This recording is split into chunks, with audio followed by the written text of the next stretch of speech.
identity with I consciousness. Now, for example, now, how many of you feel you have that I identity clearly, I consciousness? If you have not raised the hand, you don't have. Okay. How many of you feel you have that I identity clearly, I consciousness? You have that I, that idea. Listen carefully. In the dream state, you don't have that I clearly. That is why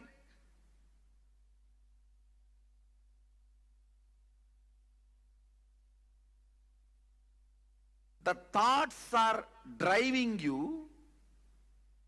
The I is not able to do anything in your dream. You can see your thoughts are acting, functioning in much higher frequency than your individual I. How many of you understand what I am saying? That is why I am saying in the dream state you do not have the I clearly. In the deep sleep you don't have the I completely. How many of you understand there is a space in you where there is no I? So the basic unit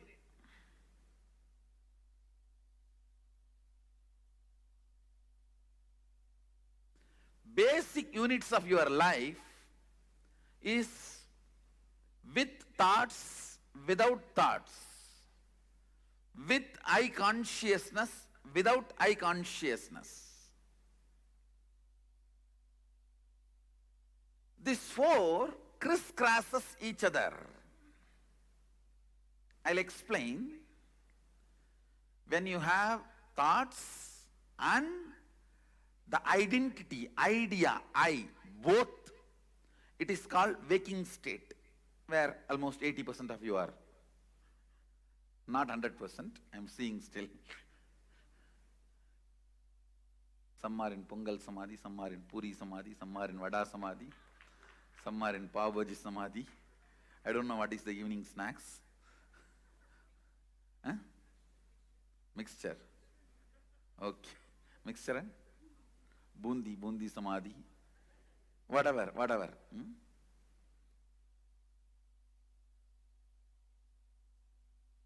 In the waking state, you have I and thoughts, both. How many of you are able to understand what I am saying? I want you to come along with me, so that when I explain the 25 states, it will be literally experience for you. First understand, step by step.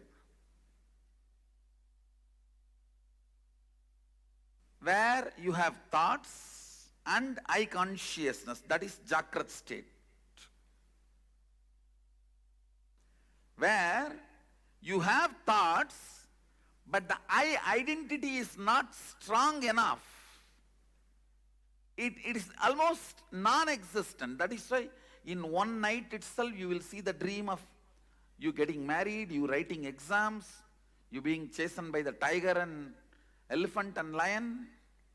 All bad dreams. No.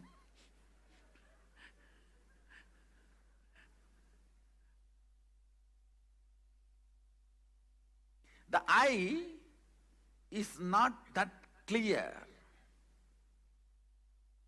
Thoughts drive the whole happening. Thinking, thoughts are there, but I consciousness is not there.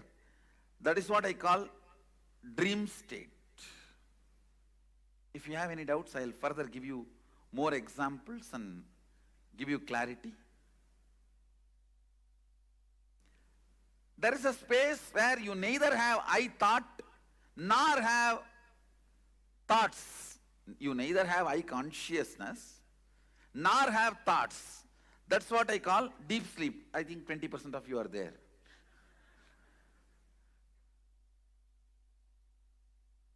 Whoever has not laughed, I know, they are there.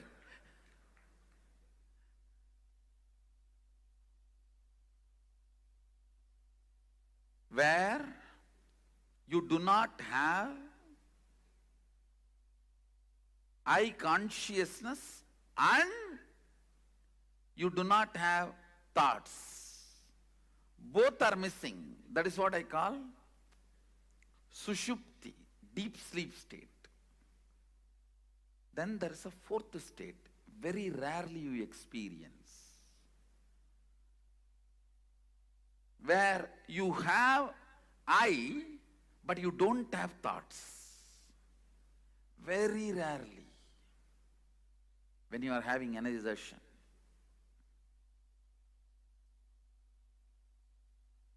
When you are really, really unclutched, or when you go through a very powerful energy experience, those moments, you get the glimpse of it. We call it Turiya, where there is no thought, but there is that I exist. The whole Buddhist enlightenment is only up to Turiya.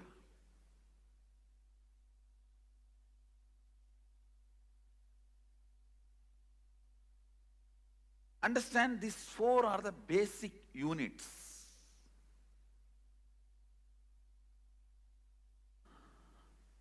of consciousness,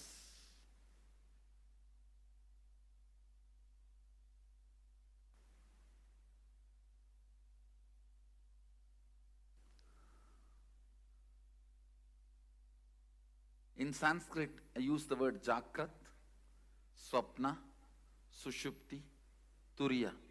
Turiya means simply fourth state, that's all. Fourth state. There's no meaning for the word Turiya technically. Technically Turiya, if you translate that word Turiya, means fourth state. Maybe in English I can give a new word, awakened state. I myself can create a word, that's all. There is no English translation. If I translate that word Turiya, it only comes as fourth state. Listen,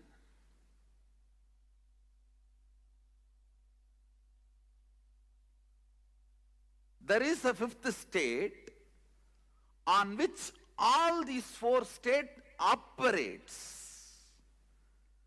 All these four functions, that fifth state is almost like this board. Board on which all these four happens in you. The idea of I, the awareness, the consciousness, whatever. That is called Turiyatita, alive state, where the wax out of which your waking state and dream state is made is under your control. You can melt this wax and make whatever you want. Anything you want, it will be under your control.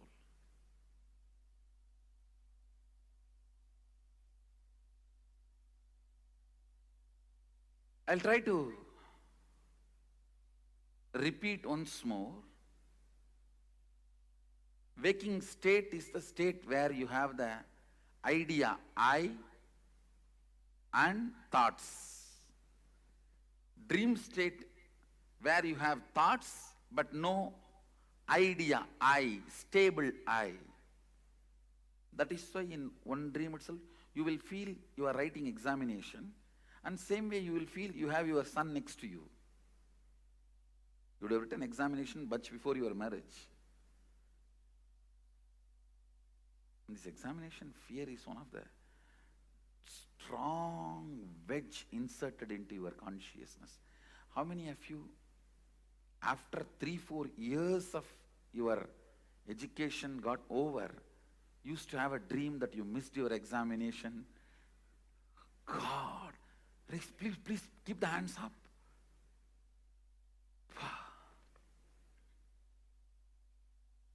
I never had this dream. First of all, I don't have a dream. Next thing, I never went to examination. So both problems. Neither I have dreams, nor I went to examinations. Examination fear is the strongest wedge inserted into human consciousness. If we can remove examinations from our education system, world will become non-violent. Really, world will become non-violent. Examination is the worst thing.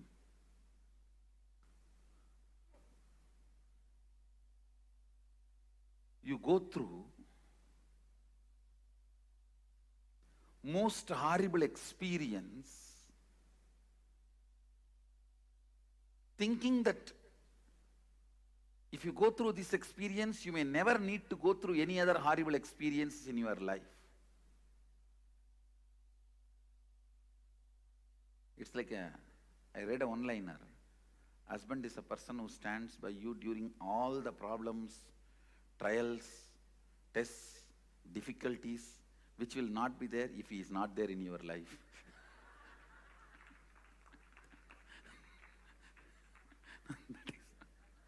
Now, examination is almost like that only.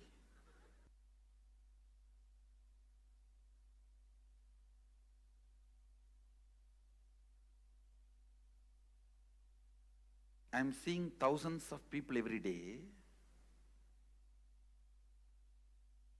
either in classes, programs, or giving personal interviews, darshans, or people who come to hear about their Akashic records, whatever.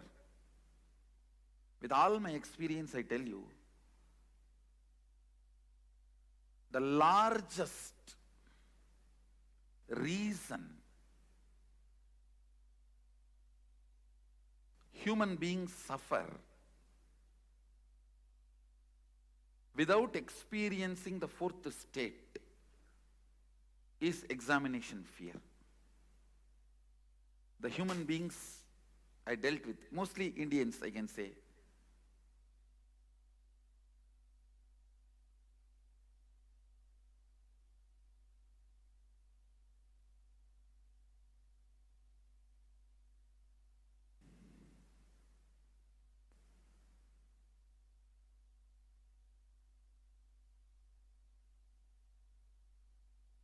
with thoughts, without the idea, what you go through is swapna, dream state. Neither thoughts nor the identity I, both does not exist. That is the sushupti, deep sleep state. And you have the thought I, but you have the consciousness, identity I, but no thoughts. That's very rare phenomena. Very rarely you go through that during energization, initiation, or Kundalini awakening. That is Turiya. So this is the basic unit. The space where all these four is happening, like this board on which all the four are written, that space is called Turiyadita. Alive state. The fourth state is awakened state. Fifth is alive, Turiyadita.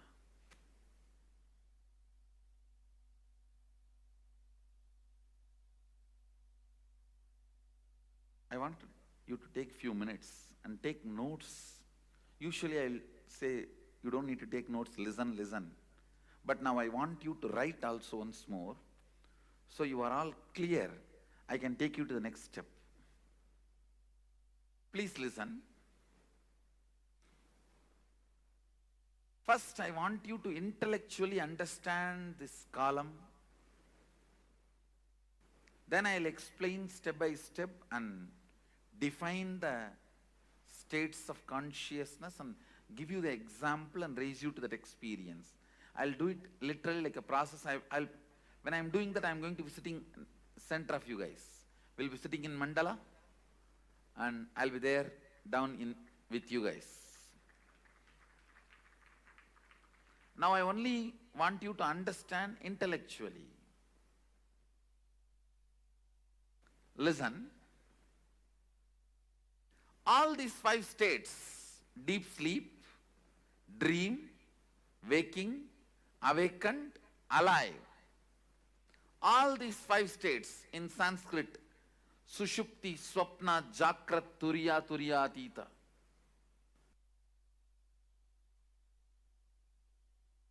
All these 5 states cross each other.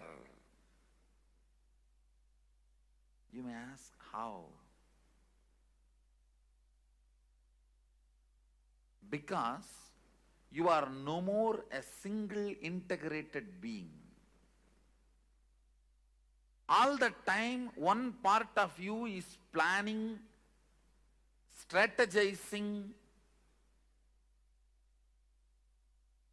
about your future and possibilities. The other part of you is just interested in denying you, which is strategizing.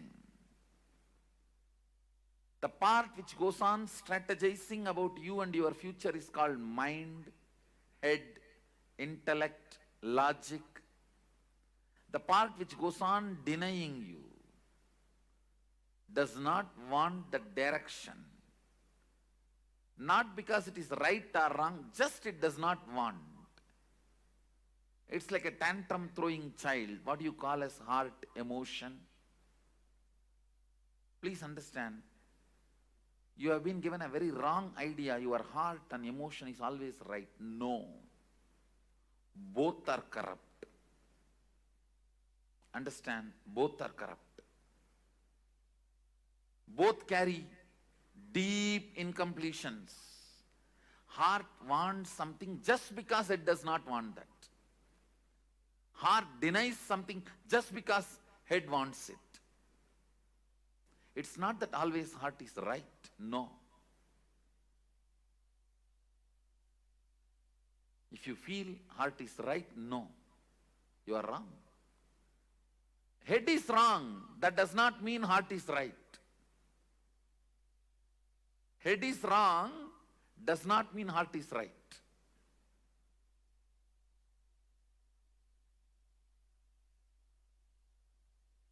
Sometimes head is right. That does not mean heart is wrong. Sometimes head is wrong. That does not mean heart is right. Both have their incompletions. Both have their problems. Because you are no more a single being. See, invariably when the whole humanity has started experiencing this dual being, two part, that is when our masters declare the Kali started. So two parts of you experiences two different states at a time always. Please understand. If your head, which is strategizing about your future, is now awake, your heart is in dream state, sitting somewhere and doing something else. If you have to put your head and heart together, keep yourself in the waking state, you feel stressed, tensed. Oh, I can't be like that for a long time. Maybe few minutes, okay. Not more than that. How many of you understand what I am saying? How many of you experientially feel, yes, I go through this? Understand, the line, vertical line is a heart. Project that. Vertical line is heart's line. Horizontal line is logic's line. Head's line. So listen, when your head is in Sushupti, heart is also in Sushupti. It is called Sushupta Sushupti. Deep sleep, deep sleep. Very rarely you experience this. Even in your deep sleep, if you are lying on your bed for 8 hours, maximum you may experience this deep sleep for 20 to 30 minutes, not more than that. Please understand. Head, heart, both parts of you experiencing sushupti and sushupti, deep sleep and deep sleep.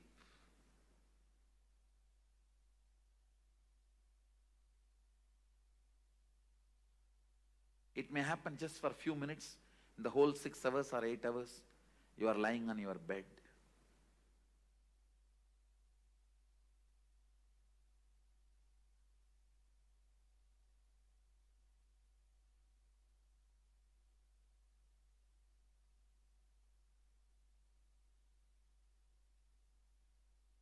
When your head experiencing dream state and your heart experiencing deep sleep,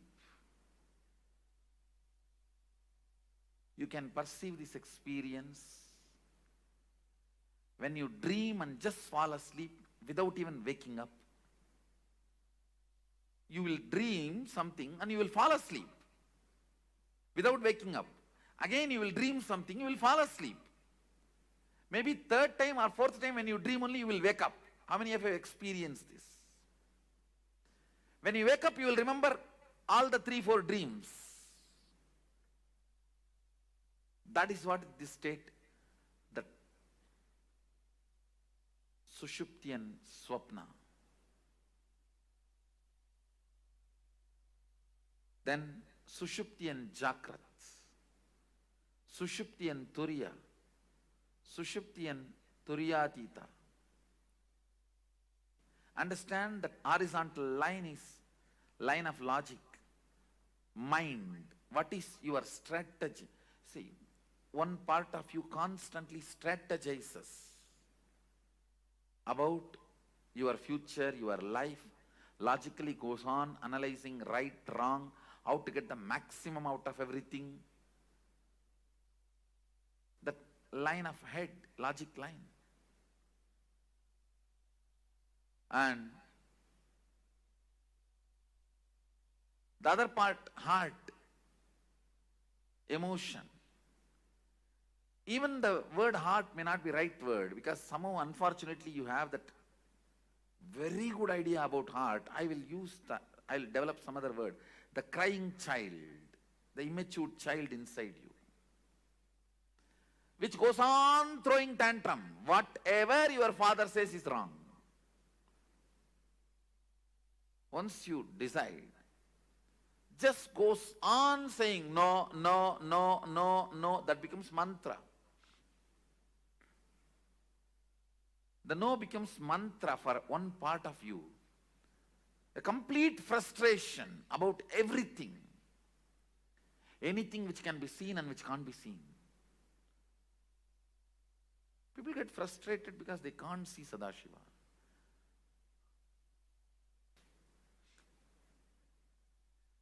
It is good sometimes you are not able to see. No, we get frustrated even with things which we have never seen, we never experienced, we never perceived.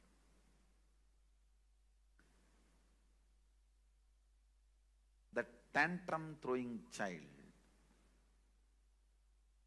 So better I will use the word TC, tantrum child. The tantrum child is the vertical line.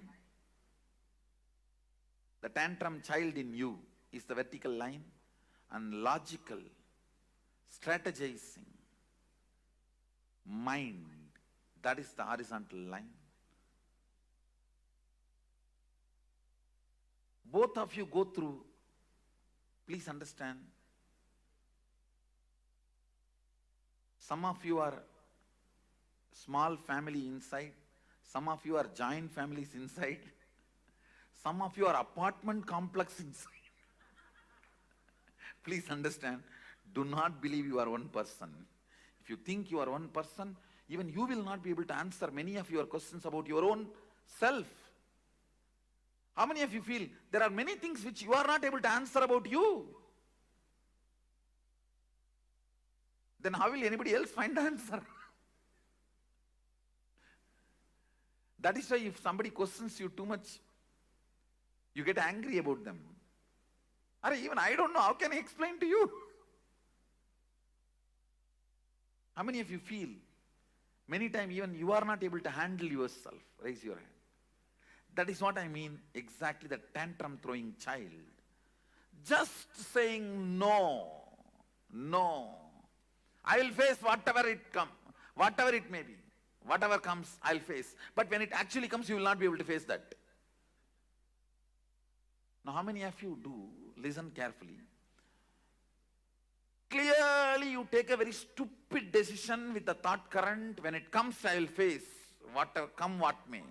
And when it comes, you will collapse, you will not face. How many of you? That is what I'm calling tantrum throwing child. Just saying no. Does not bother even about you getting lost something. You just want to collapse, destroy everything. Even if I die, that is okay. Let me destroy the world and die. Let me pull the whole thing down and die. The tantrum throwing child experiences different state, and the logic, strategizing logic, which constantly plans for your life. That personality experiences different state of consciousness. That is why you go through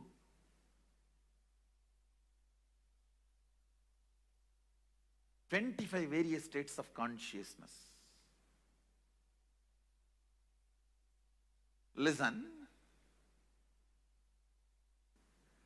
The TC, tantrum throwing child, goes through the deep sleep, and logic goes through the deep sleep. Both experiencing deep sleep. That's what I said.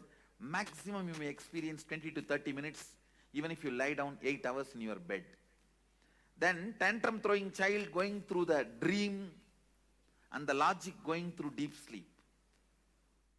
Earlier I explained that side, now I am explaining this side. Listen carefully. Earlier I gave an example.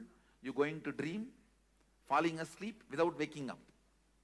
That is what is the example I gave for your logic experiencing dream, tantrum throwing child experiencing deep sleep. Now I am showing you this side. The tantrum throwing child experiencing dream, but the logic experiencing deep sleep. Listen carefully. That is what I call, if I have to find an English equivalent word, frustration. In Sanskrit we call it virakti. Vrakta means the tantrum throwing part of you is active, but the logic is completely absent. Listen carefully. In Sanskrit it's called vrakti. In English I am trying to translate with the word frustration. I'll give you the context where the tantrum throwing you is so alive, wildly active and dreaming. But the logic with which you need to control you, that reins are not in your hand. It's like you are sitting on a wild horse and the horse is running on a hill. It may even jump into cliff now. I'm talking about this part where, see, this is TC, means TC, tantrum throwing child, this whole line. This whole line is logic, your mind.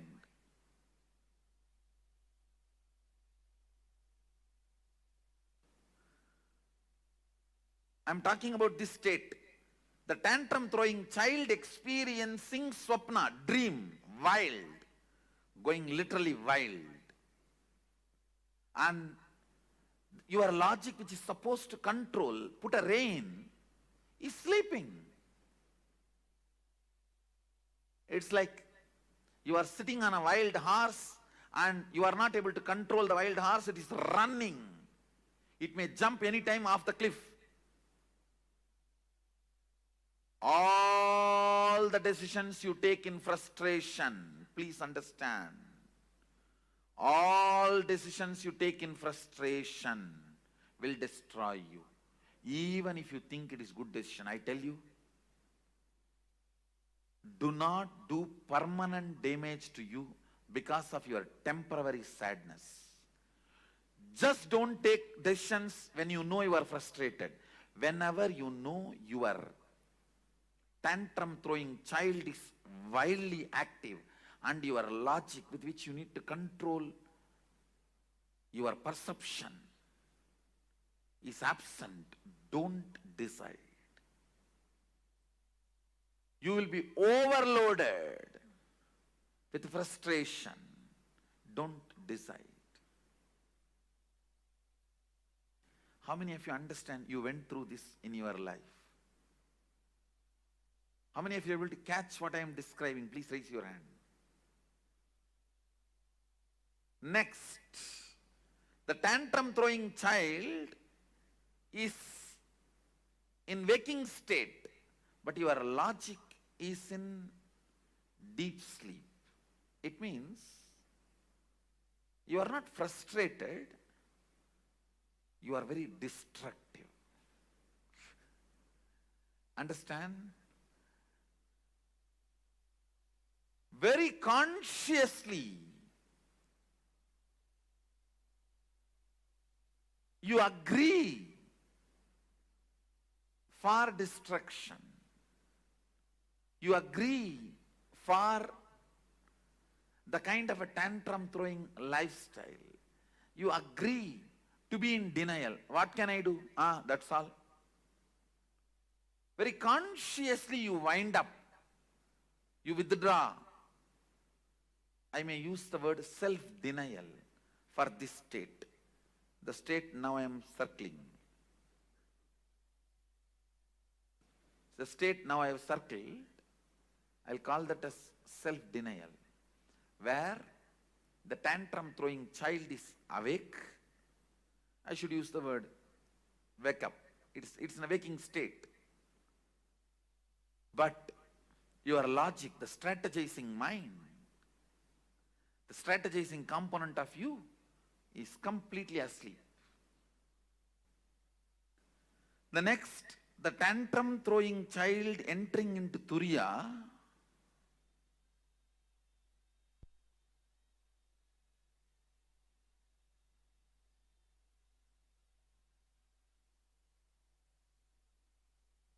tantrum throwing child entering into Turiya and the logic in deep sleep. One good thing is, the moment tantrum throwing child enters into Turiya, he gets healed. He is no more dangerous. He gets healed. Listen, very important thing. If a tantrum throwing child in you catches the glimpse of thoughtlessness, Turiya, even once, the whole thing becomes seeking. That is why the hippies become seekers even if they get one glimpse. The tantrum throwing child in you becomes a powerful seeker even if you catch one glimpse of Turiya. So I will call this state as Turiya plus Sushupti, which I marked, seeking awakened but don't know what to do. Your logic does not know what to do, how to proceed, but you know something you need to discover. I will call that as a seeking but not active. Means you don't plan about how to go about it. Your logic has not found any method. It has not discovered any way to seek. But the tantrum throwing child is now throwing tantrum about everything which is seen or felt, which is not matching with the reality of the Turiya. See, now the Turiya becomes the benchmark, the awakened state becomes the benchmark. Anything which is not matching up to that mark, you throw tantrum about it. but you don't know how to make everything match up to the standard. Understand? At this state, you will say a big capital letter no to everything external. But you don't know to whom you should say yes. You only know to say no to everything, but you don't know to whom you should say yes. How many of you think you got this? Next, Turyatita and Sushupti. When you enter Turyatita, when the tantrum throwing child enters into Turyatita, and the logic is in Sushupti, I call this accidental enlightenment. No, there are few people who got this. They got it accidentally by Guru's grace or by the high energy experience without their logic planning for it. This J. Krishnamurti actually had a glimpse, but accidentally.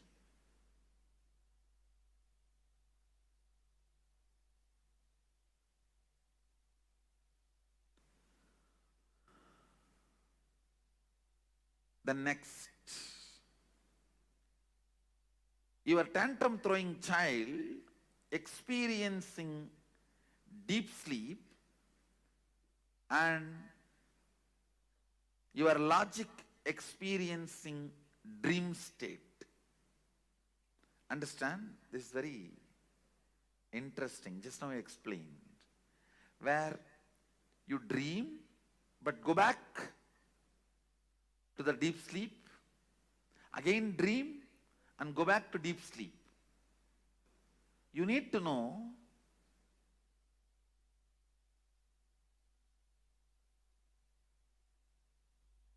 maximum only 30% of you is your logic part. 70% of you is the tantrum throwing child inside you. That is why how much ever you strategize, always that tantrum throwing child wins in your life. How many of you agree with that statement? How much ever you plan, finally this tantrum throwing fellow wins the game.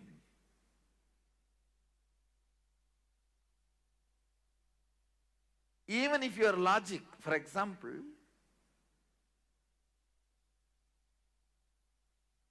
tomorrow I have to give a presentation.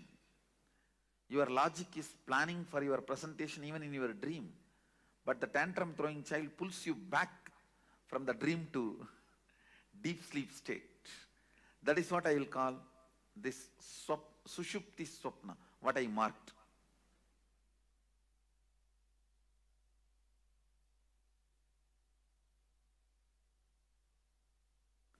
Next, the tantrum throwing child experiencing deep sleep, but the logic experiencing waking state. I'll say in this state, your logic thoroughly plans for your future. You will sit and think, nicely plan. But within next 24 hours, you will forget the whole thing and you will start thinking again the same thing and do the same plan. As if the whole thing got control deleted. How many of you experienced this? Your logic's plan, but your tantrum throwing child is not even interested in looking at it.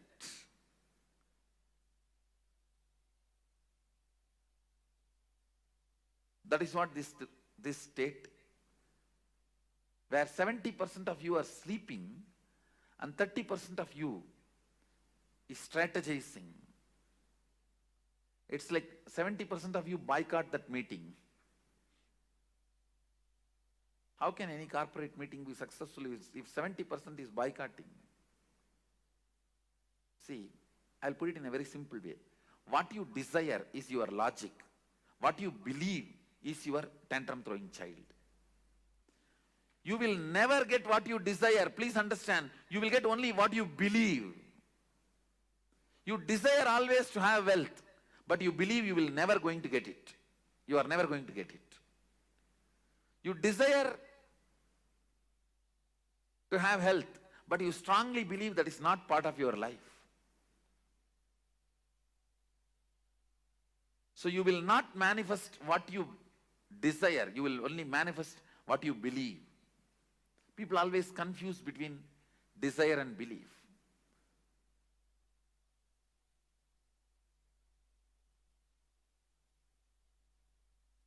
Your desire is your logic, your strategy, your future plan. Your tantrum throwing child is what you believe as you. I think now it's too clear. How many of you are catching what I am saying, this statement? Understand, next, your tantrum throwing child is in deep sleep, but your logic is in Turiya. During these moments only you get the darshan, vision of gods, goddesses, guru. But it goes away. It doesn't stay permanently, because anything only if your tantrum throwing child also cooperates only stays with you. For example, if your tantrum throwing child means the TC, if he enters into Turiya,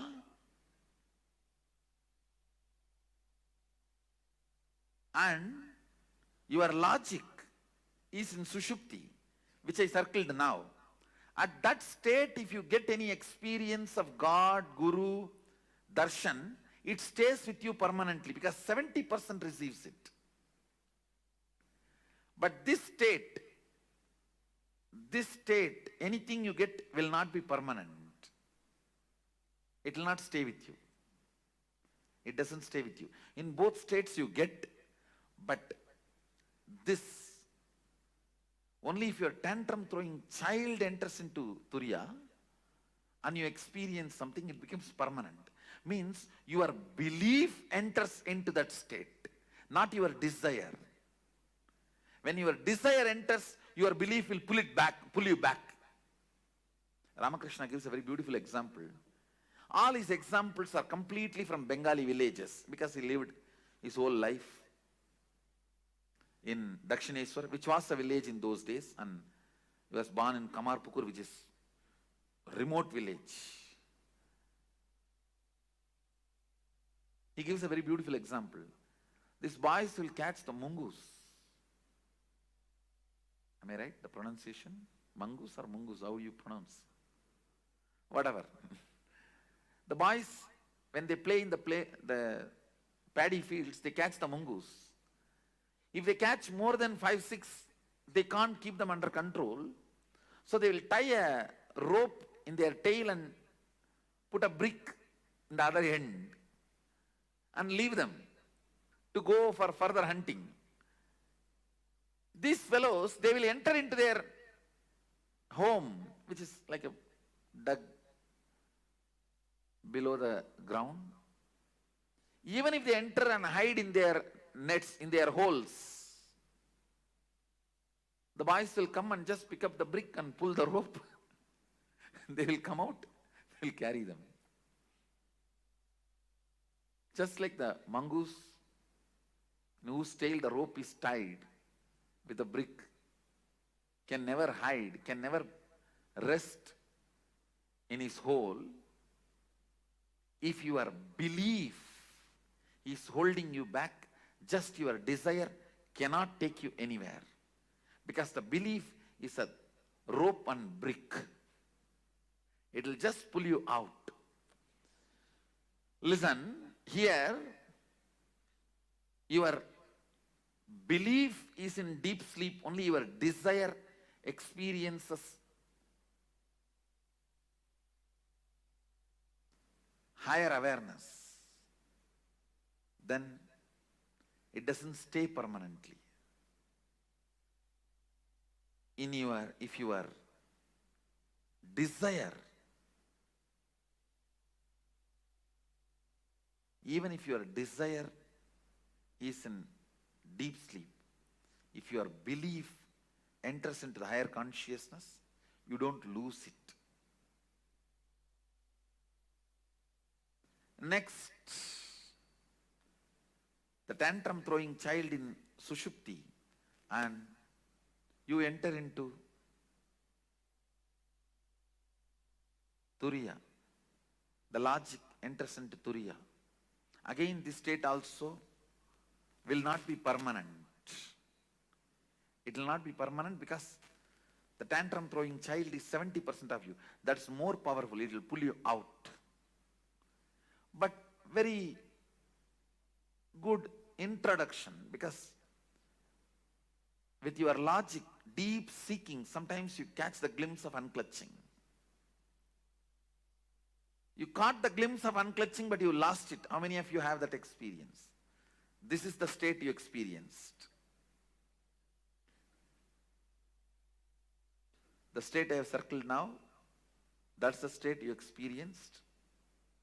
If you got, unclutching comes by your desire, not by belief. Bhava Samadhi comes by your belief, not by desire.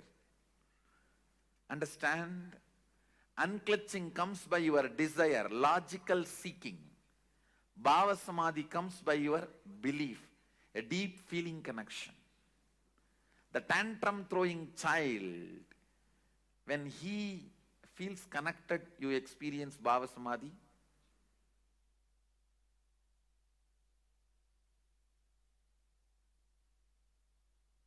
I think now many are experiencing Bhava Samadhi. I am seeing many faces.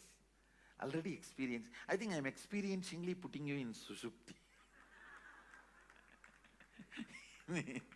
I am experientially showing you Sushupti.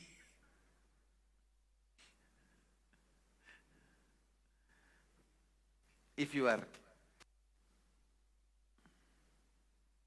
belief is in deep sleep and desire is in Turiyatita, that's the state I have circled. You do catch Satori, but which does not stay back. It doesn't stay back. It goes away. But if your belief catches Turiyatita, desire is not cooperating. That is, I can say, this state. Your belief means tantrum throwing child is catching Turiyatita, but your desire, logic, is in deep sleep, Sushupti. It's not cooperating. This will become permanent, but this will not be permanent. If you achieve this, you will always lose. Achieving this is very easy, but you will lose it. Achieving this needs little practice, but you will not lose it.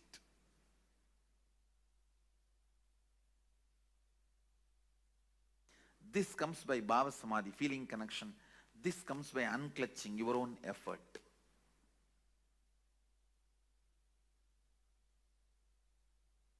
If both happens, that is what is, if both happens, that is what is called Turiyatita, which becomes permanent. Thank you. Be blissful.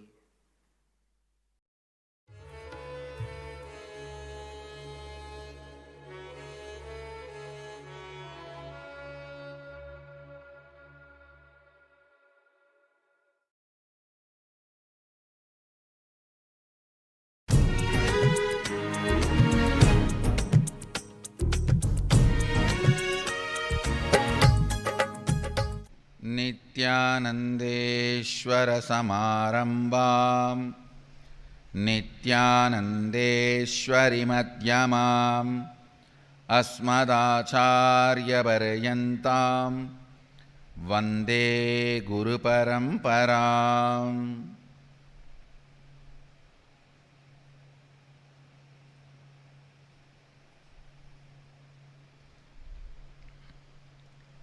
I welcome all of you with my love and respects, I welcome all the devotees, disciples, Sarvanyapita Yajamans, Nitya Satsangis, Srimahans, Mahans, Kotaris, Tanedars, visitors and YouTube subscribers and viewers all over the world, sitting with us through Nithyananda TV, Facebook Live, YouTube Live and two-way video conferencing, having Nayana Diksha. I welcome all of you with my love and respects.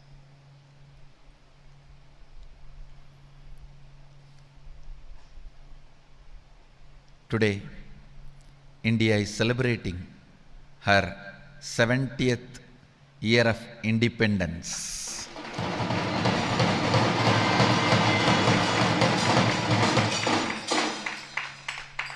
Let Bharat Mata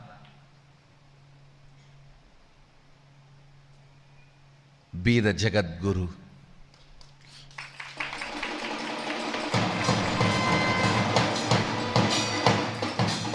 I pray to Sadashiva, let him manifest himself, bless this country such a way, let Bharat Mata be the Jagat Guru.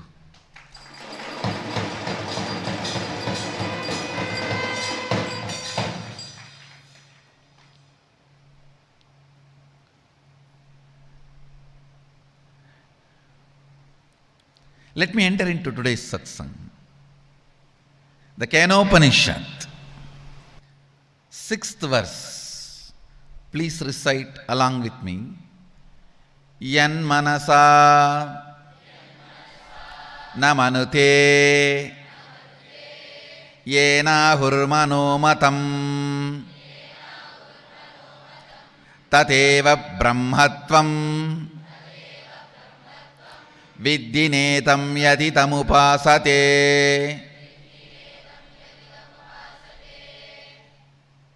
Actually, the 7, 8, the next verses also have the same meaning.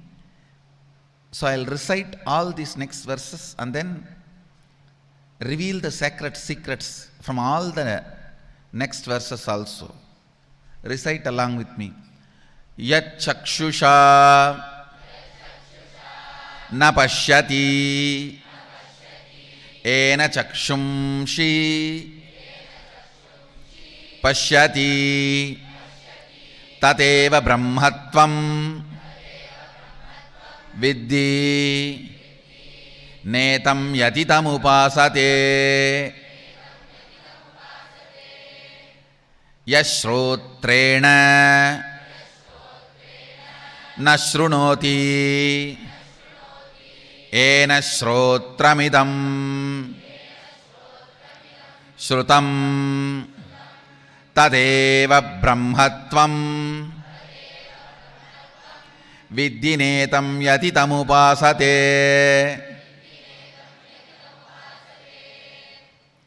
yat pranena na praniti ena prana praniyate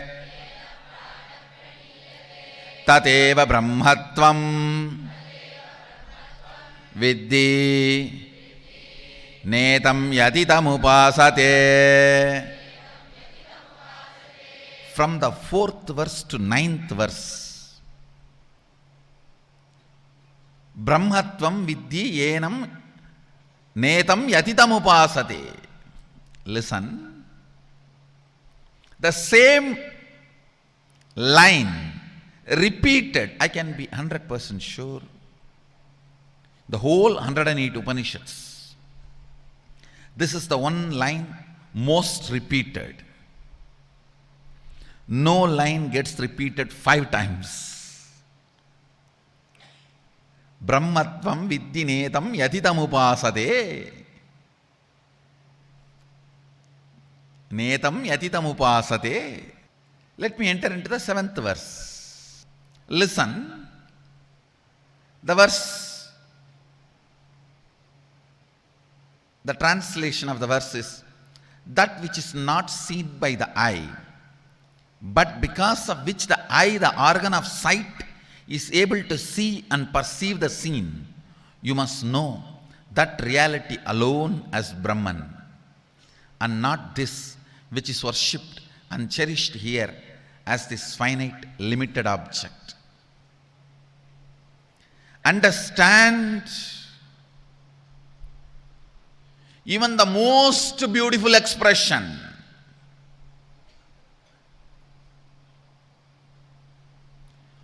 don't be diverted by what it is trying to instigate in you, but be concentrated on from where you perceive this. Understand? Sadashiva explains about beauty in Agama. In one place, very beautifully expressed. Who is beautiful person? Many places Sadashiva does not use the gender, beautiful man or beautiful woman, no. Because we believe in 11 genders, he just says beautiful being. 3 qualifications he gives. The moment you see, you should be stunning. The eye should just pop up. Automatically the eye should expand. That's the first. Listen carefully.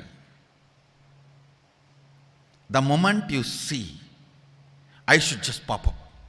That's stunning. Second, the grace should flow in every action. From the moment of waking up to the moment of falling asleep, grace should permeate in every action. And every bhavana that person, the third point, every bhavana that person assumes.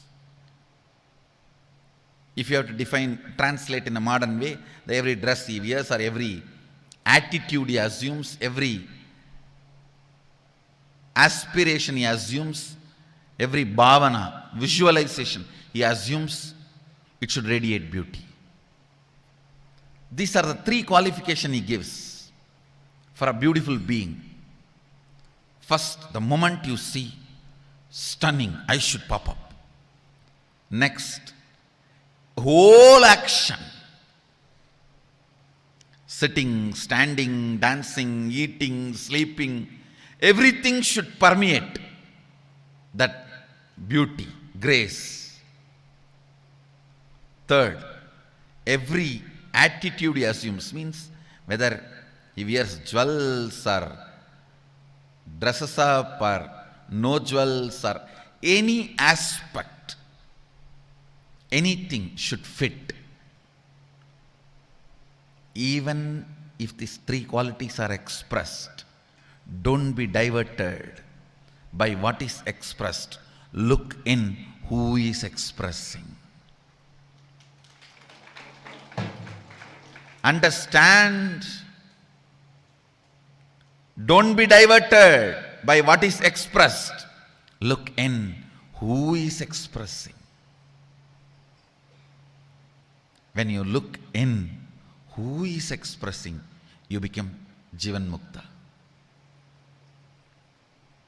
Look in who can express this. Look in who is expressing this. Even the most beautiful things, sun and the moon and the nature and the ocean, the hill, amazing, beautiful beings, powers, best visualizations, extreme beauty of flowing Ganga, extraordinary beauty of standing Himalayas, whatever. All these visualizations, all these forms, don't be diverted by what is shown, but see who is showing. Understand? The world, my world. For example, you see a mountain. Mountain is the world, and that peace or a mood it creates in you is my world. Whether in the world or my world, don't be distracted by what is seen and perceived. See who is perceiving in the my world. You will achieve the Atman. You will achieve the superconsciousness. See who is showing all this. You will achieve the Sadashivatva. Whether in the world you see who is showing this, or my world you see who is perceiving this, you will achieve Sadashivatva. You will achieve the ultimate. You will achieve the Shivoham Anubhuti. You will achieve the Atmajnana. You will achieve the Brahmajnana. You will achieve the ultimate enlightenment. In both, enjoy both. Don't be distracted by it. Enjoy powerfully, but know it.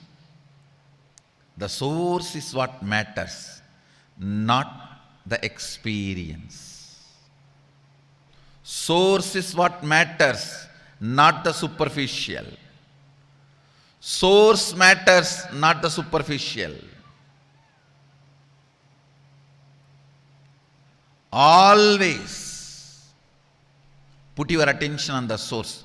If you are putting your attention on superficial, both your eyes will enjoy. If you are putting the attention on the source, your third eye will enjoy. Your third eye will be awakened. That will enjoy. External or internal, let your third eye enjoy always. Understand?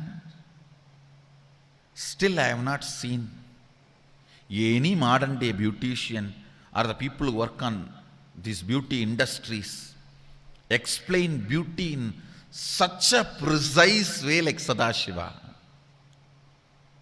What a definition.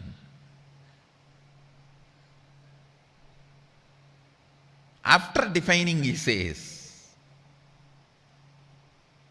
look at the source who is showing, because that is too beautiful which cannot be described. If the expression itself is this beautiful, then how the experience will be?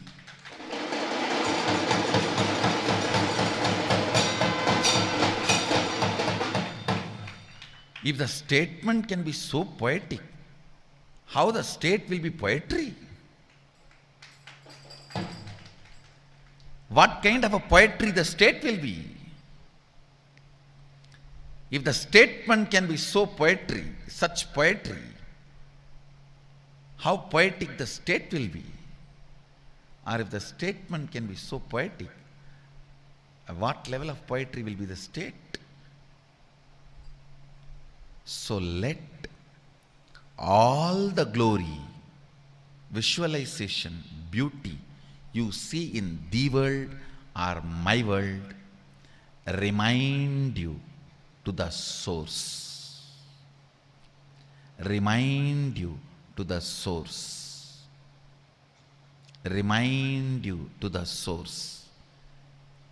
Viddhi netam yatitam upasate. Viddhi netam yatitam upasate. Listen. Listen. Yachakshusha napashyati ena chakshumshi pashyati means not which is seen by the eye, but because of which the eye, the organ of sight, is able to see and perceive the seen. That is reality. Understand? Not which is seen by the eyes, but by which the eyes are able to see and perceive. Not which is seen by the eyes, but because of which the eyes are able to see and perceive. Listen, this has to get drilled into you. Not by which is seen by the eyes, but because of which the eyes are able to see and perceive. That which is seen by the eye, understand? That which is seen by the eye, not because of that, but because of which the eyes are able to see. The eyes are able to see, but because of which the eyes are able to see. Yat chakshusha na pashyati ena chakshumshi pashyati tateva brahmatvam viddinetam yatitam upasate. Go on contemplating. I want to repeat. How much ever beautiful, graceful the scene is, the handsome the being is, I tell you, look at the source. You will reach the space and taste and experience much deeper, sweeter, beautiful than what is expressed. Any enjoyment of expression will bring boredom at one point. Only if you look at the source, you will make boredom and tiredness redundant in your life. The source from where these expressions happen, the source from which your eyes perceive. Look at the source. Let your attention be on that source. Let your attention be on that source. Yat chakshusha na pashyati ena chakshumshi pashyati tateva brahmatvam viddhi netam yatitam upasate. Yat chakshusha na pashyati ena chakshumshi pashyati tadeva brahmatvam viddhi netam yatitam upasate. I am blown away by the authenticity of the Upanishad. What a sacrifice. It says, anybody who can express always try to make people slave through their expression. That's what the actors do. They want people to become their slaves just because of the way they look, the way they carry themselves gracefully, the way they portray themselves. See here, the authenticity of the Upanishads. I know for sure the Upanishadic rishis have looked more handsome than any superstars, because they are real stars.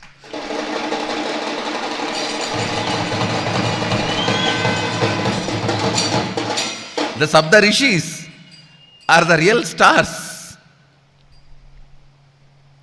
But with all their beauty, grace, handsomeness, they remind you to look at the source which is expressing, not the scene which is perceived.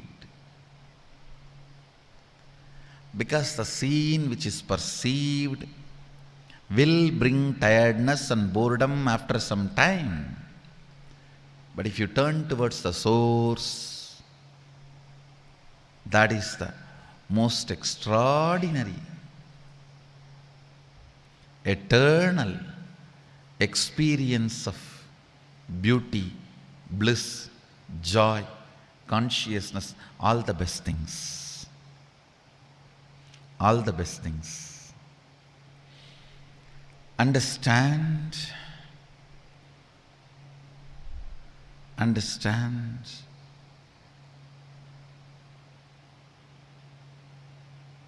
what is seen. What is seen? What is perceived? If you can see, start putting your attention to the source. Actually, I tell you, even in your day-to-day life,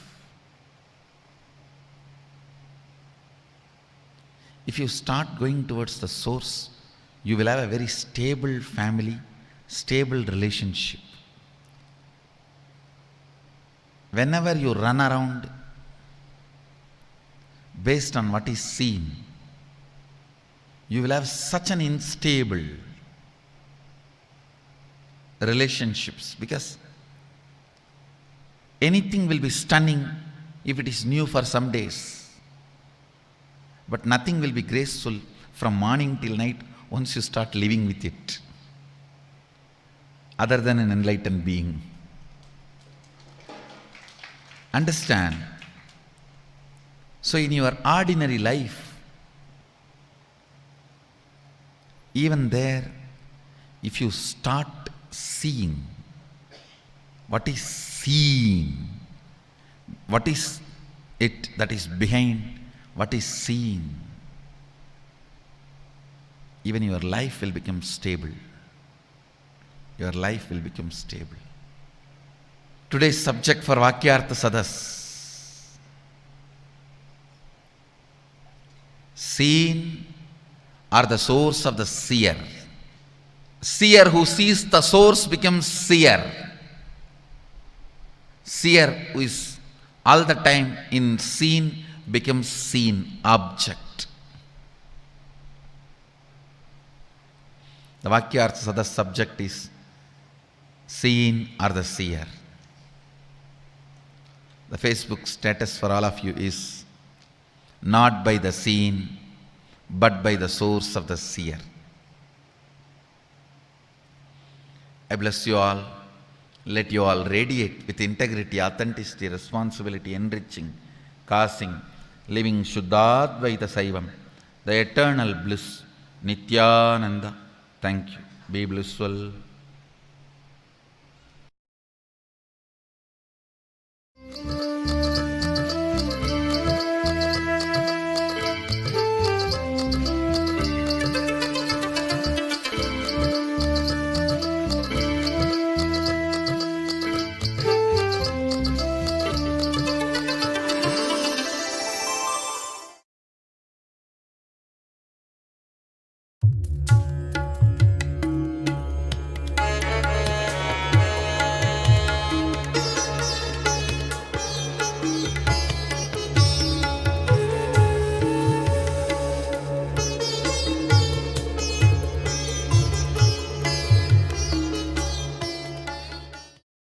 Nithyanandeshwar Sadashiva Samarambam Nithyanandeshwari Adishakti Madhyamam Asmadacharya Paryantam Vande Guru Paramparam.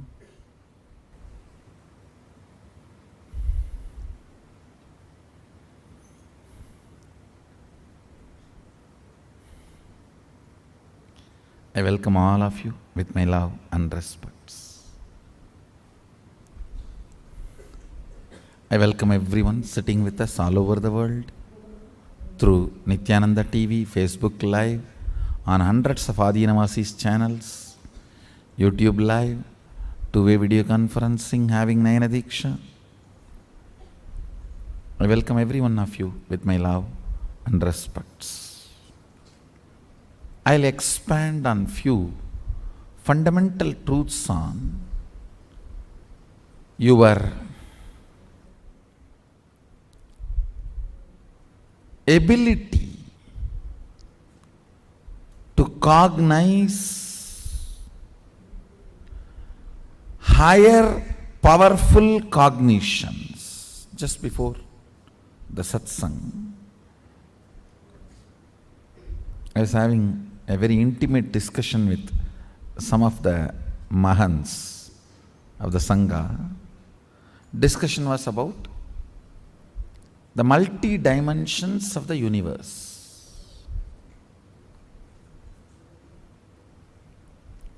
Please understand, your brain is actually constructed, capable of grasping, cognizing and functioning. Understand the word functioning in multi-dimensions of the universe.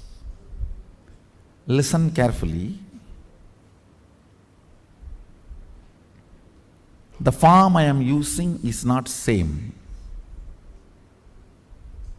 The language I am using is not same. The cognitions I am manifesting is not same. For example, the eyes with which I am seeing all of you, the same eyes are not used in Kailasa, or in Satyaloka, or in Tapoloka. But one thing is same, that is this breathing. Understand? Understand? The air I inhale goes to Kailasa and comes back, comes out. Listen carefully.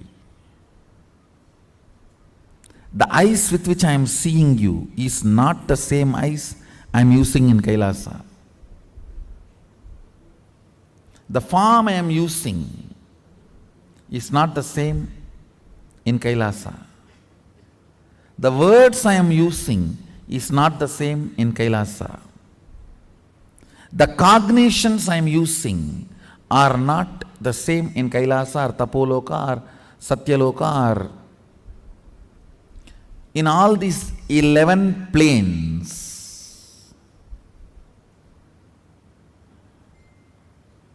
I should use the word 11 dimension, not planes. 11 dimensions, because 14 planes. In this plane, in this dimension, you have access to 3 planes. In Kailash dimension, you have access to 2 planes. I think it is too confusing. So,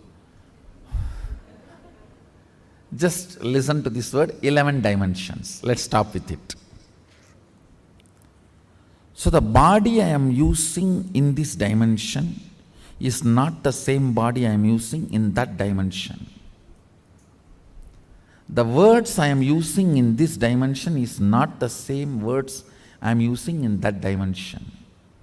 The eyes I am using here is not the same in that dimension. The cognitions I manifest is not the same in that dimensions. But the breathing I am doing is the same in all 11 dimensions. That is the common thread which connects the consciousness with this body. Listen. Listen. That is the common factor connects consciousness with this body. Spanda. Connection. Common connection of consciousness with the bodies. See, I have 11 various bodies in 11 various dimensions. actually little more than 11, the bodies I am using. All those bodies are connected through this breathing. That is why being in the breathing space only makes you manifest powers. Understand? You can see this form sitting anywhere in two-way video conferencing. In a larger screen, a LED screen, you get a better experience. Anywhere you can hear in HD quality audio, a better clear voice. But none of them can transmit the experience because only through the breathing all these 11 dimensions are connected. The vision I am capturing, the words I am uttering are not same in the Kailasa and here. They are all different. This file does not even go to Kailasa. Only if it is a very important person, it is taken separately and archived into Kailasa. Not otherwise. Make sure your file reaches Kailasa before you reach Kailasa. So, they are ready with your reception and accommodation. The programs team in Kailasa is ready to host you.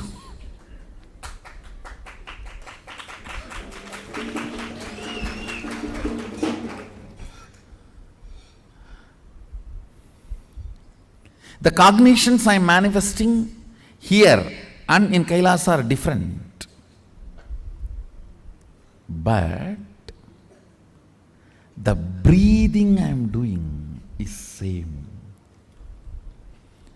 In all the 11 dimensions and 14 planes. Now the air I inhaled crossed all the 11, 14 and comes out. I want you to know the strength of the life in you is strength of your breathing.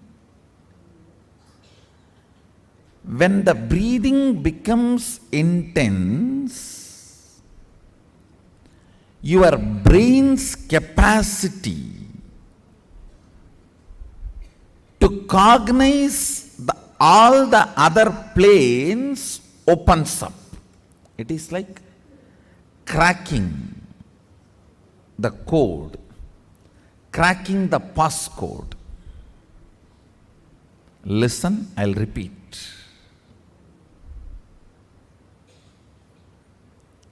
If your breathing is intensified,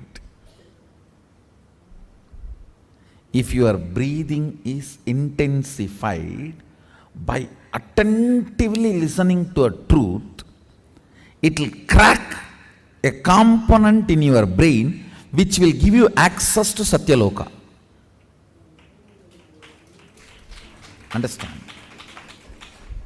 If your breathing is intensified through dancing, kirtan,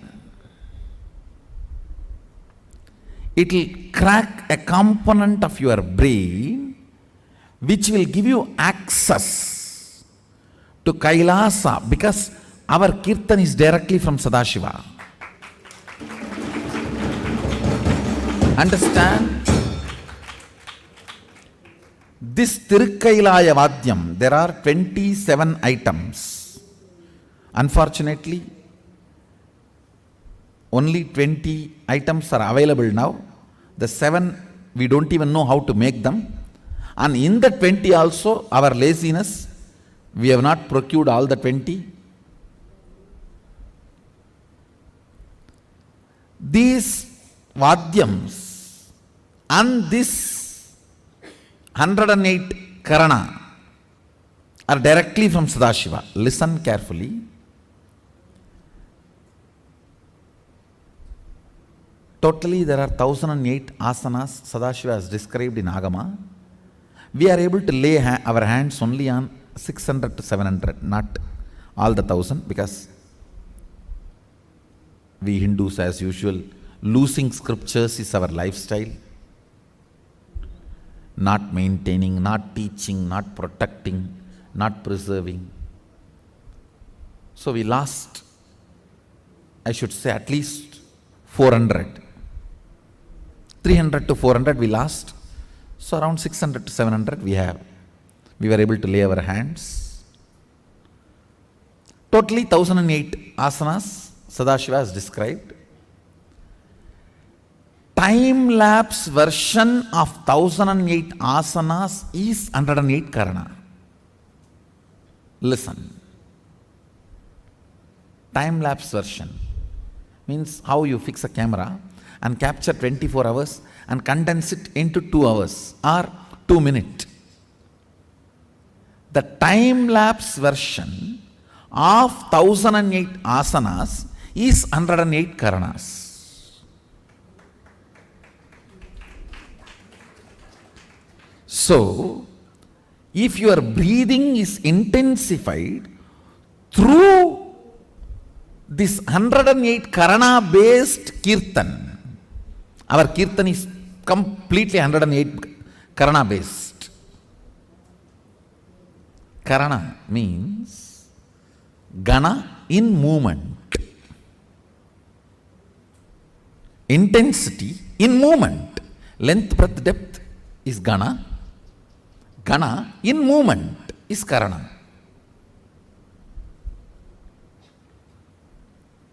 Our kirtan is completely based on this 108 karanas. So with the karana, because of these karanas, if your breathing is intensified, a component in your brain is electrocuted by that prana, which gives you access to Kailasa, which gives you the perception and cognition of Kailasa. The day you have the vision of Kailasa, you are born in Kailasa. So then you start existing in both planes. You start experiencing two-dimensional life.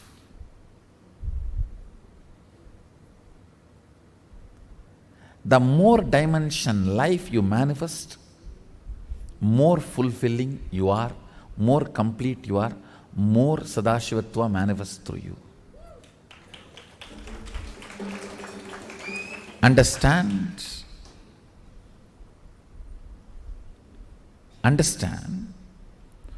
Through puja, if your breathing becomes very, listen, intense does not mean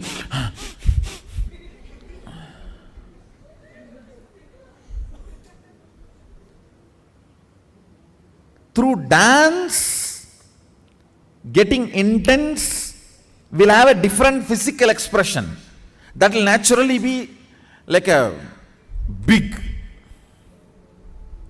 hyperventilation kind of an action. But through puja, when your breathing becomes intense, it will not be hyperventilation type, it will be deeper ventilation type. Like Sahasradala Pangaje Shagala Sida Rashmi Prabham Varabhayagarambujam Vimalaganda Pushpambaram Prasanna Vadanikshanam Sagala Devata Rupinam Smarechirasiyam Sagam Tatapimana Purvam Gurum. It's actually Dhyana Sloka for Guru. I can see very clearly Arunagiri Yogeshwara.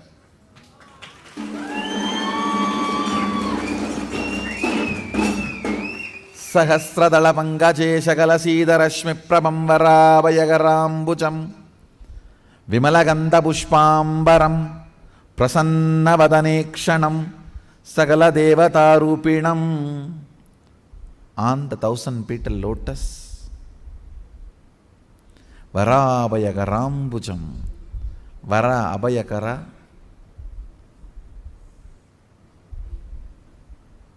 Prasannavadanekshanam, with a beautiful, alive,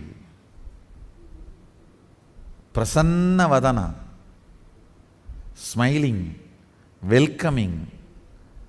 Prasanna cannot be translated just as a smiling or welcoming. Prasanna should be smiling, welcoming, alive, illumined, graceful. All that words should be added. Prasanna is something which brings you to the present. Prasannavadanekshanam Sagala Devata Rupinam, embodiment, or in the form of Sagala Devatas, all the gods and goddesses. Smarechirasi Hamsaham Tatapimana Purvam Gurum means with my breathing flow, Hamsakam. See, Hamsam is the integrity syllable of your breathing. Listen carefully. Integrity means being what you are known for.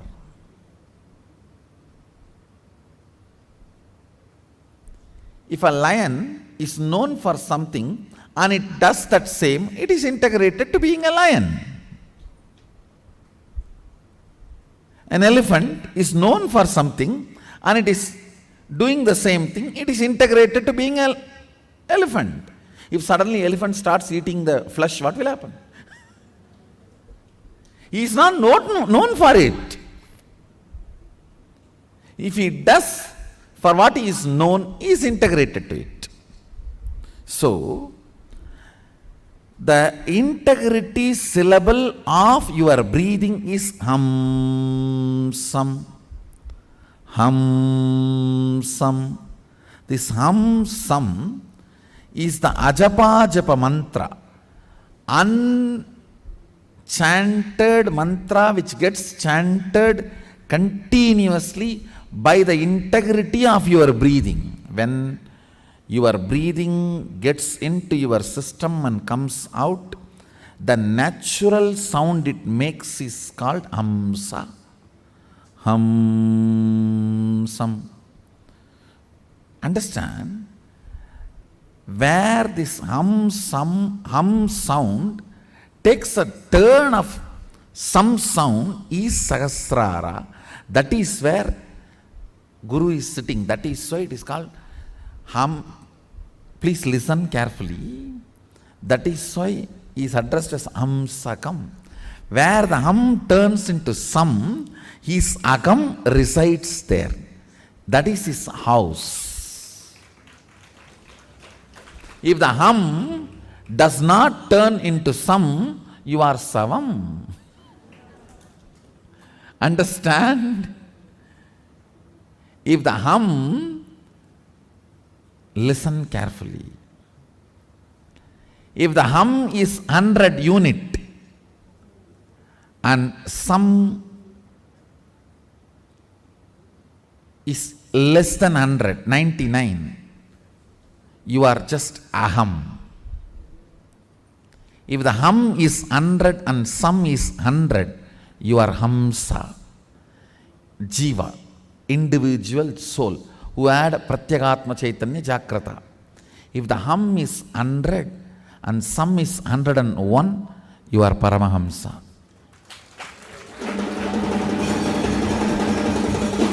Listen carefully. This hum-sam proportion decides the level of integrity you have in your system. This hum-sam, that decides how many dimensions in your brain are open and available, accessible to you. Listen very carefully.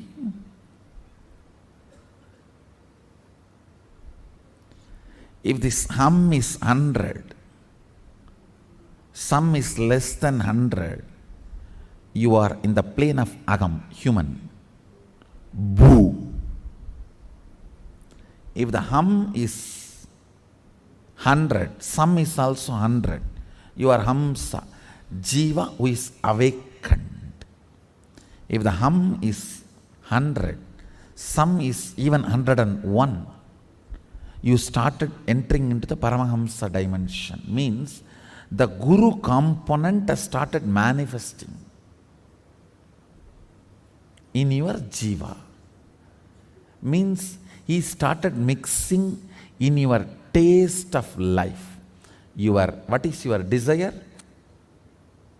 Your Guru's desires. What is your taste of life? Your Guru's taste. What is your joy? Your Guru's joy. What is your opinions about death? Your Guru's opinions. What is your opinion about life? Your Guru's opinions. His taste, if it has started mixing in your brain, the some proportion drastically increases. Understand? Actually, I am explaining the whole science of opening different doors of multi-dimensions of the universe to you. And now if you are opening your sleep dimension, your Sushupti dimension, Patala Lokam only will open for you.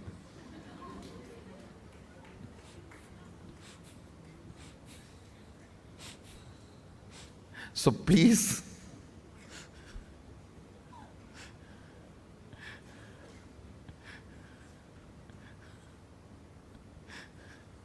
do not plan for Patala. Let's plan for Kailasa.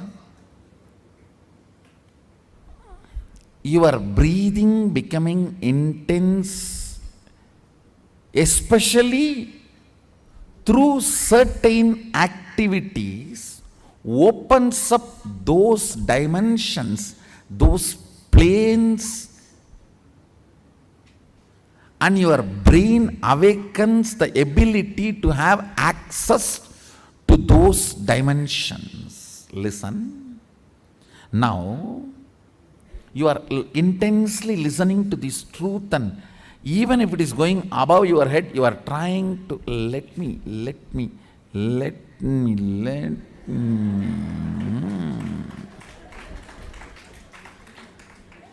Then your breathing actually gets into certain subtle flow, which is intense. Subtle don't think means shallow. No. In subtle breathing also it gets intense. During the puja, that subtle intensity happens. During the kirtan, raw intensity. During the yoga, a programmed intensity. Understand? Regulated intensity is yoga. Raw intensity is karana, kirtan. A subtle intensity is while during puja or during the satsang. Now, your breathing is getting subtle. It will go and hit a component in your brain which will open your ability to access Satyaloka. Listen. Each of the activity and the prana intensified through that activity opens up a component or a part of your brain construct which gives you access to the different dimensions of life. Today I told Mahayoga, I have decided I am going to initiate people into experiencing different dimensions from today.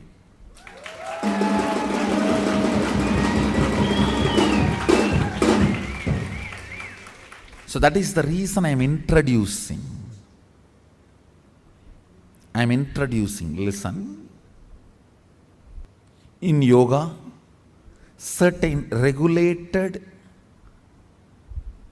intensification of pranic flow happens, which opens certain dimensions in your brain, which gives you access to Tapoloka. In Kirtan, certain kind of an intensity happens, a raw intensity in your breathing process. Because our Kirtan is as per Sadashiva's design. The brain component gets awakened in your system, gives you access to Kailasa. Listen. Visions and Puranas written by our masters are not fantasies and myths. They had access to those lokas through their brains' capabilities awakened. That is why they saw what was going on between the Devatas and demons and the Ksheerasagara Mandana, the milky ocean churning, and they described it so beautifully. Various intense breathing currents, breathing patterns, getting awakened in your system and opening different constructs of your brain and having access to those dimensions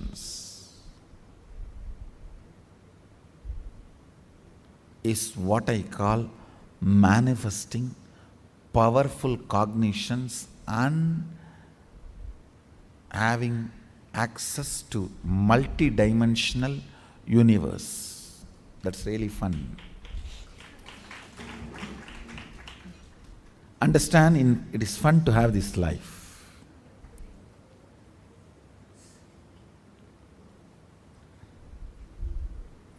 Poor are those who try to be a ruler of this plane. Your brain and its construction and ability to access multi-dimension are all theory few years before.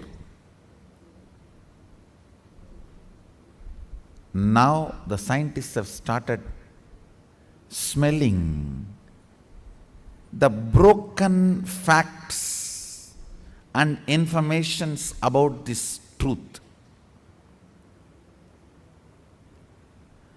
And it's my responsibility to reveal it to them. If at all they access this video and they are interested, I welcome. Come and be here. I will provide everything and give you this knowledge, but don't come with some big grants. No, I am not interested. I am not a researcher for your grant. I am a guru. If you want to come and sit in the style of Gurukul style, I am ready to share.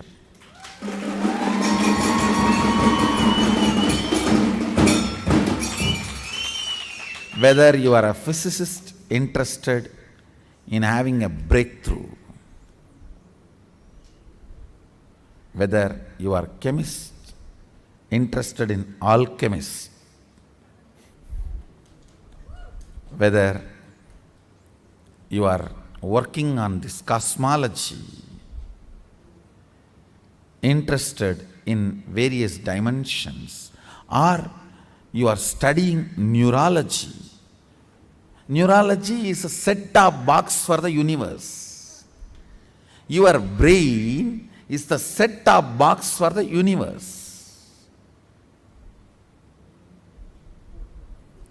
So whether you are working on the set-top box or the channels relayed, satellites relaying the channels, whether you are working on your brain or the multi-dimensions available for your brain, you are welcome to Gurukul.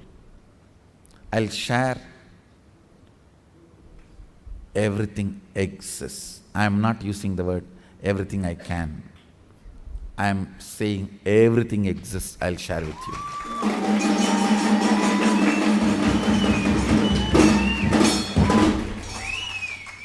Understand, working for grants is not my integrity to me,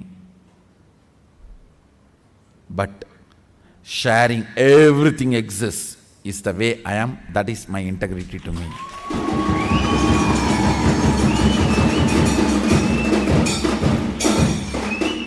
If I work for grants, it will look like lion eating the grass or the elephant eating the meat. That's not me. That's not Mysore Road.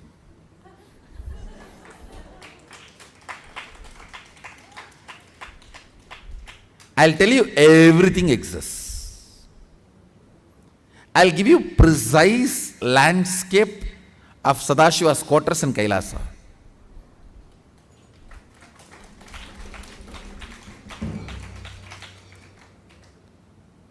Not only give you precise landscape, awaken the ability to access, see that in multiple brains and multiple brains will perceive precisely the same and paint it.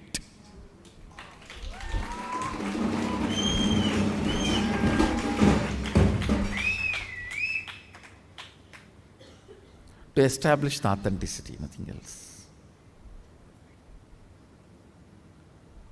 Your brain is constructed for this multi-dimensional access. Understand? Ability to access multi-dimensions of the universe is your nature. It is there with you.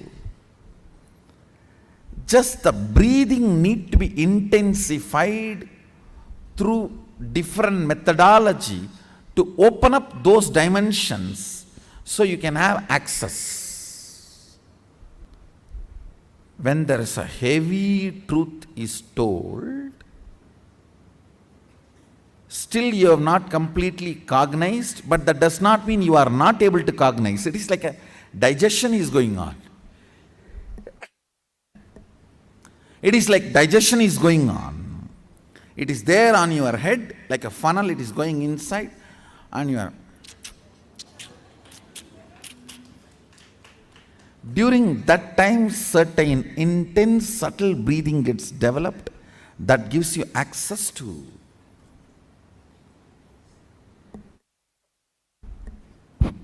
Satyaloka. And when you take certain kind of alcohols, your breathing goes through again intense pattern, gives access either to Swarga or Naraka based on your pattern structure. Deep pain or high joy.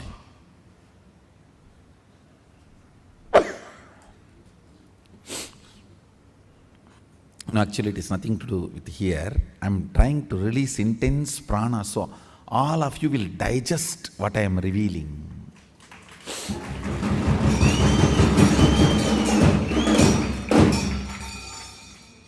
The intensity of the prana is getting increased, so body is just balancing, that's all. So your brain cognizes what I am talking because I am sending compacted files into your system. All the words I am using are only password, not information. Information is going through the intense files, the compacted files. The words I am using is only the password to open your brain. The words I am using are not informations I am conveying to you. It's only the password. The information I am sending it through the compressed files. The words are used only for opening up, means like a password. The prana only is used to send the compressed files into you. So the file goes and sits directly inside you and the cognition happens. That is why many times after the satsang you go and start talking many things which I never uttered verbally, but matches very logically with the subject I am talking. It means the compressed document has been inserted inside.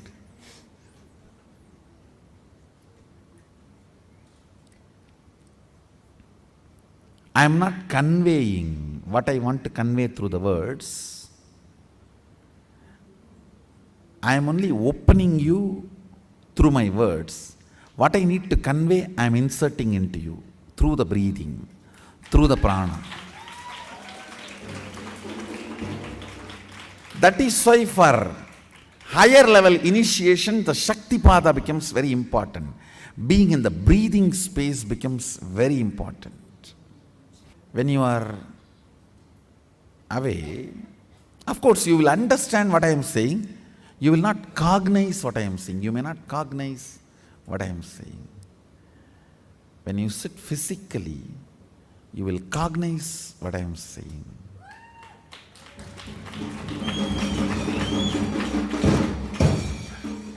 After the satsang, when you are doing your job, causing, or when you are talking to other people, Adinavasis, suddenly you will see so many ideas will open up and you will be talking. Then understand the file has gone inside and the file is opening up. Suddenly you will start talking and causing many things you never heard in the satsang or never expressed by me verbally. Means that file is opening up. If you are in the Adinam, do not miss this morning 2 hours chance you get to sit with me. Morning only 2 hours you get chance to sit with me. Morning Pada Puja and satsang. Don't miss that 2 hours. That is actually the reason why you are here. That 2 hours is the essence why you are here for remaining 22 hours.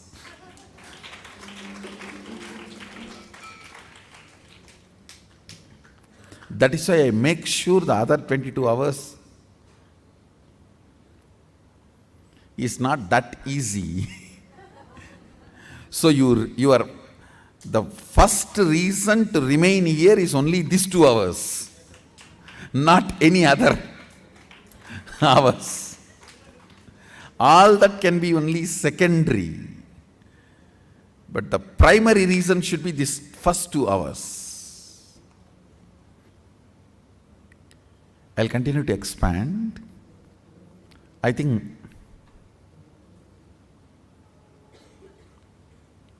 try to understand and have Jivartha Satas. Essence of today's satsang. 3 lines. 1. Integrity is being what for you are known. That's all.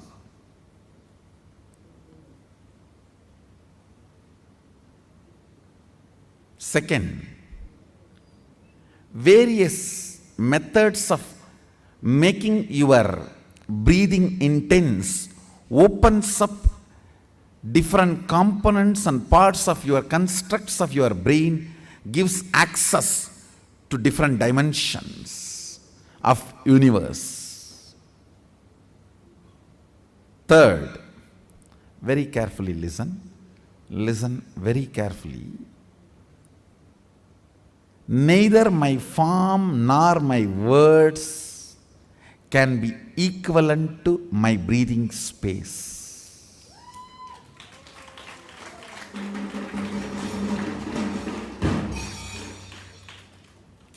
because all these are different in other dimensions, but only my breathing is same in all dimensions.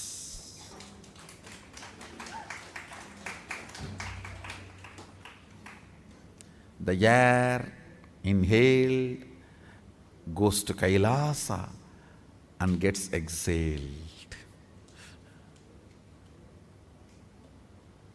So the essence of today's satsang, the air goes to Kailasa and comes back.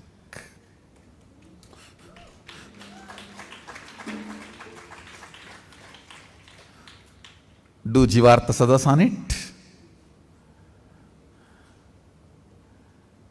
I bless you all. Let's all radiate with integrity, authenticity, responsibility, enriching, causing, living Shuddhadvaita Saivam. Sadashivoham, the eternal bliss, Nithyananda. Thank you. Be blissful.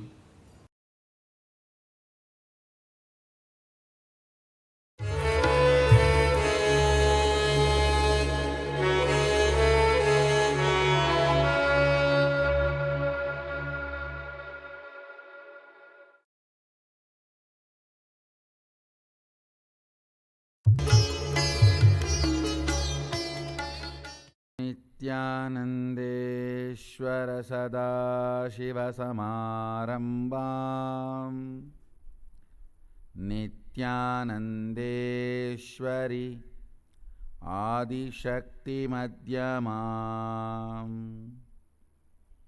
Asmadacharya Paryantam Vande Guru Paramparam.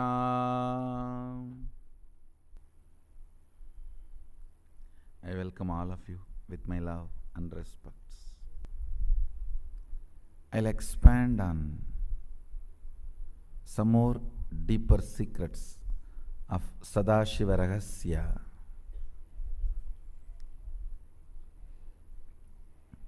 And also answer some of your questions.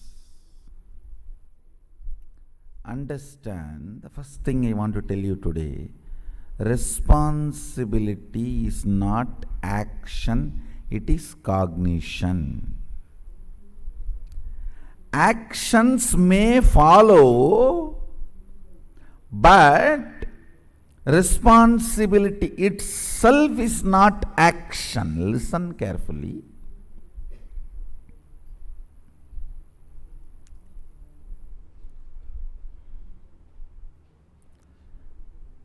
Hindu scriptures are not Hindus, but if you destroy the Hindu scriptures, Hindus will be destroyed.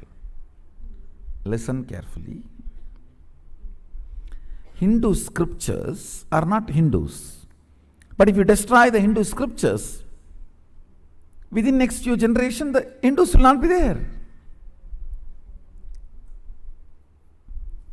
Responsibility is not action, it is cognition. But if you don't allow that cognition, action will never happen. And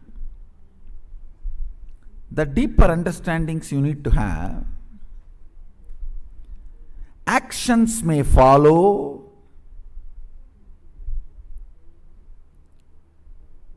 but responsibility is cognitive shift. Why, there are so many implications.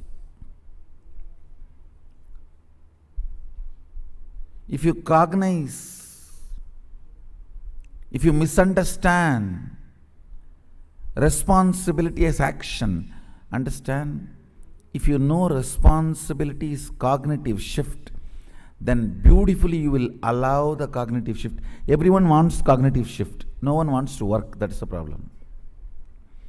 But actually you don't need to work. Allow the cognitive shift. Without even knowing you are working, you will be working.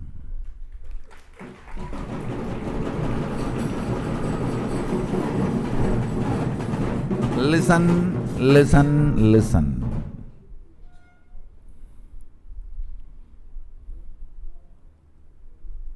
Today morning I was seeing the Nithyananda Times.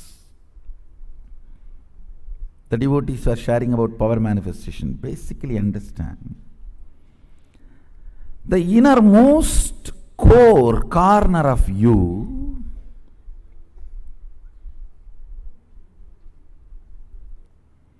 always knows you are Sadashiva,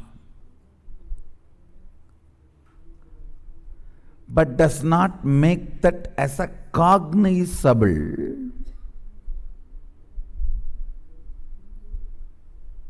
reality or possibility. You feel, yes. Hindu scriptures are all telling from the beginning, we are God, we are God, we are God. Must be true. Who knows?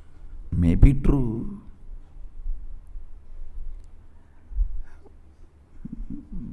But let us go for our next meal.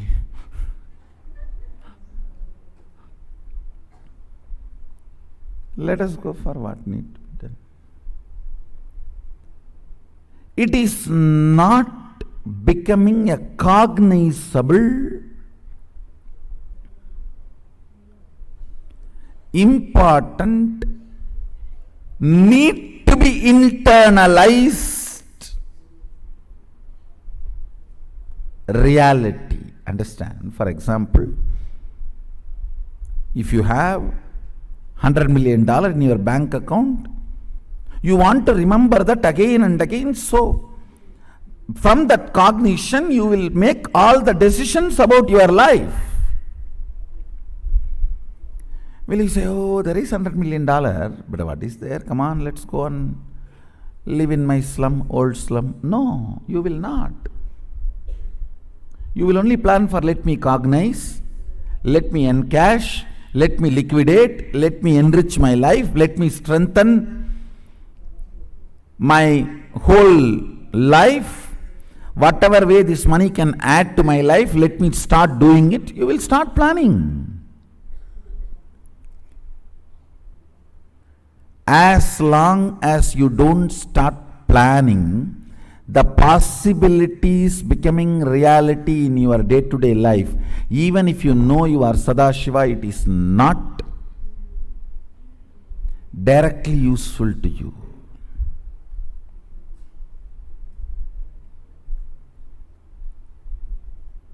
My job is making that Sadashivatva in you as cognizable possibility.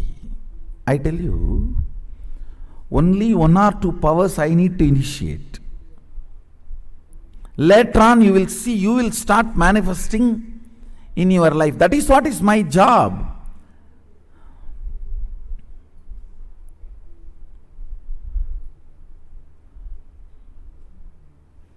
For each one of you, my commitment, my responsibility is to ignite that Sadashivatva as a cognizable reality, where you are inspired to encash and start expanding and enjoying. That is why from next year I made Inner Awakening into 31 days program. Inner Awakening is getting expanded.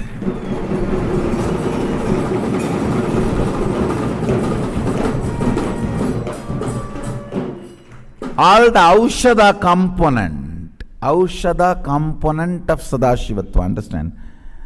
The Aushadha component has 4 dimensions. Certain herbs are asked to be taken in. Certain herbs need to be kept between the teeth or in your ears or in your eyes during the process. That is second. Third, certain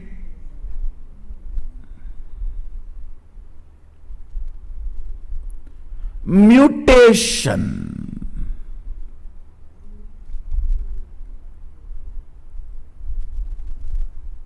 actions need to be done to your body. Let me explain the mutation actions. Fire walking and taking bath in the turmeric water is one of the most powerful mutation. Understand, this season, this month, Adi month, is the usual season for dengue and all types of fevers. Hinduism is so intelligent. Everything is inculcated as a religious and spiritual practice. Do fire walking and take bath in the turmeric water. Keep few neem leaves outside the house. I challenge you will not have dengue.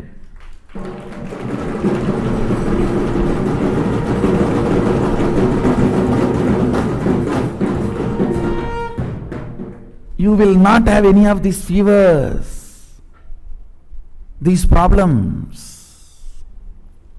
Even with dengue, if you go to doctors, many doctors say, no, boil neem leaf in the water and drink. அதைத்தானடா நாங்கள் சொல்லிக்கிட்டு இருக்கோம் 60,000 வருஷமா.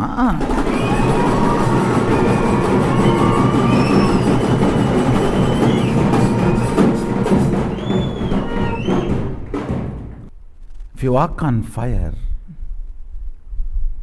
the small wounds may not get created. Whether it gets created or not, it is mutation of the body. See, one of the side effects is health. There are other side effects where certain intense energies are awakened and negativities are nullified. See, the depth with which you feel violence and violated, with that same depth, if you feel sacrifice and commitment, devotion, that violence in you will be muted.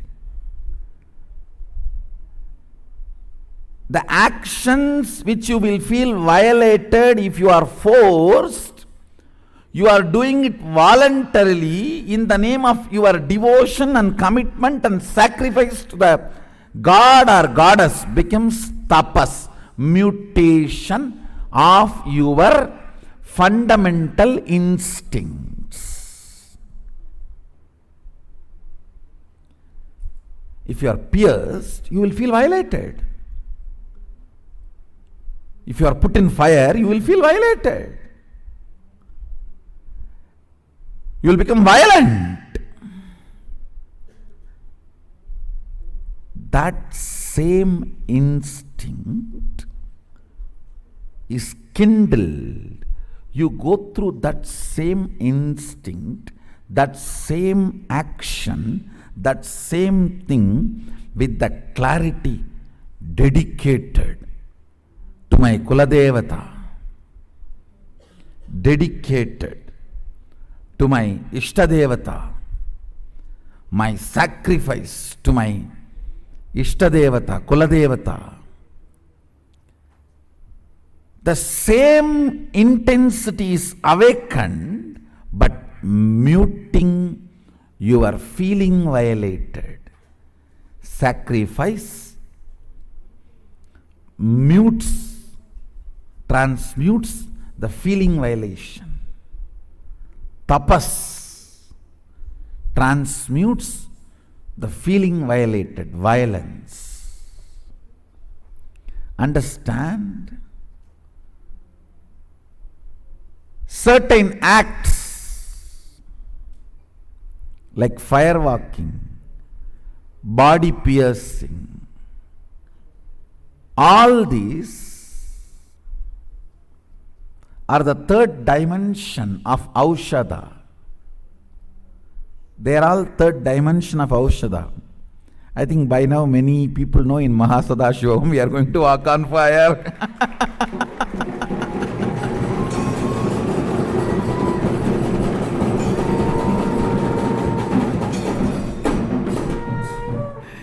இதுக்குத்தான் அடி போடுறாரா?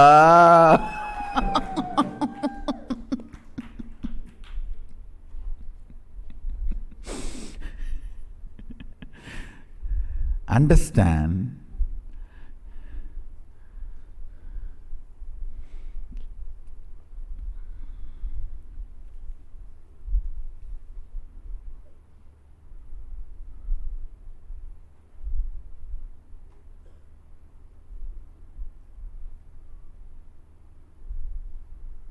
the fourth dimension of Aushadha is inhaling certain herbal perfumes and smells while you are falling asleep. These are the four primary Aushadha processes Sadashiva is giving for raising you to a different dimensions of universe and making you manifest the multiple powers of Sadashiva, state of Sadashiva, space of Sadashiva. Understand?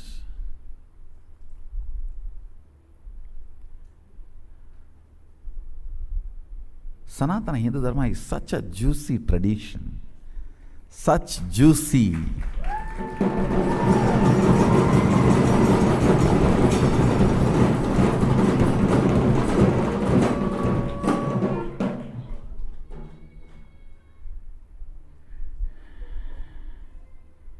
விளைந்ததையெல்லாம் சந்தையில் விற்காமல் விதைக்கொரு கூட்டி வைத்தோம், கஞ்சிக்கொரு கலயம் வைத்தோம், கஞ்சிக்கு வைத்ததை நாங்களே குடிக்காமல் விஞ்சி இருப்பதை ஊரோடு குடித்துக்கொள்ள குலதெய்வத்திற்கு கஞ்சி வார்த்தோம், கஞ்சி வார்க்கும் திருவிழா பெயராலே கூடி குலாவி வரும் வஞ்சிகளையெல்லாம் கண்ணோட்டம் பார்த்து திருமணத்திற்கு பெண் தேடினோம்.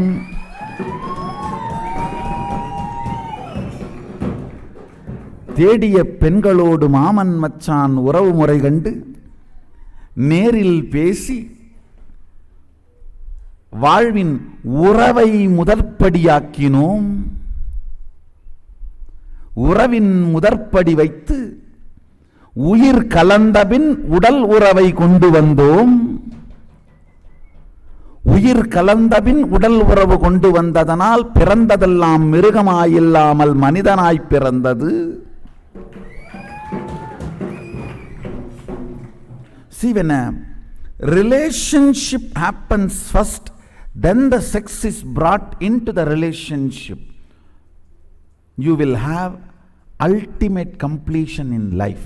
If the sex is brought first and then the relationship is created, I tell you, 100% it is a failure. You are building a concrete building on empty sand foundation. Relationship first.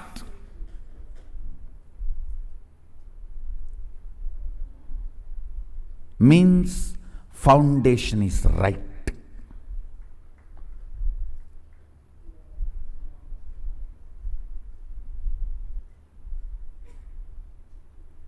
Everything in Hindu tradition is such juicy.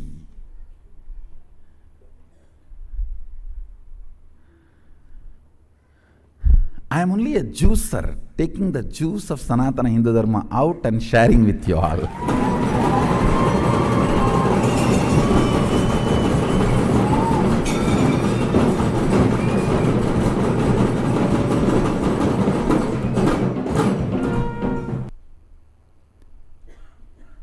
Responsibility as cognition first.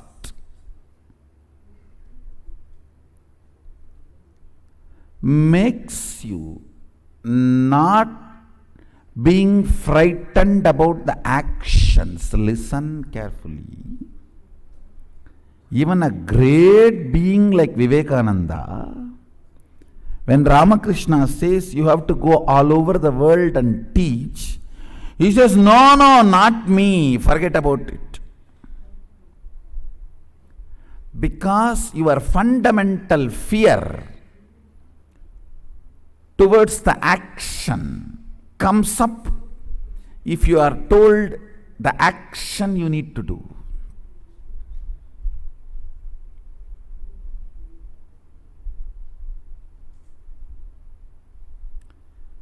But still nobody is able to break the record created by Vivekananda. Once Ramakrishna made him realize, cognize his responsibility. Once the cognitive shift of responsibility has happened, the actions he performed, oh God, still nobody is able to beat the record. The number of discourses he gave in the number of days, the time, hard work, still nobody is able to break. I am telling you. Even I did not break that record. So maybe the quantity I broke, but not within the time frame. His whole public life was only 9 years. 1893, September 11, Chicago, he starts his public life. 1902, July 4th, he left the body. I need to verify whether July 2nd or 4th, maybe I think 4th. He left the body. That's all, 9 years. 1893 to 1902.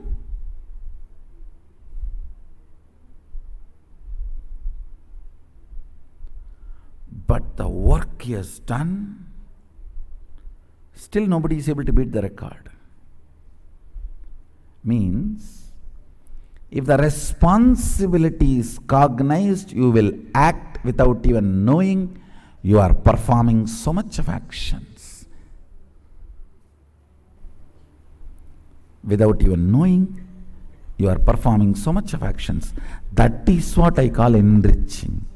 Enriching means enjoying your responsibility.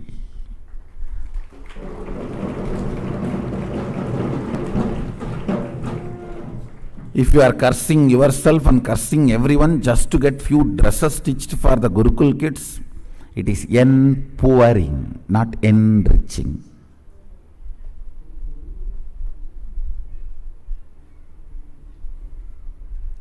Enriching means your responsibility, cognition is the Chidambara in which you are dancing.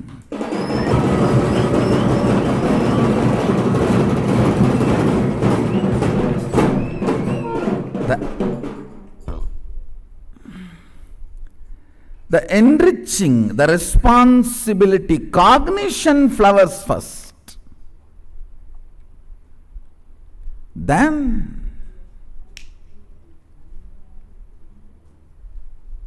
the actions follow. It is no more action, it is Leela. It's play. Kuttu.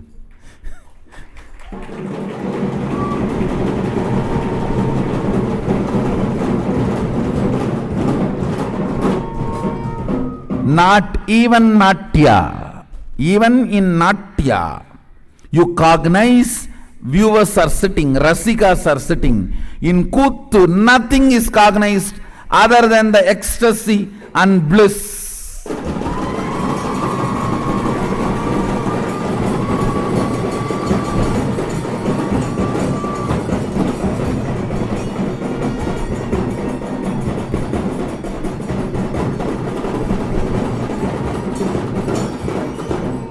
That is why we call Nataraj as Ambala Kuttan, not Ambala Natyan. Ambala Kuttan. Kuttu is nothing but Kuttu of modern day.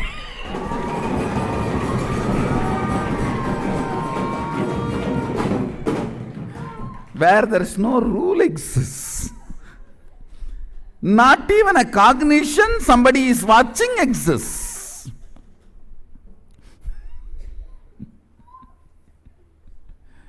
Not even a cognition somebody watching exists.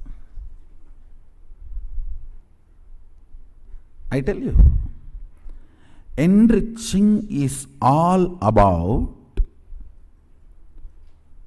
responsibility, cognition first, then actions following casually, without even you remembering, you are acting. Without any pain or struggle that you are acting. The cognitive shift of responsibility, when it happens in you, you become Devata. Daivatva enters into you. You become God.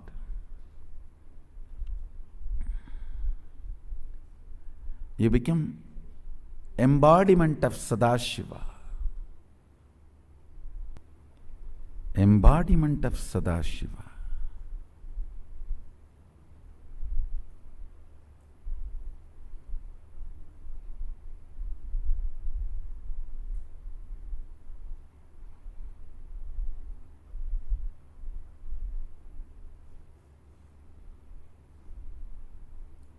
Next year all inner awakenings are going to be 31 days, because this Aushadha component I am adding into inner awakening, making it the most powerful conscious breakthrough program available to the universe from KAILASA.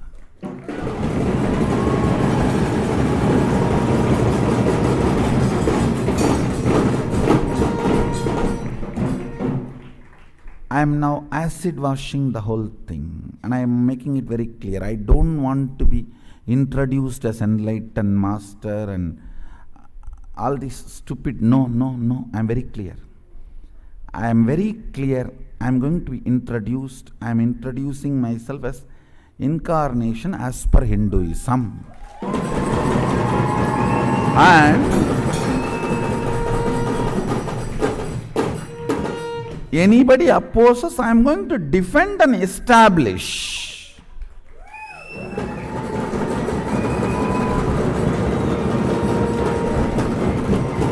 Why these guys, so many modern, so-called modern day gurus, even though they have a deep down desire to claim themselves as incarnation, they always try to claim enlightened master, so the resistance will be less. It is not actually, this enlightened master idea is not at all from Hinduism. It's completely from Buddhism. A branch of Hinduism, not from the core mainstream Hinduism. So take some idea which is already spread without much resistance, even though it is compromising your own father's name, it is okay. Taking this kind of route, that is not for me. I am very clear. My father is Arunachala.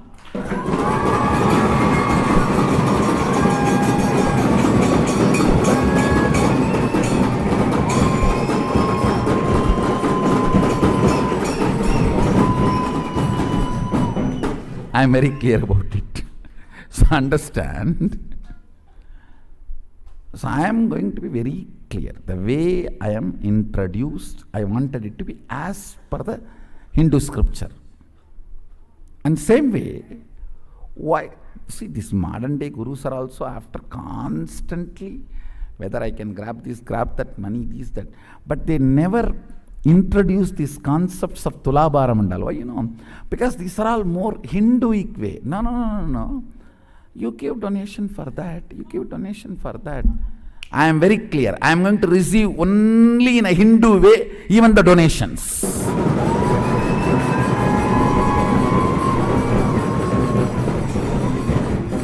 It is going to be only Pada Puja, Tomala Seva, the Tulabharam, only Hindu way. Introduction as per Hindu Shastras. income as per Hindu Shastras, expense as per Hindu Shastras.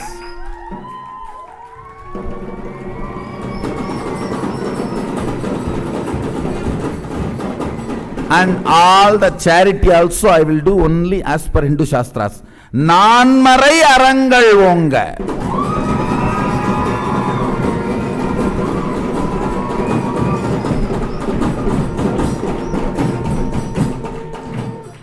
These fools are telling me, why don't you start schools? You will get a good name. The Hindu monies, I'll build school to teach Macaulay's education system.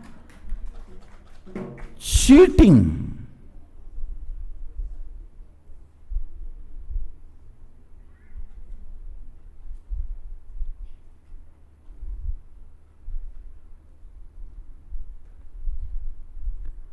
So even charity described in 4 Vedas. Nanmarai arangal vonga.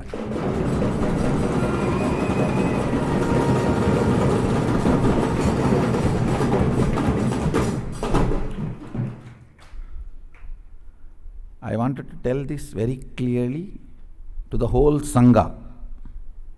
Introduction as per Hinduism. So if the issues are raised, we will defend and fight it out. That is why we are here.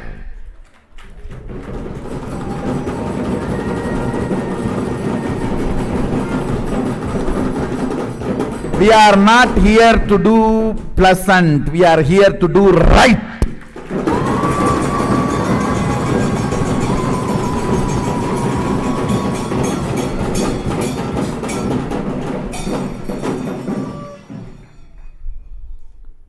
So from today, anywhere you have any of my introduction material with this enlightened master idea, it is irrelevant. It is redundant. I am very clear. Destroy all those material. Incarnation as per Hinduism.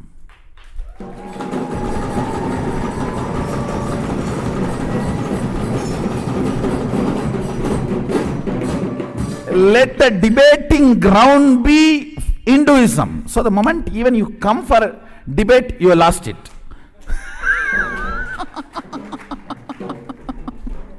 The moment you accept the debate, you lost it.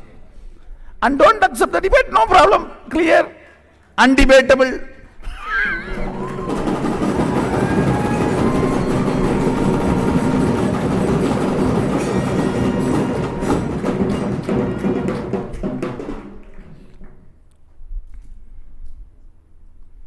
I am very clear.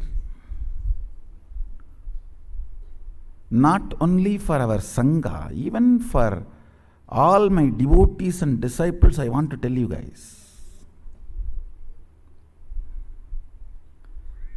Slowly, slowly do this transition.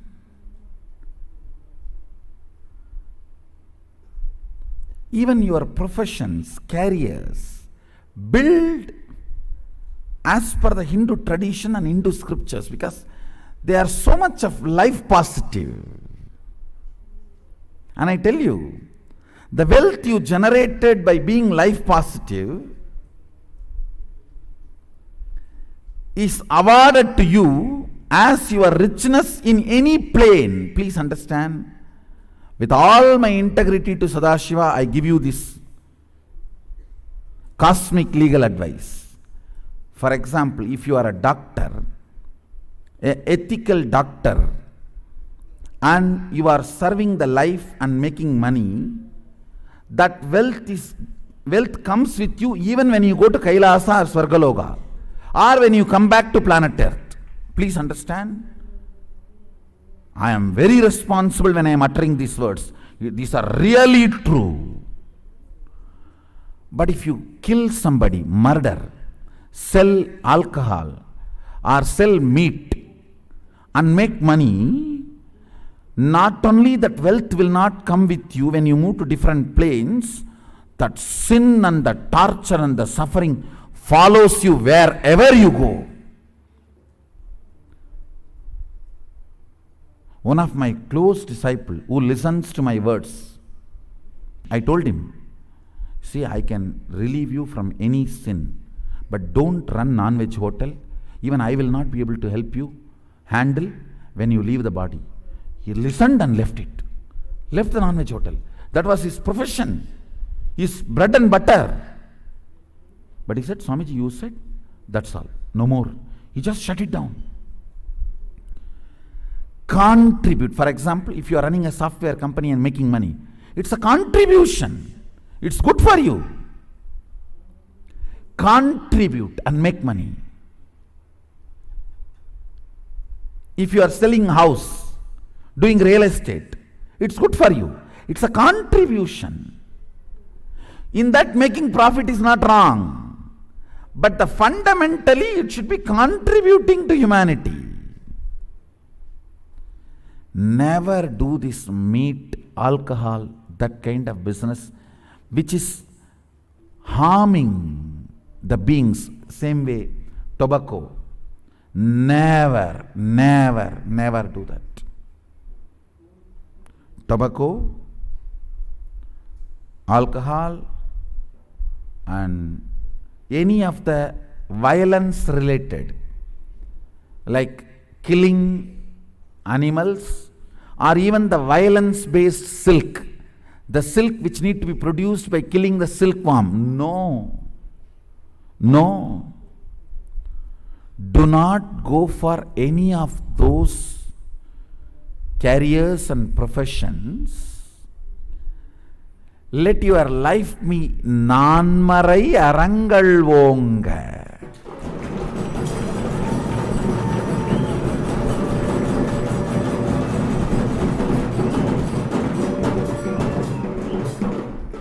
See, for example, when you are running a software company, you invest only $10,000, but you make $1 million, nothing wrong. That is not at all wrong. That's not at all. That wealth will come with you even when you move to a different plane or when you come back. Any wealth generated by contribution always comes with you. It is permanent. Never create a wealth based on violence. For example, you are a teacher. You teach good things, not bad things. Of course, if you are teaching to kill, that will not be a good money.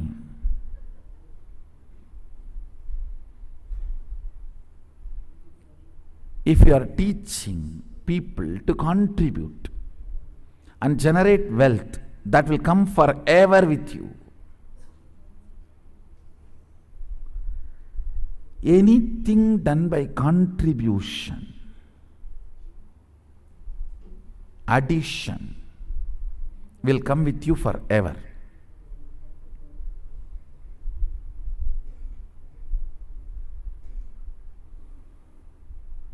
Understand? After all, we are Hindus. We are not that poor to look at the life as if only one birth and one plane. Pooh.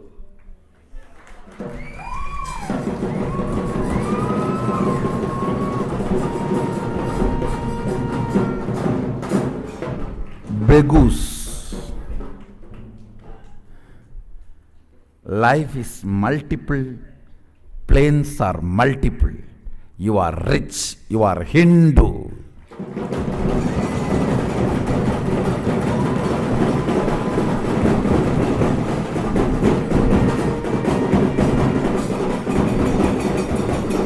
Understand, this plane, planet Earth, is only Bidadi, guest house. Bidadi means actually guest house. That is why I built the campus on Bidadi, for you to remember ever and ever and ever.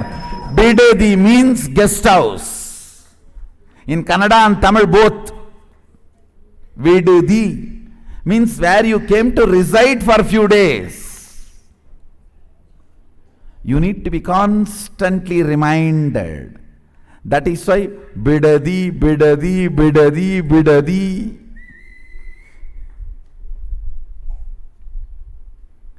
It is Bidadi Kailasa, means you came here to get ready for Kailasa.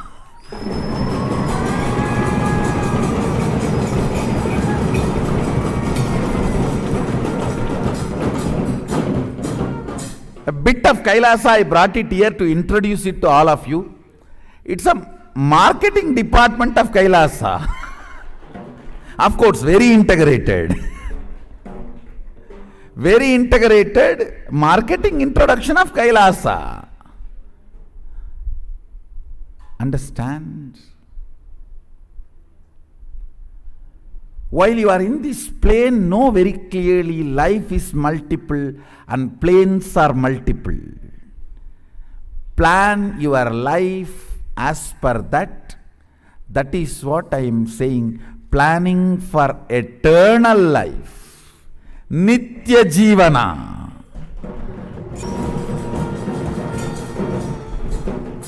Neither life is one nor planes are one.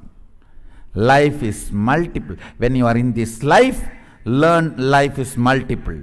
When you are in this plane, learn planes are multiple.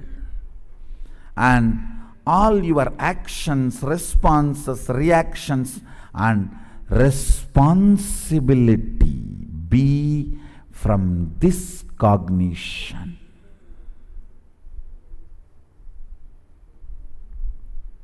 Essence of today's satsang.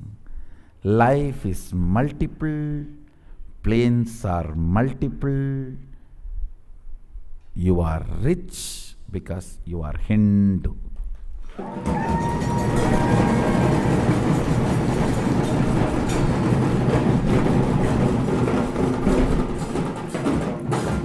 I have some questions to be answered today about initiation into Sadashivoham. I'll answer them. About Sadashivoham, I'll answer some of them.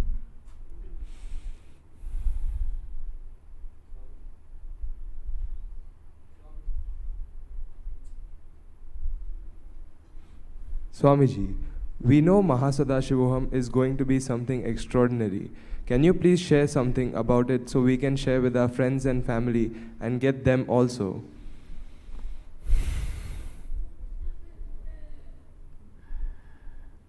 To tell you straightforward, it is manifolding. It is actually opening up, happening. I can give you few words of introduction. It is going to be awakening the state of Sadashiva,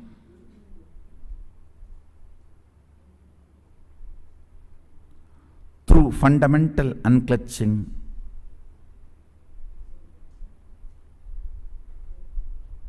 Nirvikalpa Samadhi process. Then manifesting means awakening the space of Sadashiva intensely, completion with everything that exists. Then manifesting powers of Sadashiva using all the technology Sadashiva has provided, alchemy products, alchemy processes. The important contribution, Aushadha, tempering and transmuting and awakening your whole system for manifesting Mahasadashivatva.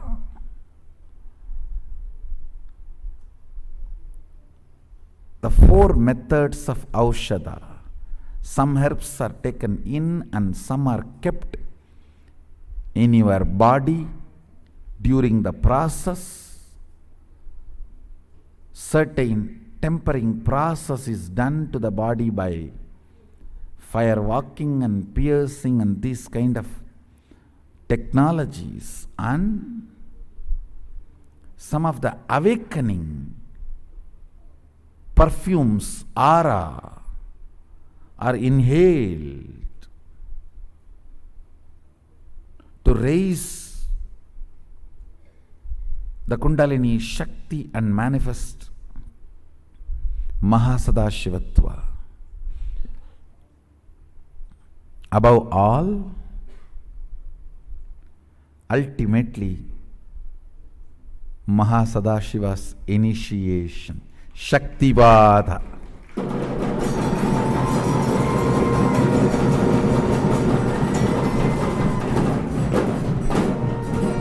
Maybe I will have to continuously introduce in few more satsangs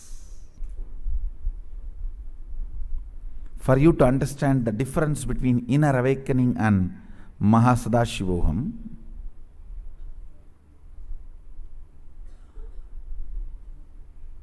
The whole inner awakening will be finished in first day of Mahasadashivoham.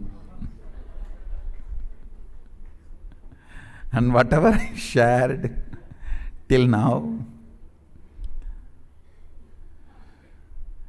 Shivoham, Nithyanandoham, Sadashivoham, all will be done in first 24 hours. When you walk in the welcome center, you will be given all the alchemy products.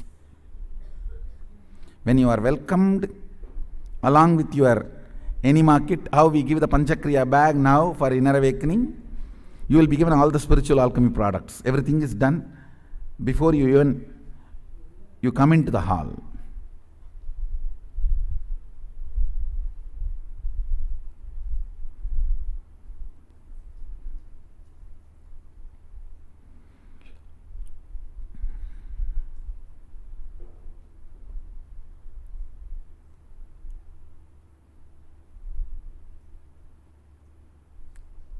I am also aligning all the processes for the modern day body, human body, and all the legalities of the country.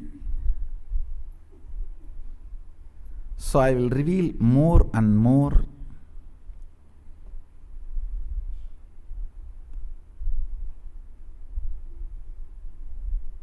what Mahasadashivoham is going to be all about in the further satsangs, in further few more programs. If I have to say few lines about Mahasadashivoham, it is making you experience multi-dimensions of your consciousness and access to multi-dimensions of your universe and manifesting all the dimensions of Sadashiva is Mahasadashivoham.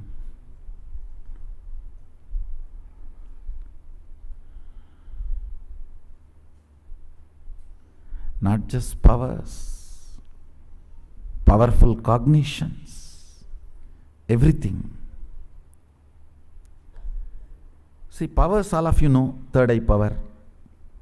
You can do the remote scanning, body scanning, remote vision. But powerful cognition means if I can see what is happening there, it means there is no gap between what is operating in this body and what is existing in that house. This and that is one and the same. That is powerful cognition.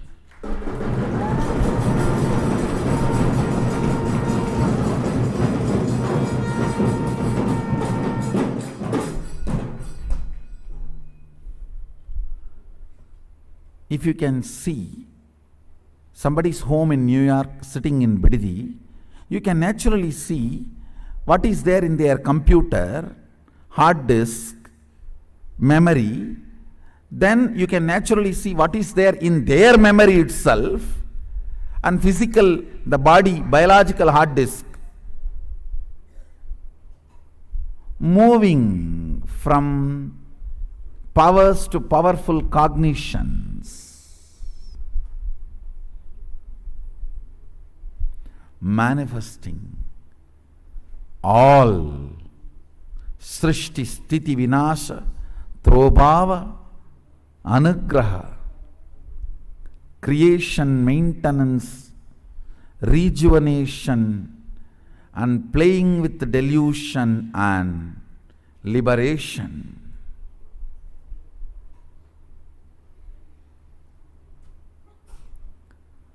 Manifesting all this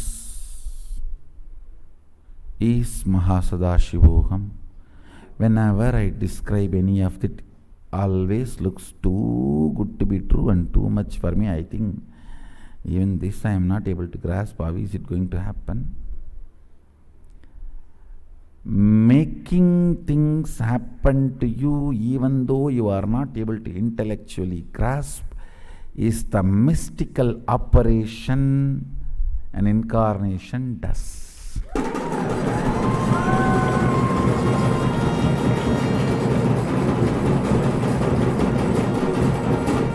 People come, sometimes people tell me, Swamiji, this Mahasadashivam, even introduction I can't understand. How can that become my experience? I tell them, okay, as if you understood the whole third eye circuit. I already made that as experience to you.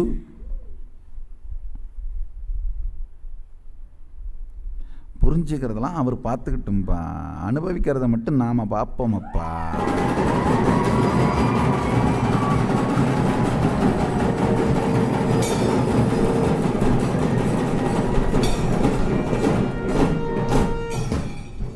அது நம்ம டிபார்ட்மெண்ட்டில் சாய்ஸில் விட்டோம்.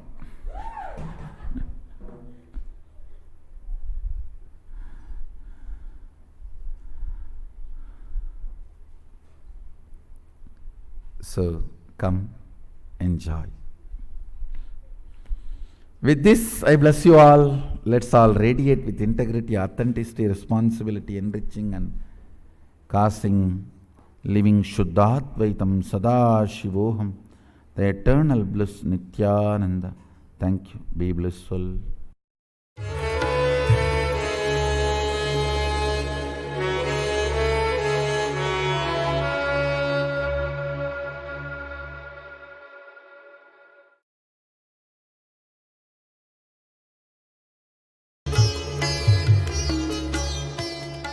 Nithyanandam Paramasukadam Kevalam Jnanamurtim Dvandvatitam Gagana Sadrusham Tattvamasya Dilaksham Ekam Nityam Vimalamachalam Sarvadi Sakshi Bhutam Bhavatitam Trigunarahitam Satgurum Tam Namami. Nithyanandam, and a very warm welcome to this evening's very special satsang, Ask the Avatar. All of you have come to love Ask the Avatar sessions. I've seen so many positive comments all over social media because this gives each and every one of us an insight into the various expressions and dimensions of the Avatar, His Holiness Bhagavan Paramahamsa Shri Nithyananda, whom we all lovingly call Swamiji, and how he expresses uniquely with each and every one of us. Tonight, the Adinavasi who gets to ask the Avatar is someone who really needs no introduction. She's a disciple of Swamiji, but to her, we hear her call him very sweetly Jaiji. He's her God, he's her Guru, he's her everything. I'm so excited to introduce to all of you Mahayogini Ma Nitya Mahayogananda.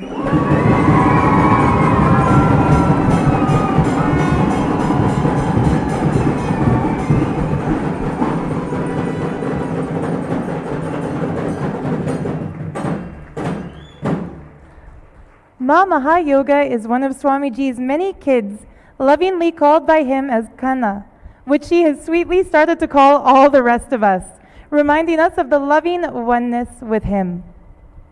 Her journey with her Jaiji has been beyond magical, unimagined, unexpected, a transformation from human to super divine human. Ma Mahayoga heads the Nithyananda Yogic Sciences wing of the Nithyananda Sangha, and she is initiated as an acharya to lead sessions on manifesting the powers of Sadashiva, the source himself, initiated by Swamiji.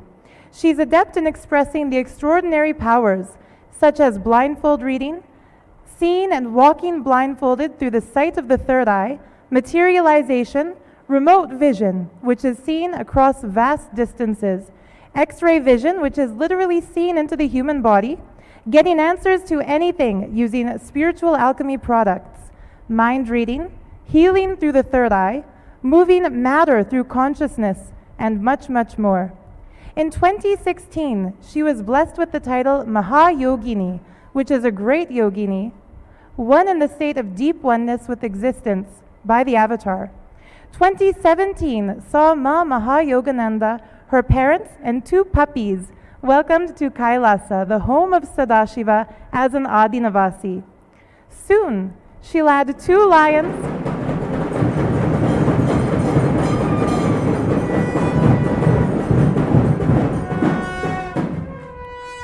Soon, she will add 2 lions and a horse to the amazing power manifesting tribe here.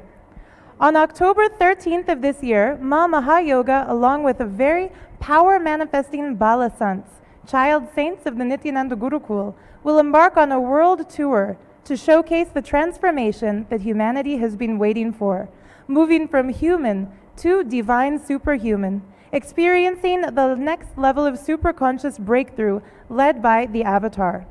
The World Tour events will be attended by thousands who will have the opportunity to understand we can be the masters of our destiny if we live in the state of Sadashiva, radiate the space of Sadashiva, and manifest the powers of Sadashiva. The journey begins at the grandest alchemy humanity has ever seen in the form of a 23-day program called Sadashivoham in December right here at Nithyananda Peetham, Bengaluru Adinam, which is the spiritual headquarters of the Avatar. At Sadashivoham, the most mystical processes combined with potent alchemy-inducing herbal preparations called Aushadha will see attendees able to casually visit other non-earthly dimensions, befriend divine beings, manifest extraordinary powers the likes of which we haven't yet imagined, that make us understand the grandeur of life and the insignificance of our typical day-to-day problems. Tonight on Ask the Avatar, Ma Mahayoga gets to place her questions to the Avatar on behalf of everyone in the world. Before she does so, she wishes for all of us to peek into her journey with the Avatar till date and see what preceded the auspicious moment in her life when she laid eyes on Swamiji for the very first time, a moment which made her understand that he is with her even when no one and nothing else is. Nithyanandam Paramasukhadam Kevalam Jnanamurtim Dvandvatitam Gagana Sadrisham Tattvamasyadilaksham Ekam Nityam Vimalamachalam Sarvadi Sakshi Bhutam Bhavatitam Triguna Rahitam Sadgurum Tam Namami.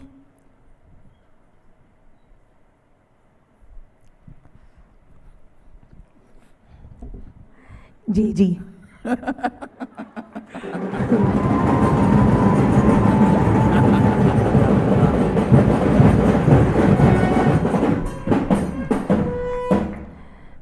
I first wanted to say that throughout the 10 years that I have been with JG now, the words between us have been very less. And because you've always answered me from inside me. So when this opportunity came to be on Ask the Avatar with you, I tried to write a lot of questions, but every time the answers were coming from inside. So then I decided that spontaneity was the best option here. But my first question to JG is, I ended up experiencing what I went through, and it felt like all of that happened just so I will see you and I will not miss you.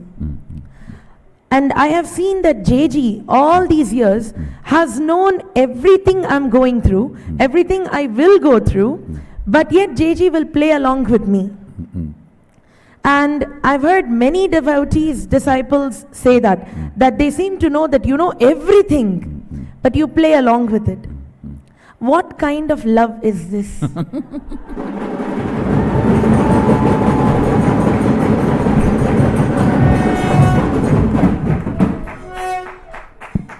Nithyanandeshwara Sadashiva Samarambam Nithyanandeshwari Adishakti Madhyamam Asmadacharya Paryantam Vande Guru Paramparam.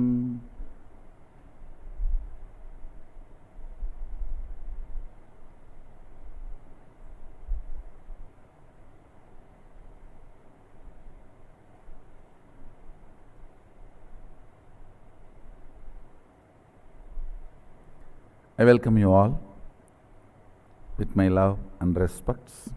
Mahayoga, first let me respond to that first word, JG. Understand, I have given name to millions of people. There is only one person who gave name to me and I accepted. That is Mahayoga.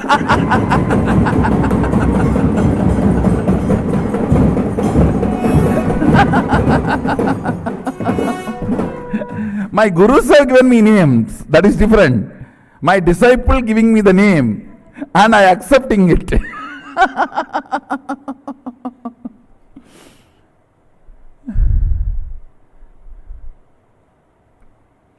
It's the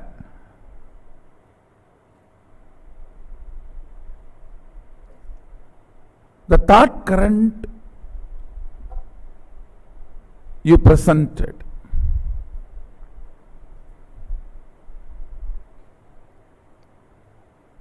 That I know everything, you went through, you are going through, you will be going in the future, which you will be going through, which you went through, going through, and in future which you will be going through. Everything, but I just play along with it. Understand? This is precisely the way Sadashiva lets the world happen. Just yesterday, one of the very close devotee, he asked me, Swamiji, don't you know when these problems come and when they are going to be solved? I wanted to put this on record. Let all of you know very clearly. All the things related to cosmic law, the logic of the cosmos, is revealed to me completely. Like a past, present, future, everything. All the things related to this normal plane, because I do not have the anxiety about the future, because I am so grounded in security. Understand? When you are grounded in the security and no insecurity, you will not try to peep into the future. Future is just one more room. It is insecure people who constantly try to peep into the future. Not the completely grounded. Not the one completely settled. Understand? It is not that I do not know your future.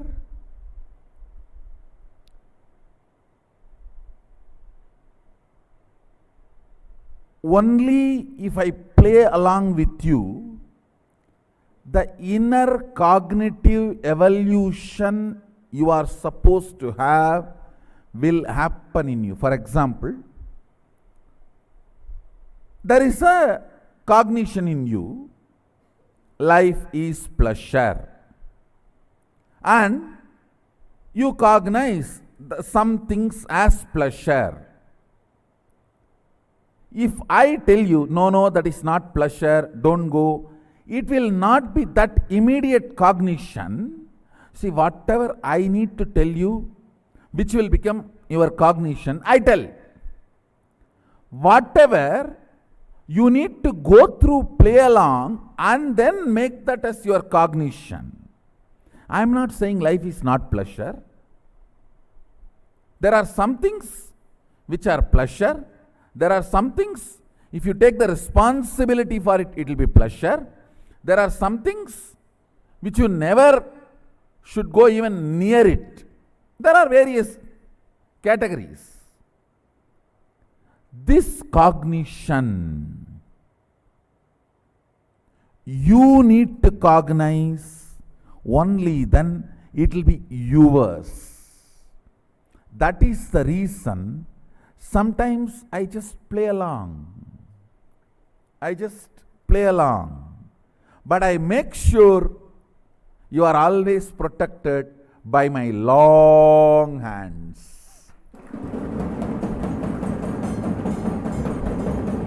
Understand? When I directly give you some understanding, without even going through the life, you just drink it and it becomes your cognition. Then at those moments you are in my lap, I am protecting you. With one hand, with another hand I am doing other things. But when you need to go through something on your own and develop that cognitive maturity, cognitive shift, matured cognition, I allow. Only make sure you are protected through the long arms and it is there constantly for you.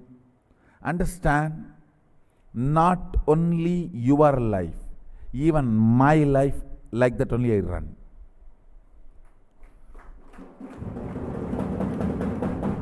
As Sadashiva, I stand and enjoy my life as Nithyananda.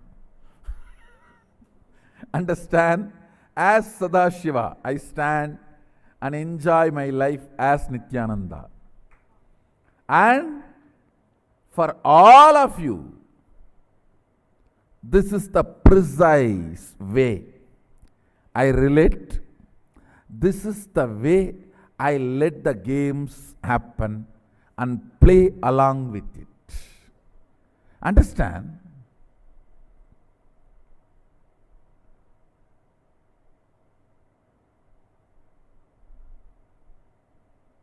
It's not that I do not know. When she was bleeding, 80% of the blood loss in the body in Canada, which is almost means coming back to life, is medically miracle. It's a medical miracle. It is simply sheer medical miracle. It's not that I did not know, but some things needed to be removed from our body for the new DNA to happen, the new flowering of consciousness to happen.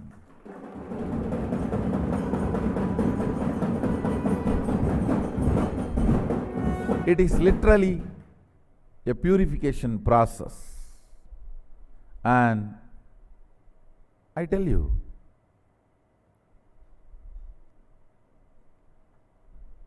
being around during those times as a protection, but not intervening in the cognitive shift, waiting for that cognitive shift to happen.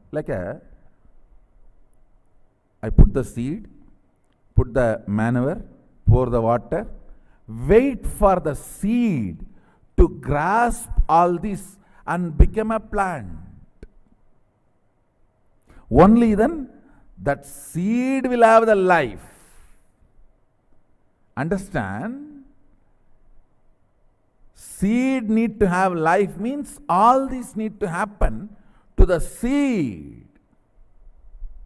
All these need to happen to the seed. So we need to allow the seed to grow. Of course, I do have a beautiful fence, so no goat or no danger can happen to that plant. But I need to do all the vatavarana, ambience, creation, everything.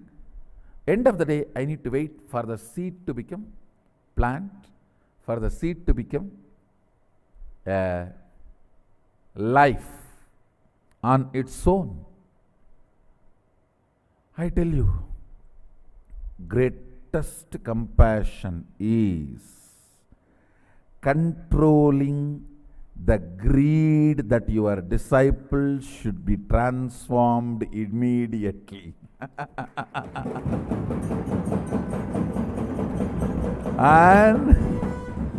and doing what needs to be done, even if they are not listening, even if they are not evolving, without giving up, waiting, waiting, waiting, waiting. Understand?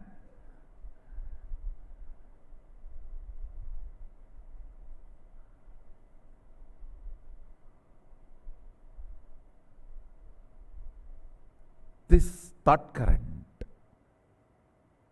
knowing everything, having the patience for the transformation of the disciples. And I tell you, the most riskiest thing is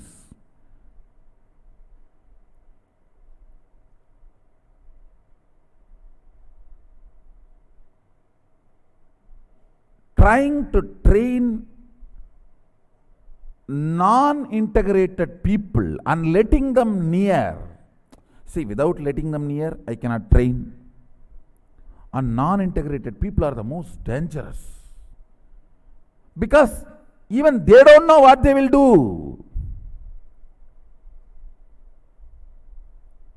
But you need to have patience.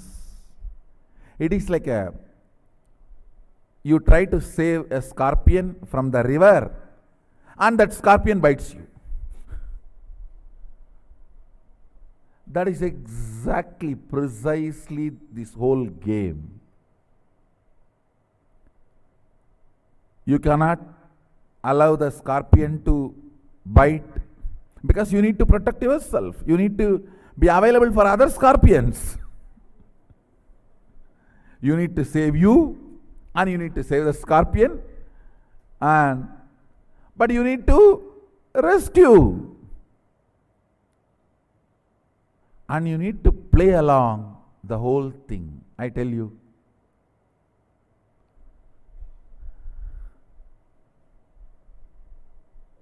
it is cosmic game.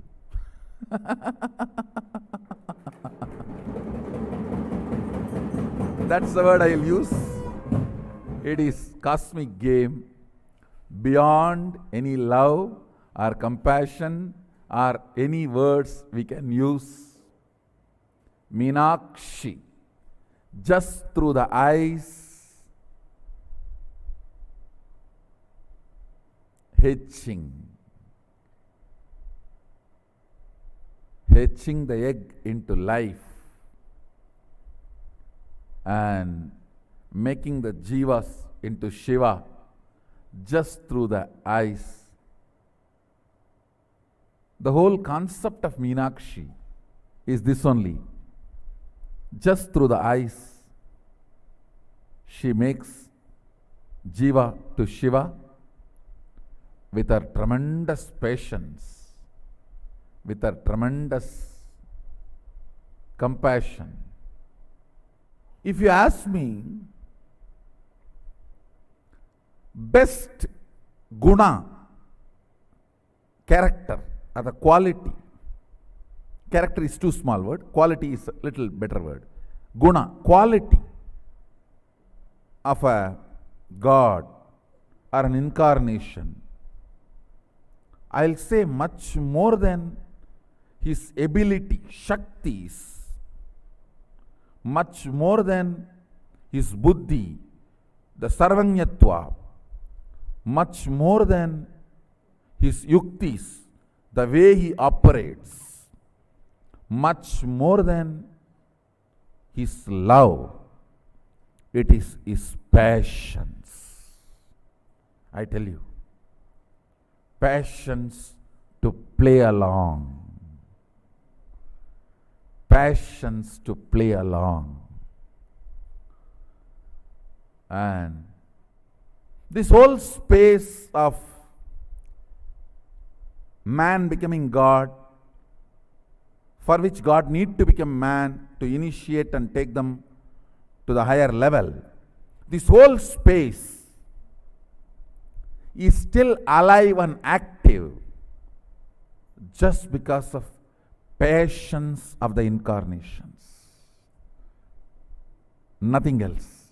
Everything else is secondary. I'll say, if I am asked to rank the incarnations, of course, you can't rank, that is different.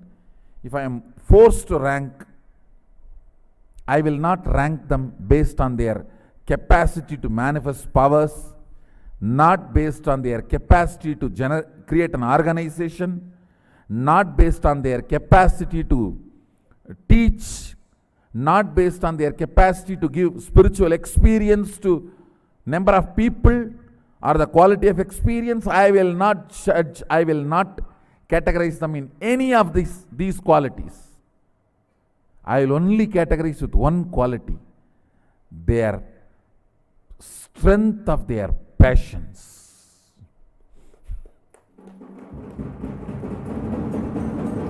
I tell you, strength of their passions. I decided today, I am going to do one thing.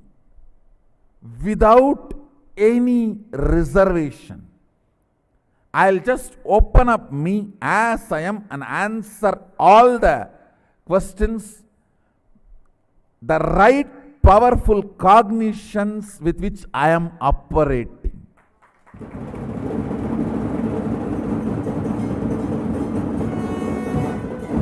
Understand? I am going to reveal, decode the operational software of Nithyananda.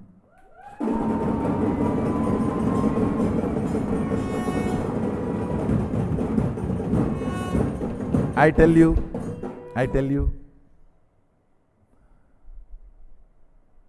my glory is not my ability to give boons. My greatness is not my ability to manifest powers or make all my disciples manifest powers. My greatness is not this great Saraswati tongue. Any concept she can just chew like a betel nut, betel leaf and spit. The prasada, the truth. My greatness is not any of that, or this great Nithyananda Sangha, or the courage of Kali and Durga. All this I will not consider as my greatness in my inner space. If at all I have to celebrate me for something, I will only celebrate me for my passions.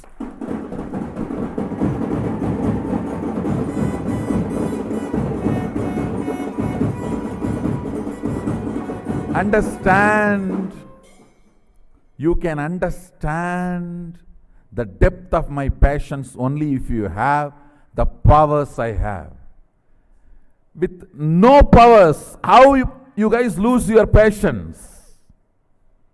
With all these powers, still I have not shaken the world, is my passions.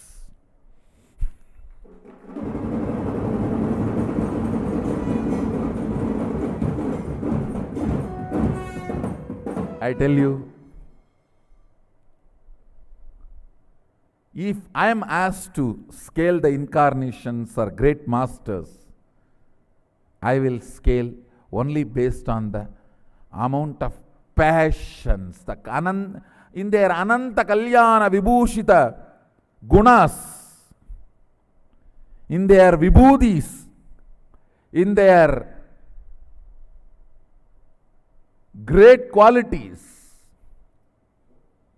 the amount of passions they demonstrated. I'll use only that as a scale to categorize them, to rank them. Everything else is secondary. To operate with human beings, the fundamental quality is patience and playing along.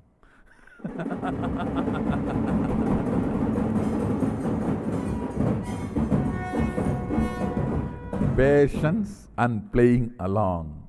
Getting back to Kailas is too easy. That doesn't need anything else. When there is a best space, what else you need? Getting back to the world needs patience. I tell you, if at all I need to be glorified, all the other things should only come as next. It is the patience I demonstrated with every disciple. And it is not just Mahayoga story. Ask everyone how I play along with them. Every level that it starts from the day one they come and ask the very preliminary questions, or from that day till all the questions they have or the tantrum they throw.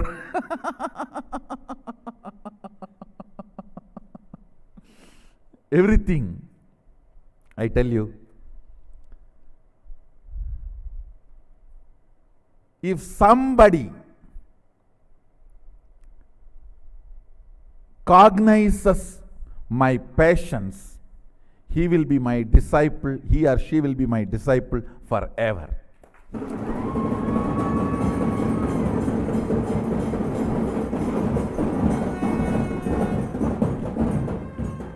You will never be bitten by the selfishness. You will never be destroyed by selfishness. You will be protected from the patterns of selfishness if you know to cognize my passions. Whoever understands and cognizes, not just verbally, cognizes my passions, knows my love for you and universe.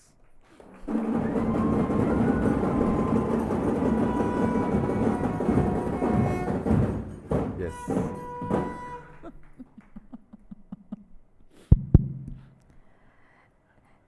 That was a very soul-satisfying answer, Jeji.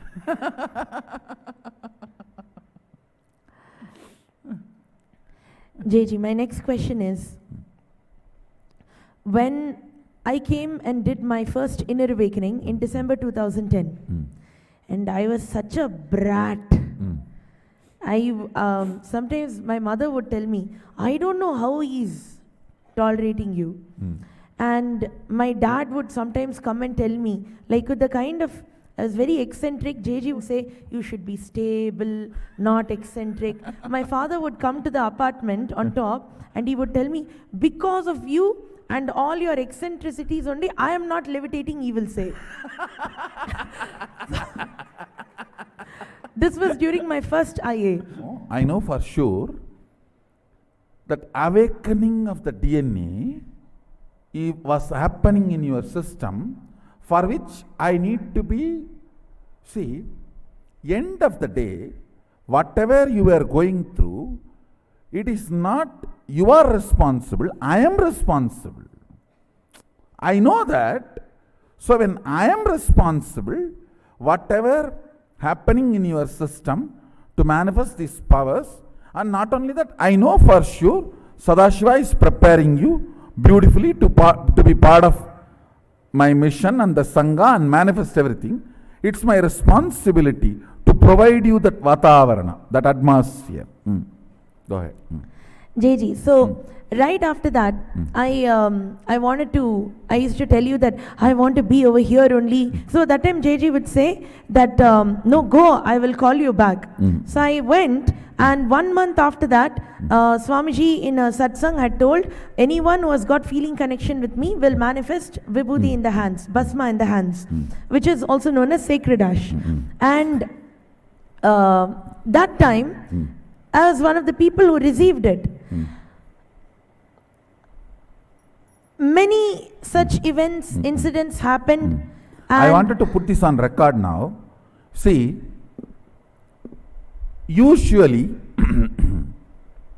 in that God-man space, means that it is called Bhava Spurana, means when the Bhava of the God entering into the human body, the clash of these two takes little time for this God state to get settled with the human body. During that time, the experiences happens, the powers manifesting, all that need to be protected, nurtured, supported. And fortunately, not only my support here, your parents are amazing support.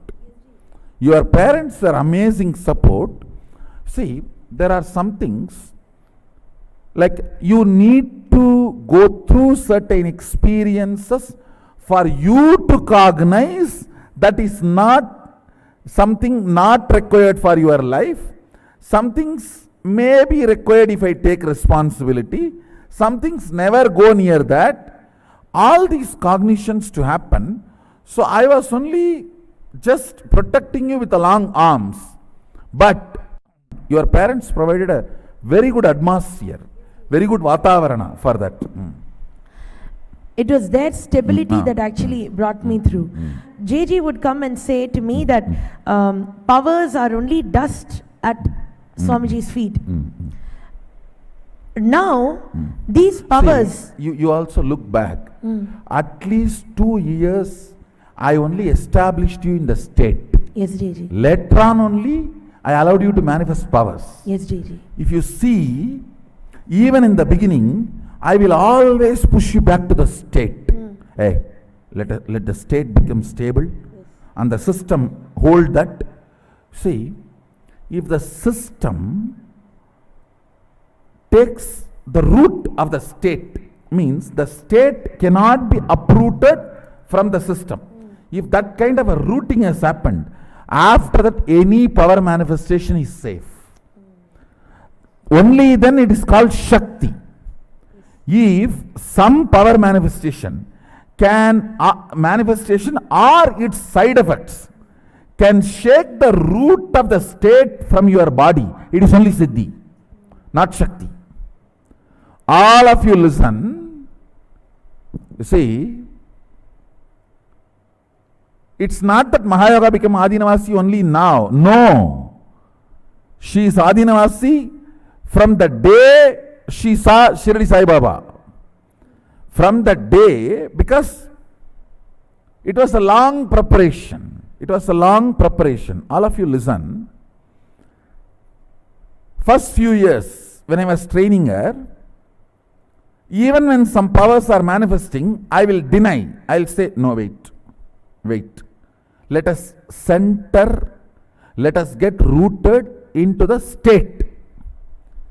It should be such, whether power manifestation or the after effects of that power manifestation, like a name and fame, glory, or all the other side effects, attention, everything which you get, right or wrong, sometimes good, sometimes bad, sometimes positive, sometimes negative criticism, all that should not shake the state being rooted in you, you being rooted in the state of Sadashivatva.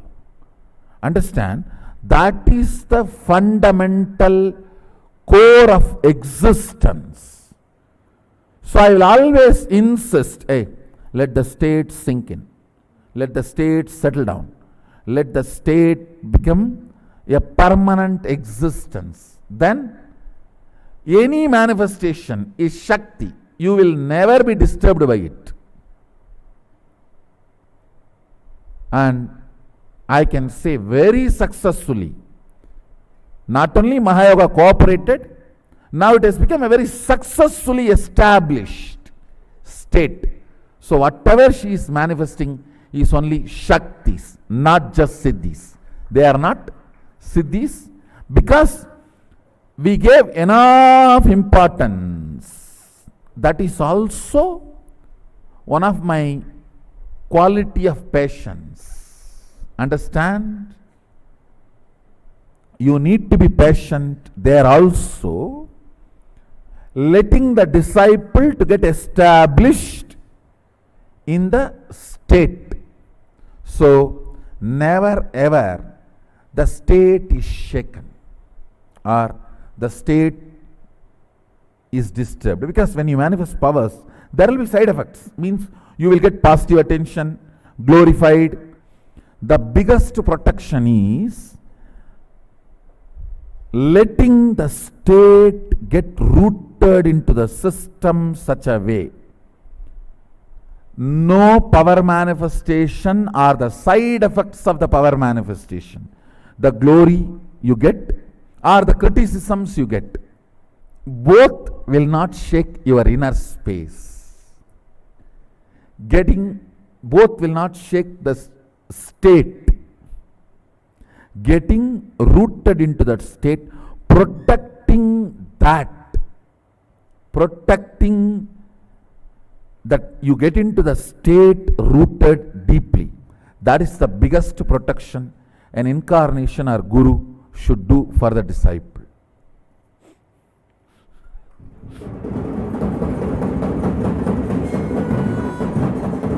Go ahead. JG, when you tell me that the powers are only dust at your feet, then I had a cognition that, oh, then JG's feet only is important. Now, everybody who walks into the Adinam knows that Swamiji makes them manifest powers. And these extraordinary powers of the source that you are initiating everyone into, sometimes I see during the two-way video conference, the two-way workshops, people are just coming to the free program and they will manifest the power of the third eye reading, and now in the upcoming workshop it's going to be mind reading.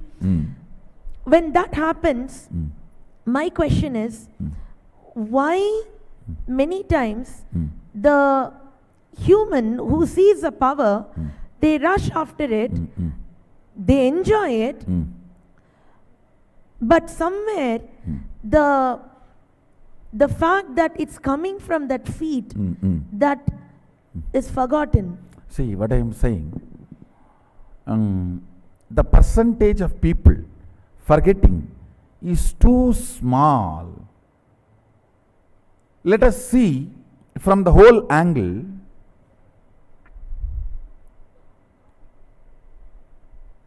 When they are made to manifest powers, the gratitude is awakened.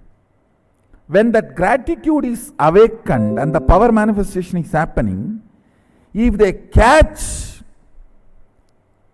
the visionary and his purpose for manifesting, they are connected forever and they manifest all the powers continuously.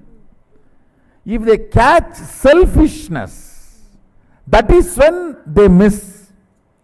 I should say it is very small percentage, even that can be avoided by making them understand the signs of power manifestation. Why this is manifesting? You see, whoever understands that why, and understanding about the oneness, they don't miss. But if they look at this more like a magic, or give and take, demand, bargain, negotiation, then they miss it and miss it. I think we should make people understand nothing can be given for these powers. It is only the understanding of oneness that's a science of power manifestation. Maybe by making them understand the science, the problem can be solved. Thank you, JG. My next question is, my parents wanted a divine baby, so they were guided by their parents and everyone. They did vratas, this, that, etc. and baby was born. But it was only Swamiji who made that divinity actually to start happening. See one thing, ma, they bring that kind of a DNA, but the Vatavarana and initiation is required to make it alive, to make that into reality. So now when JG is sending us, myself and 4 of the Nithyananda Gurukul Balasans on the world tour, where we are visiting all of these cities and we are going to showcase manifesting powers as a lifestyle. There many parents, many children are going to come. JG, sometimes today it feels like so much convincing has to be done to just showcase that having a child who manifests powers, who does not go into powerlessness. For example, even today also, my father, if there's a business deal that's happening, he will say, look through your third eye, answer what is happening. It's become so easy. And my conversation and my relationship with my parents has become so mature because of the initiation into powers that you have given me. But when the people come on the world tour and see, they do understand that yes, the power manifestation will give you a higher IQ, deep intelligence. But this quality of life raising, how can people understand that? See, mixing the power manifestation into your depth makes you stay in the state of Sadashivatva. Mixing power manifestation in your breath dimension makes you very beautiful, graceful, artistic in everything you do. Whether the words you utter or the seat you sit, everything will radiate that creativity when you make the power manifestation into your breath dimension. When you make the power manifestation in your length dimension, every moment of your life will be magical. The words you utter or the business you do or anything, I tell you, will be such extraordinary. The deals you make, I tell you. Negotiation is nothing but conducting a matured conversation and making the other person understand it is a win-win deal. That's all.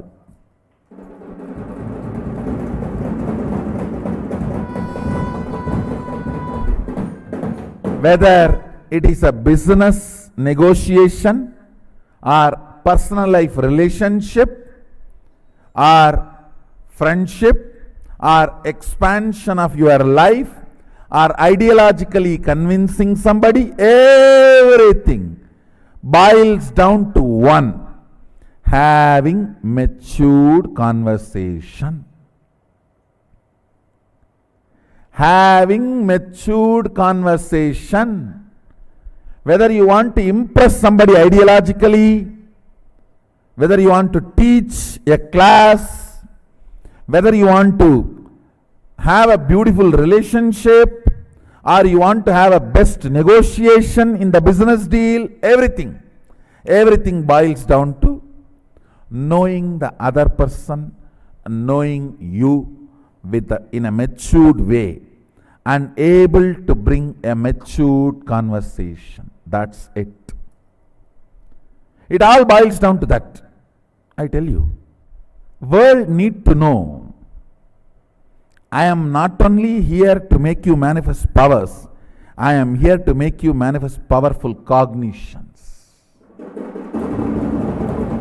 Understand? Reading others' mind is power. Reading your own mind is powerful cognition. Reading others' mind is power. Reading your own mind is powerful cognition. I am here to make you do both. Not just reading others' mind, reading your own mind too. If you see through the third eye what is happening outside, it is power. If you see through the third eye what is happening inside, that is powerful cognition. So I want to tell you, it is not just power manifestation, it is powerful cognition manifestation too. It is powerful cognition manifestation too. Thank you, JG. Before, only 1% of the women used to have things like polycystic ovaries, fibroids and all. Today, 90% of the women have this problem. And whenever, after JG initiated me into the powers, when I scan them, I always see this is not a physical problem, it is relationship related, especially the ideas they carry about men, how they feel violated. Now, when we are going on this world tour, for men, women, and JG said that there are 11 genders that the Vedic tradition recognizes. So for all those genders Please are going to understand, be... Native Americans have recognized 5 genders. This dual gender is one of the conspiracy against the humanity.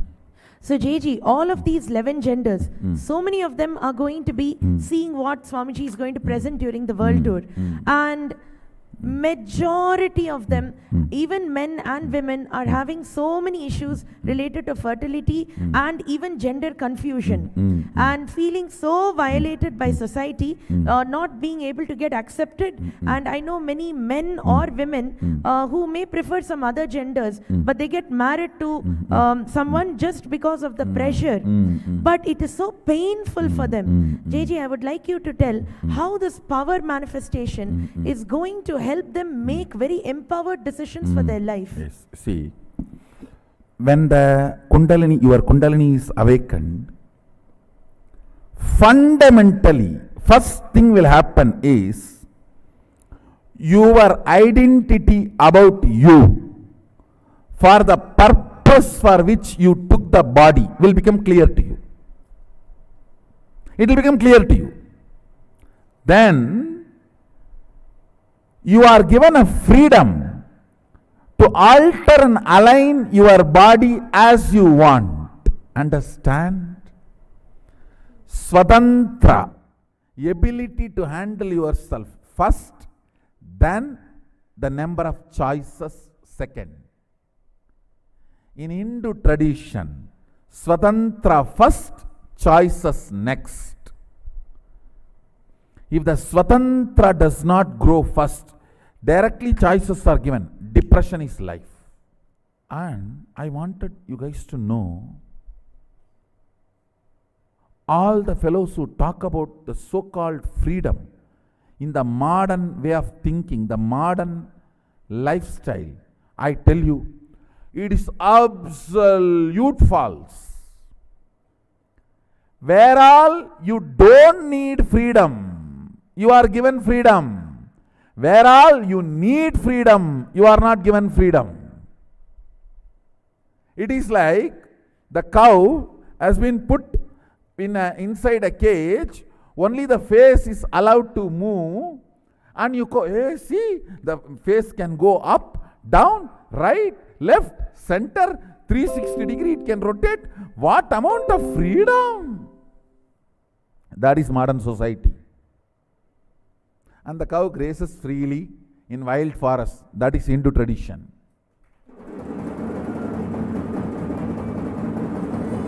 And that cow is given the intelligence what to eat and what not to eat, and even if it eats poison, it will not get into its system. Please understand, Swatantra is much, much higher than the freedom based on choices. Freedom defined by the choices. Freedom defined as choices is too low than the Swatantra defined by the Hindu tradition. See, the understanding about life has become such mess. And people need to be educated little more about brahmacharya. See, in Hindu tradition, till the age of 21, all of them have been asked to be a brahmachari. Not that everyone will be successful in celibacy, but that is the time they will discover their gender.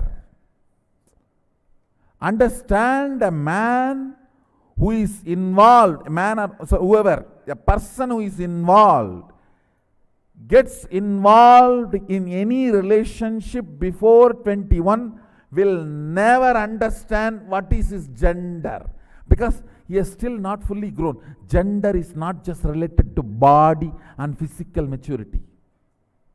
It is related to physiology, psychology, and the whole being. That is why till 21, a person is asked to be brahmachari within himself or herself, discovering, exploring. I tell you, exploring your identity, your gender is 10,000 times more juicy, celebrating than exploring the other body. We need to bring back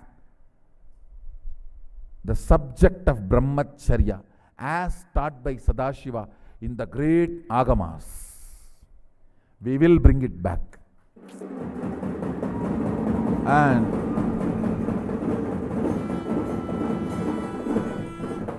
as an immediate solution, I'll give you this simple, basic two solution. One, do this power manifestation at least 42 minutes a day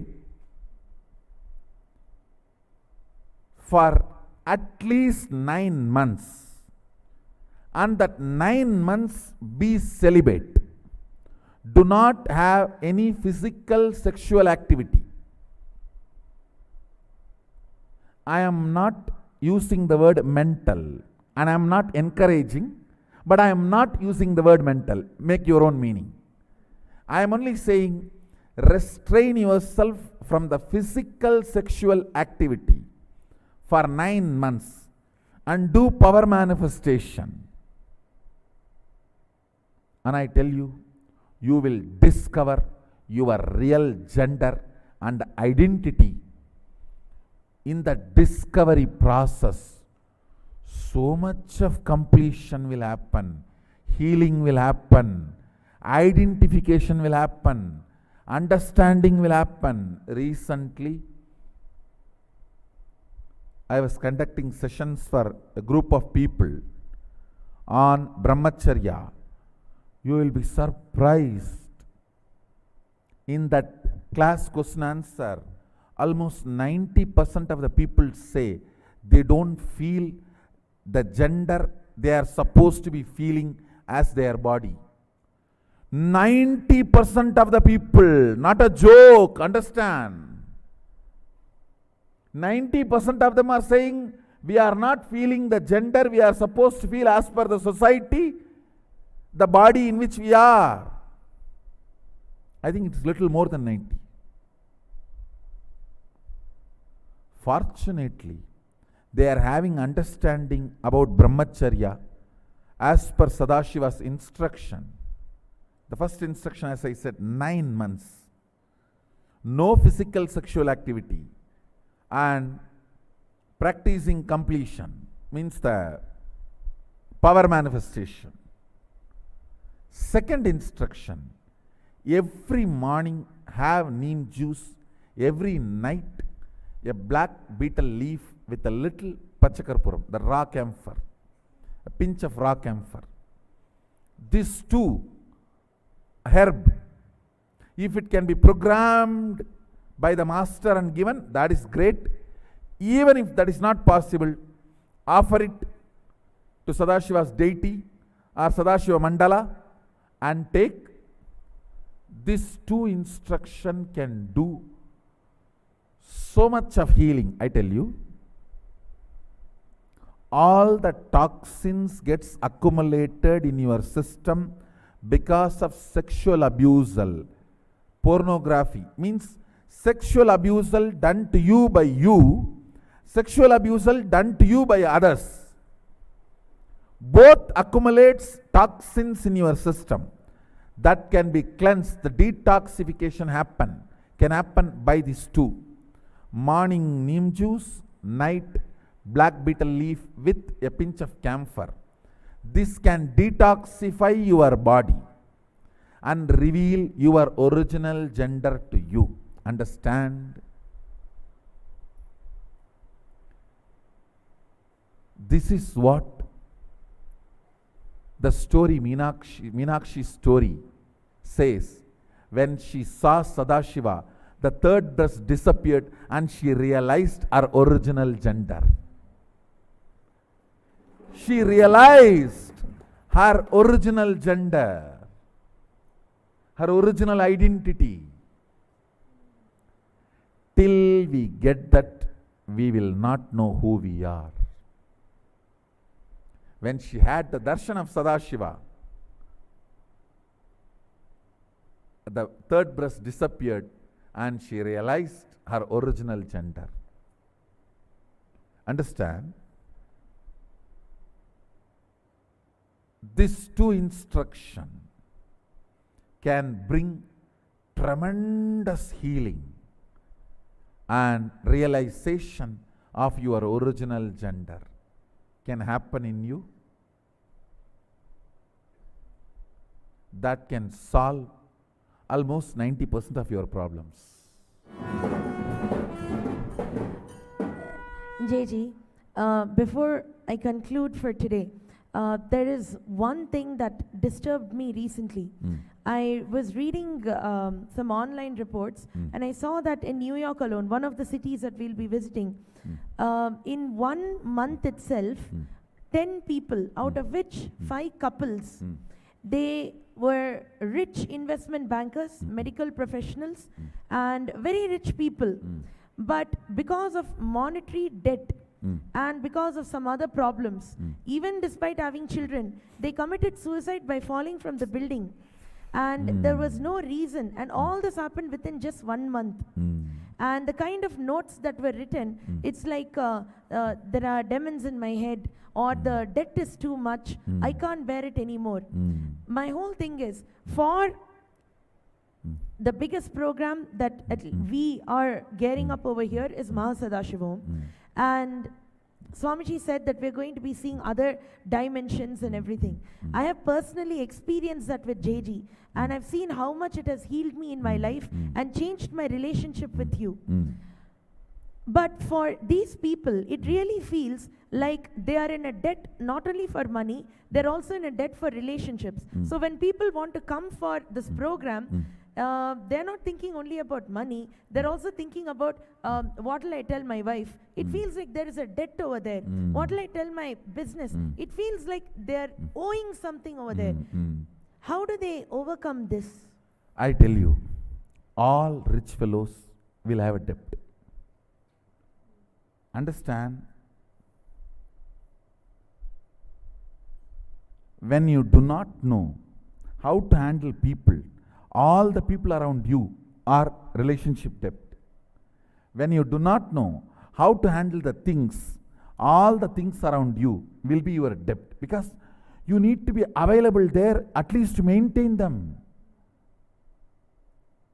As long as you need them, you think they are the source of your life, you are indebted to them. And I tell you, ultimately, debt is nothing but the feeling you need them for your existence. I've seen many people, if their car gets into accident, it is literally they lost a part of their body, they will behave. If the house is lost, they will behave as if something is taken away from their very existence. Understand? Nothing can be taken away from you which is yours. You can't enjoy anything which is not yours. Know very clearly, anything which can be taken away, let it be taken away the earlier, the better for you. Let which can't be taken away be with you, that will give you most stable life. I don't know how many people tried to shake this throne and take this throne away. Nobody is able to touch.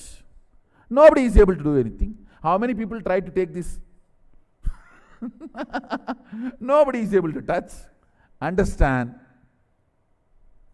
If it is yours, it is yours. If it is not, it can never be. And raise the quality of your existence. All the quantity for your existence will be showered on you. Let the focus be on raising the quality of your existence. The quantities needed for your existence will be showered, and they will all be attracted. They will all be there always around you. Let the focus be on quality. Otherwise, see, rich people, really rich people, saying they are dying because they have debt.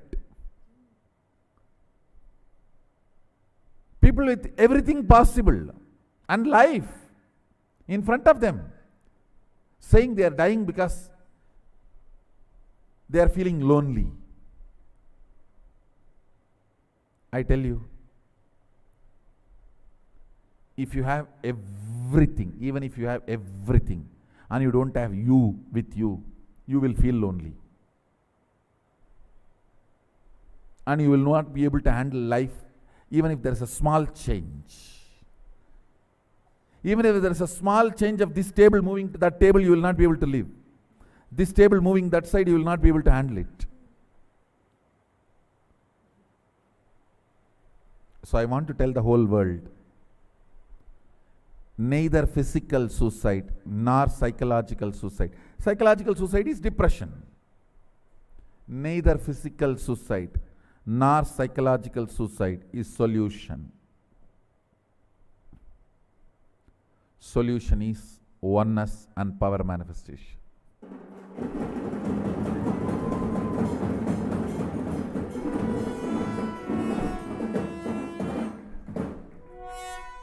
Neither psychological suicide nor physical suicide can be solution.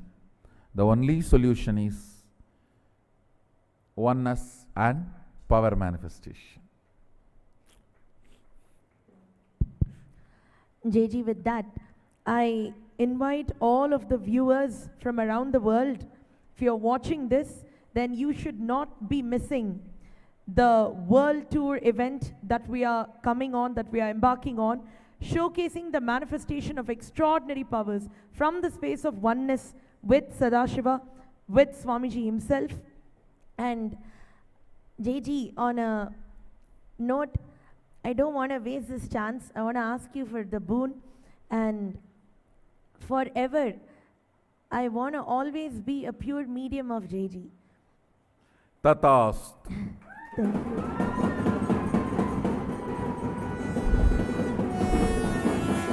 As I said, if I had to put a note,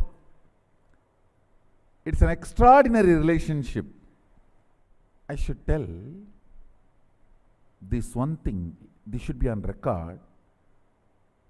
Many times, like how she feels, I am there with her wherever she is. Many times, whenever I initiate new powers in the courtyard for the balasans or anything, I just know she is already connected and that power is, she has been initiated. And she will start manifesting the powers immediately next day, without even physically me being there or physically she being here. Same way, the ideas, the concepts I am teaching, even if she is out for some days, for some reason, next time when she comes, she does not need to be updated or upgraded. She just knows what is the next things I revealed and she will start speaking about it in the class. She will start sharing about it in the session. I should say, it is beyond any ordinary, mundane this world. It is the connection with the very biomemory, muscle memory, bioenergy of Sadashiva and Meenakshi. So,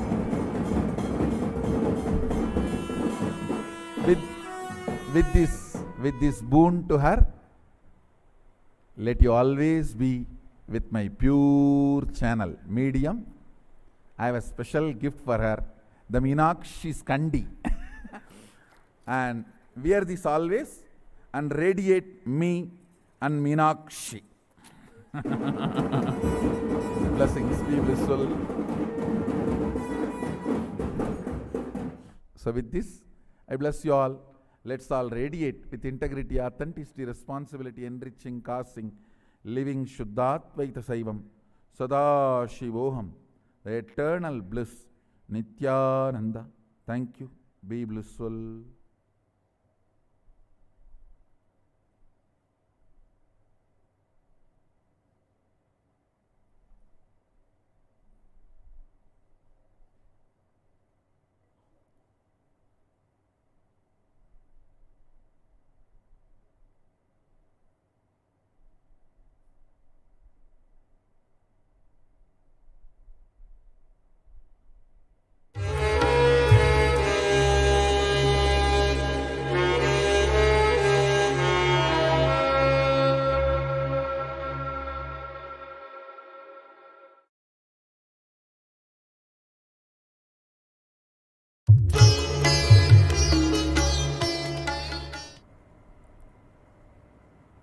Nithyanandeshwara Sadashiva Samarambam Nithyanandeshwari Adishakti Madhyamam Asmadacharya Paryantam Vande Guru Paramparam.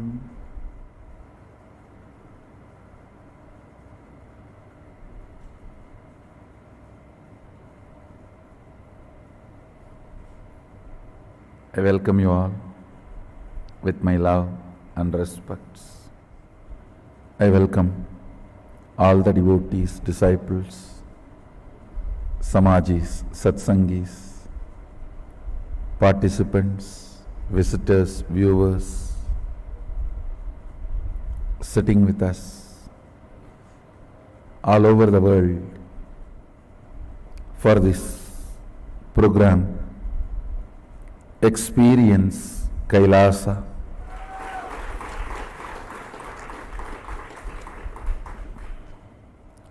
First of all, I want to tell you, I recommend you take notes. And I also allow anybody to video record, audio record, So all this should make you understand how important this session is going to be. And I also sincerely recommend you watch this like a spiritual practice for next 21 days. I'm going to introduce Sadashiva. Everything possible which can be introduced, dimension or cosmology, understanding, I'll introduce in every possible way. I'm introducing cosmology directly from horse's mouth. Understand? Maybe if we want to use this horse's mouth phrase in a very Indian Shaivite way, bull's mouth, we can change it. Nandi's mouth. Directly. First thing I want to tell you,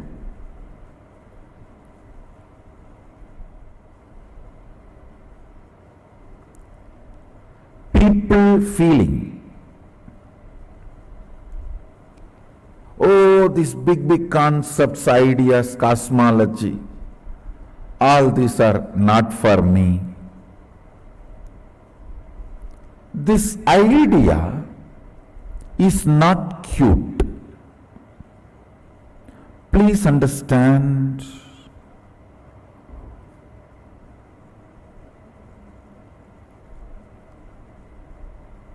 Sanatana Hindu Dharma is very clear. Not able to understand is a lie. Not interested in understanding is the truth. Listen. The word not able to understand is a lie. Not interested in understanding is the truth. So do not cherish with the cuteness. Oh, all these big concepts I don't understand. I don't care. I don't want all these big concepts. You just tell me what should I do. I am telling what you should do. Understand. Now people try to celebrate, feel cute about their decision not to put their listening and integrity together to understand life. Please understand.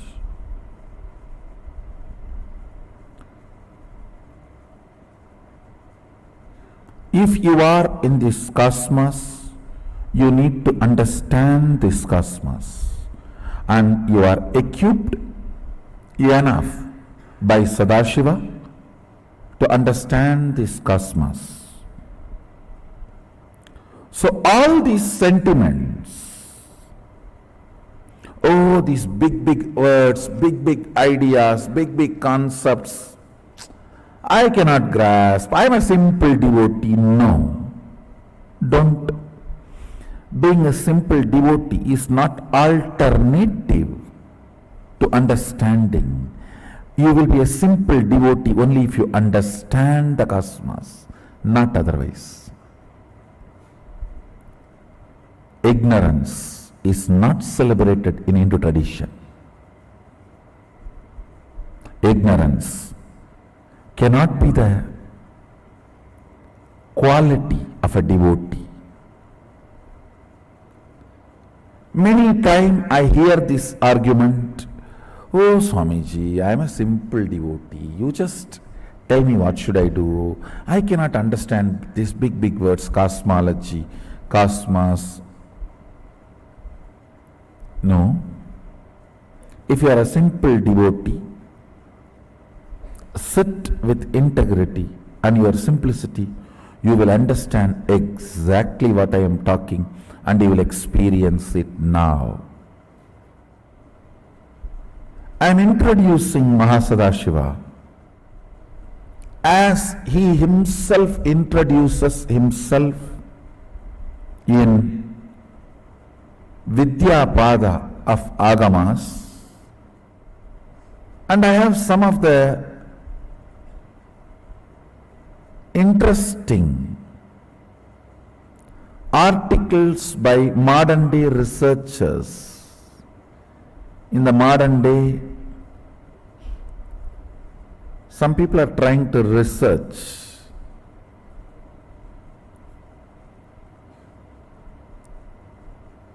from the angle of neuroscience and brain, possibilities of brain and the universe.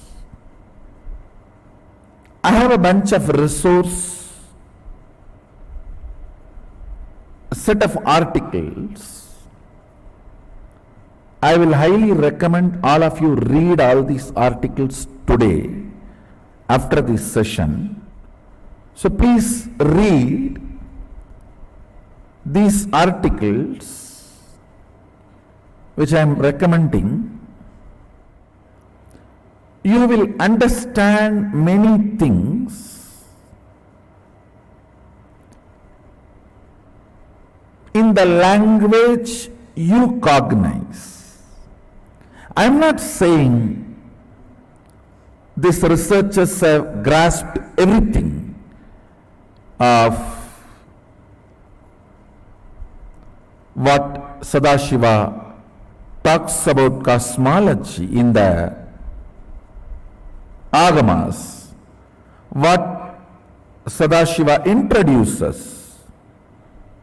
I don't want to say these researchers have got everything, but I can comfortably say that they are moving in that direction. For example, whatever, let me first give you the reference of those articles. It is like a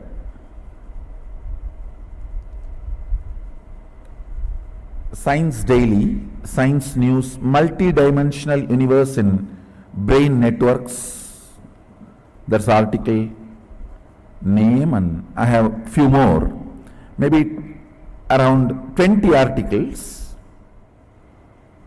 This is the second article. The human brain can create structures up to 11 dimensions. And then I'm again projecting a sequence of article titles.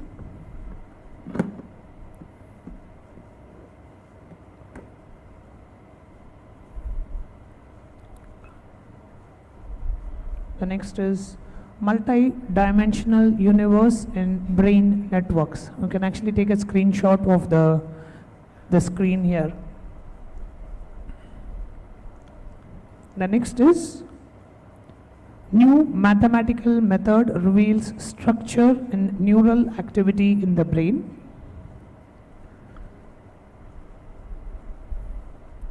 Mathematicians help unlock brain function. Multi-scale computational model sheds light on embryonic development. Cold Spring Harbor dream to use $2.7 million NIH grant to map long-range neural projections. Researchers propose sequencing-based approach to map all neuron connections in the brain. Now I want to tell you, first I wanted to express my appreciation for these researchers putting their knowledge and intelligence, time, energy and integrity in this line.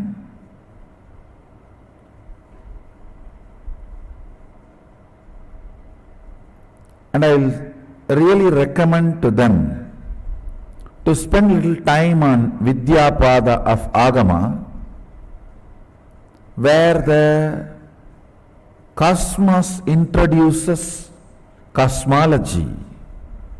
Sadashiva talks about cosmology. It will really be wonderful that they will be helped in their research. They will know which direction they should look, towards which direction they should look. Okay, now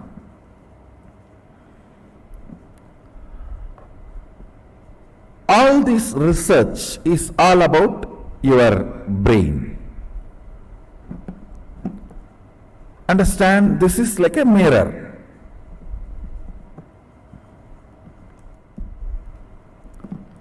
This is the mirror in which the cosmos reflects, and this is the organ. I can't even use the word organ, it is little more than organ. This is the system through which you are perceiving the cosmos, universe, existence. These researchers have done research on what all is being perceived here, means in the reflection. Based on that, they are projecting, assuming, trying to understand what must be there. All of you are understanding? This, what is being perceived, reflected in this, is presumed as photograph or reflection of what is out there. So by studying this, what is going on in this, with a very evolved mathematics called algebraic topology. I don't know whether I pronounce the word properly, algebraic topology, whatever. So with that, they are trying to study, project, understand what is going on in this. With that, they are trying to understand what must be out there. Now, the good news I have for the researchers is, you are heading in right direction, because we have a description of what is out there already by the person who is out there.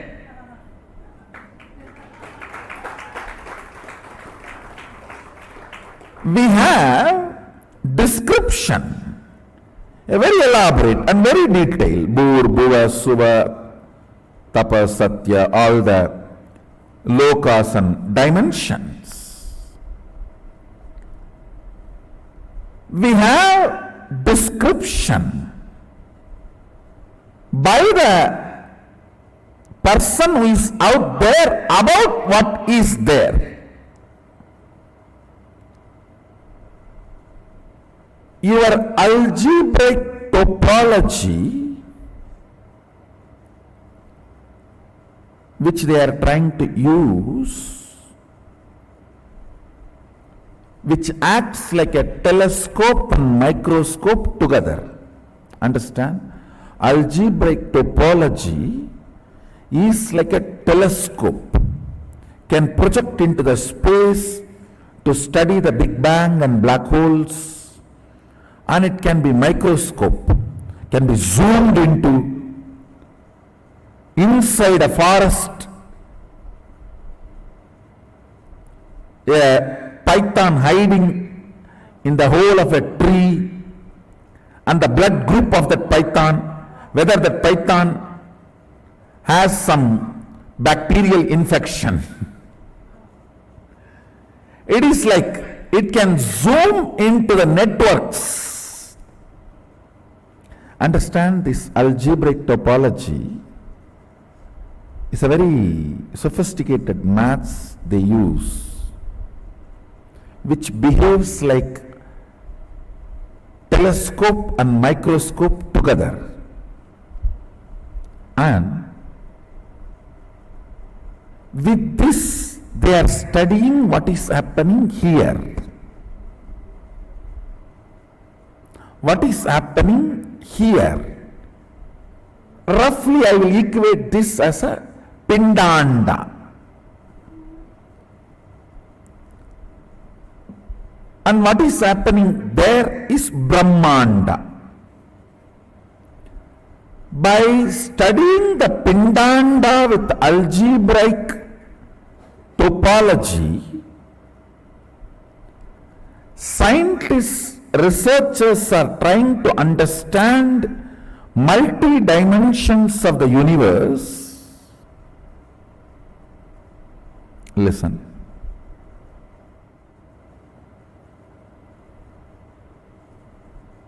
Sorry if I am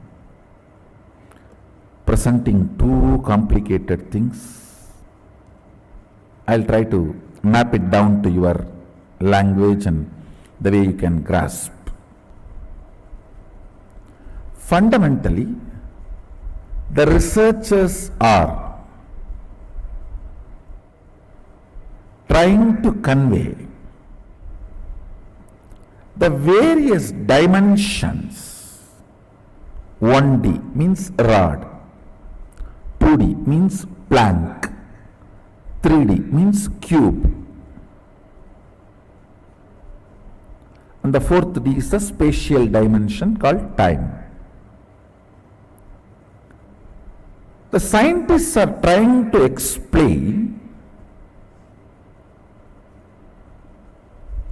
researchers are trying to explain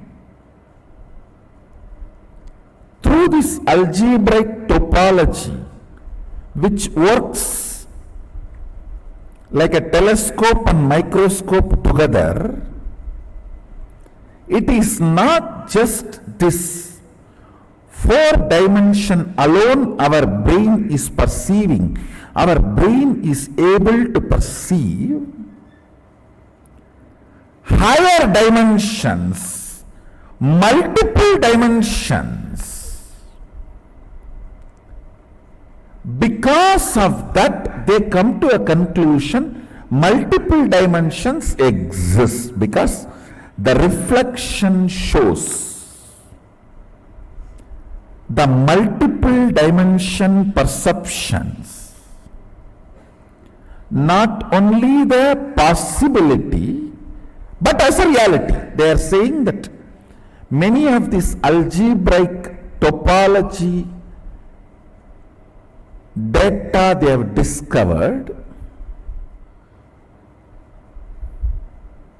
they try to map it and see its effect on the rat's brain, and the researchers are confirming many of this data is very realistic. Understand?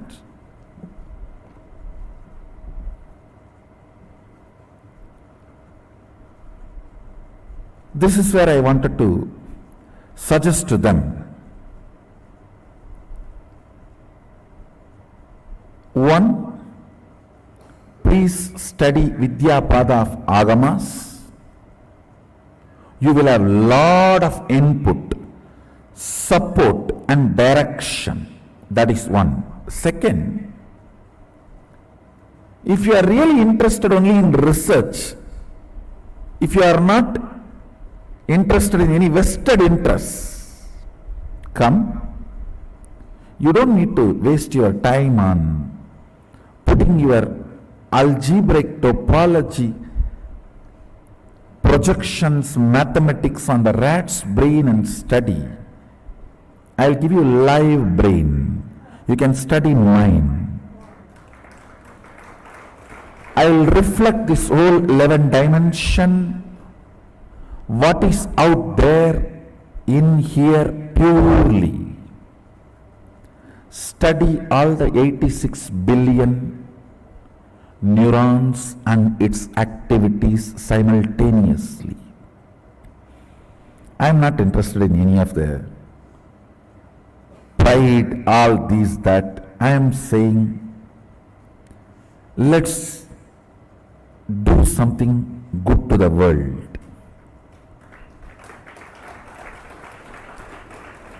Not only me, I can recommend and request many of my disciples also to support you in your research. We can live reflect, understand? Scientists are equipped with a algebraical topology which functions like a telescope and microscope together for microcosm, brain, pindanda. We are equipped with third eye penetrated by oneness, third eye opened by oneness, can be used same way algebraic topology is used in microcosm. We can use the third eye penetrated by the oneness in macrocosm. Understand? Scientists with their algebraic topology, which can function like a telescope and microscope together, study the multi-dimensional happening in the brain. We Shaivites, empowered by Sadashiva, whose third eyes are penetrated by the oneness, can show precisely what is out there in here.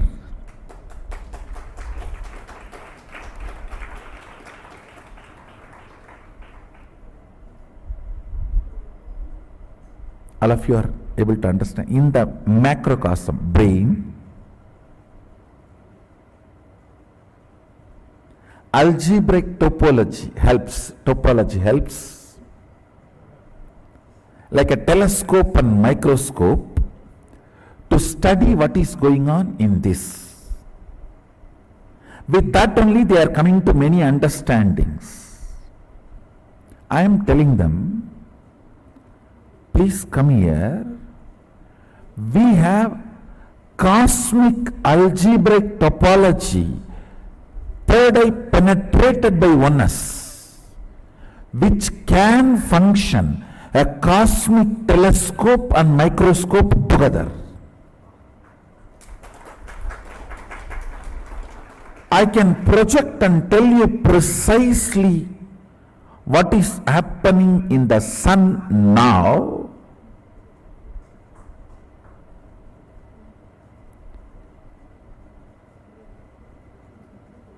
The precise temperature change or precise happenings of the sun and precisely what is happening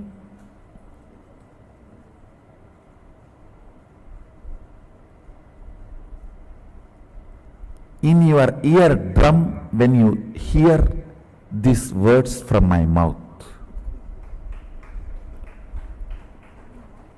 Understand?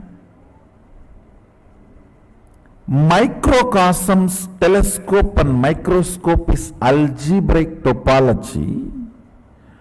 Macrocosms, telescope and microscope together is third eye penetrated by oneness. As long as third eye is not penetrated by oneness, it is not opened, it is not yet initiated. The moment it is initiated, if the third eye is penetrated by the oneness, it acts as telescope and microscope together for cosmos, Brahmanda, what is out there. I can provide two help to these scientists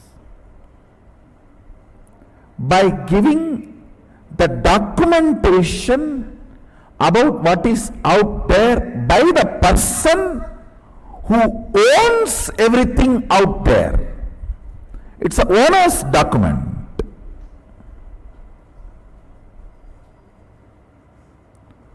Who created and who is sustaining his own internal document. That is one. Second, I can provide direction and evidence of whatever is out there by making the pure reflection of that in here. Live human brain. You don't need a rat and rat's brain. We have now enough of powers, empowered human beings who can just through their brain show you precisely what's going on now in Kailasa, what's going on now in Tapoloka, what's going on now in Bur, Bhuva and Suva, in all the different lokas.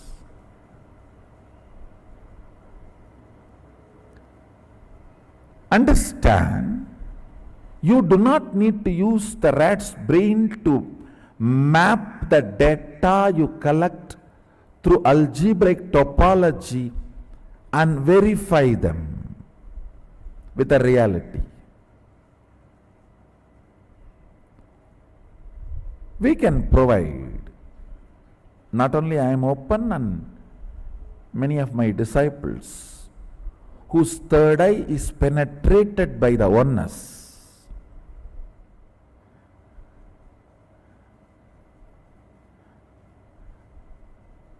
I have not even entered into what I am supposed to share today. I am only introducing the fundamental understandings.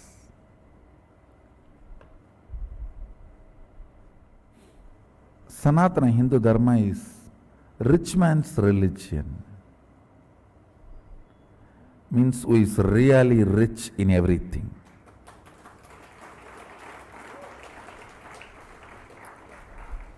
It is not created to control the mass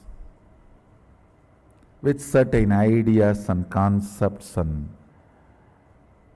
like a mental prison. No. This Dharma teaches you mind is a prison. So it never was generated. So whatever I shared now, I'll give you the essence in few lines. What is out there reflects here some of the scientists and researchers who are studying the reflection have found the reference. What is out there is not just 4 dimension, at least 11 dimension.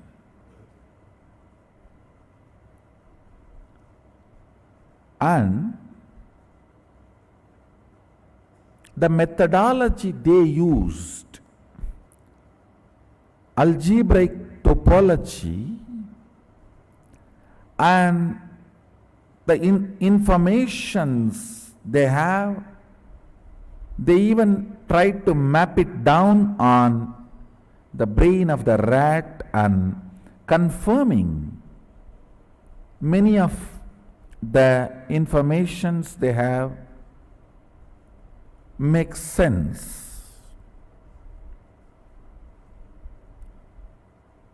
So I am giving them my support in 2 ways. You are only working on what is reflecting here.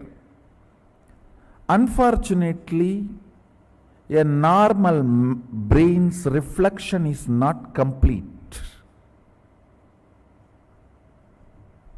That's first. Second, we actually have a documentation of what is out there by the owner who is out there. And it is available in here. We can provide you the documentation. Next to the documentation, we can provide you a live laboratory where you can see the reflection, a pure reflection of what is out there in here, to take your researches further.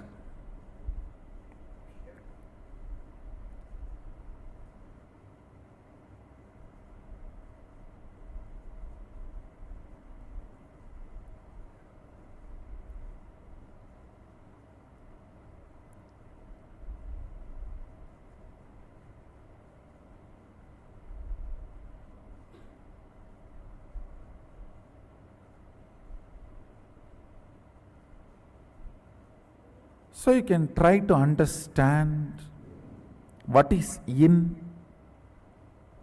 here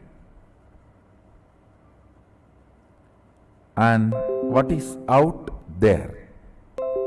Pindanda and Brahmanda.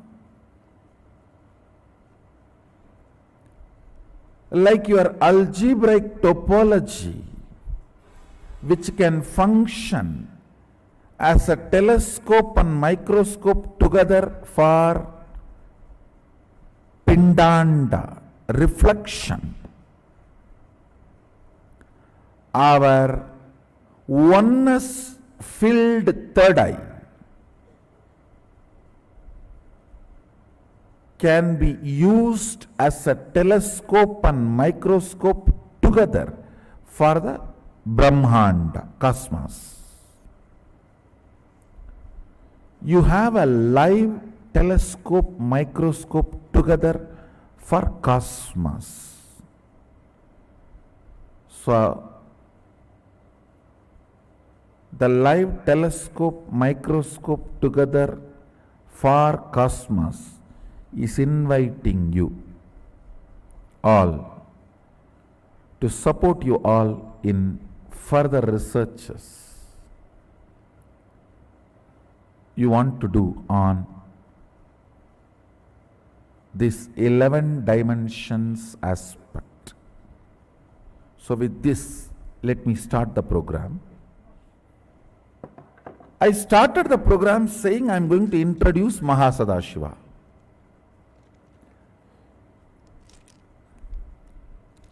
I only prepared you to introduce Sadashiva.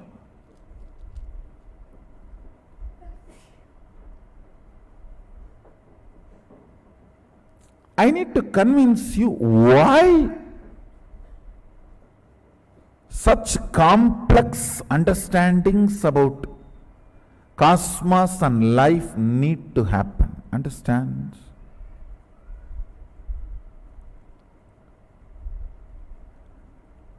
If you have complex understandings, you will not have complex problems.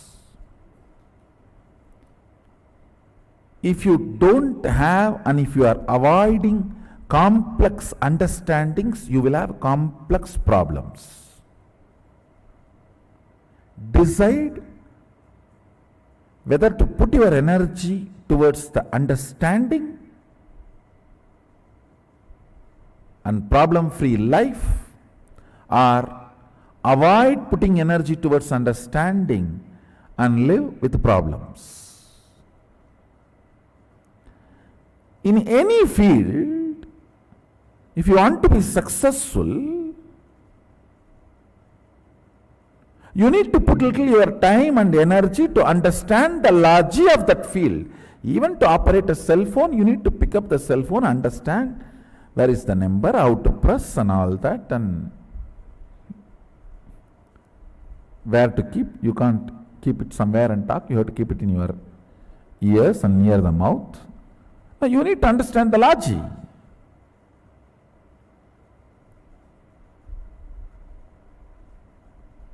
So if you want to understand and manifest the powers, want to experience Kailasa,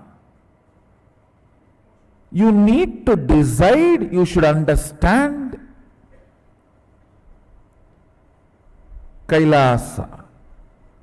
You can't say, oh, I am an innocent devotee and I am a simple person. Just no. Your ignorance is neither cute nor welcome. And you are not created for ignorance. Be very clear. Be very clear. All you need is your decision to complete with the pattern of celebrating your ignorance as cute, as if something right, as if it's okay. No, it's not okay. It's not okay. Seeker is a person who is trying to understand cosmos. So you have to understand cosmos. You can't say, I want to go to Kailash, I want to experience Kailash, I want to understand the whole cosmos, I want to manifest all the powers, but I am very innocent, little ignorant, very innocent, old devotee. That's not cute. That's not cute. Complete with the pattern of celebrating ignorance, because I am going to introduce some of the very important truths of life. We need to understand cosmos because we are working and living, functioning in the cosmos. Making it as simple as possible and mapping it in such a way your inner space grasps it, experiences it, is my job. That is my job. I will do it. But not even interested in entering, holding my hand to come along with me is not right. So hold my hand and come along with me. It means sit with integrity and listening and come along with me. I'll take you to Kailash now.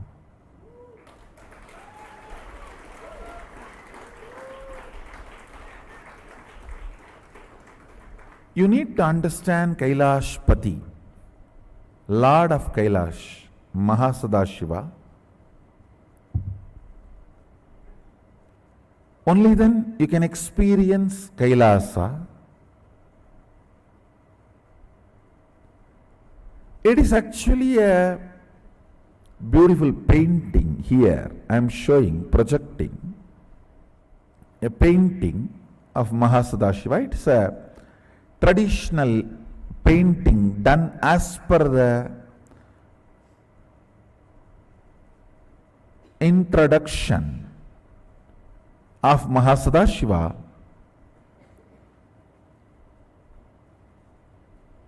about his cosmic form.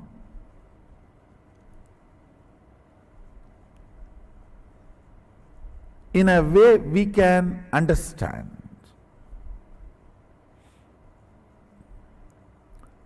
Originally he says thousands of heads and thousands of hands, means literally all the identities exist, is part of him. All the heads exist is part of him, whether it works or not. You may ask, even mine?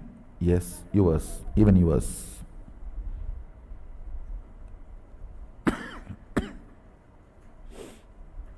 That's the good news. Even yours is.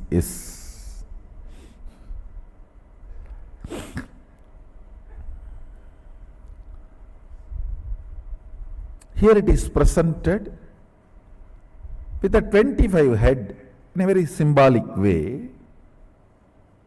Can you project that now? Understand, in the first means the lowest row, which is connected to the neck. 9 heads are there. In the next row, 7 heads are there.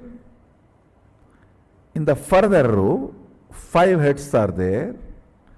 And further, 3 heads are there. Then further, 1 head.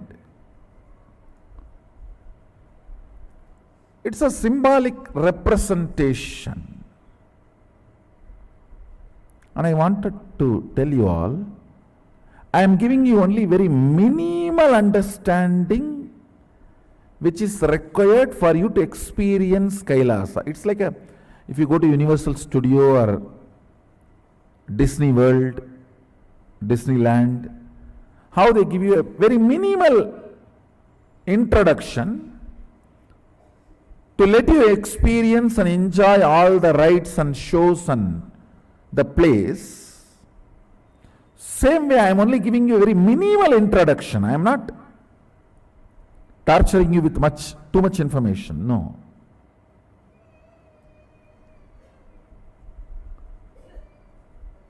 I am trying to make everything user friendly as much as possible. As much user friendly as possible. The row of the heads connected to his neck.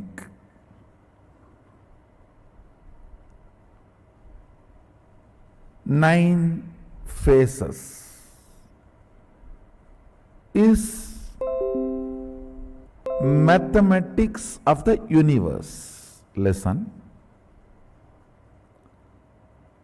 Mathematics of the logic and mathematics of the universe is different.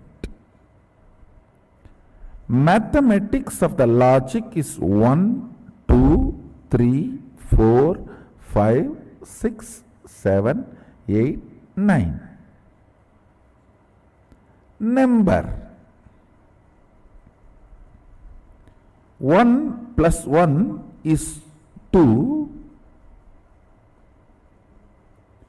When you do this addition, subtraction, it is all whether the work or the result is only in your logic. For example, like a paper. If you put 1 plus 1 is equal to 2, that is only in the paper.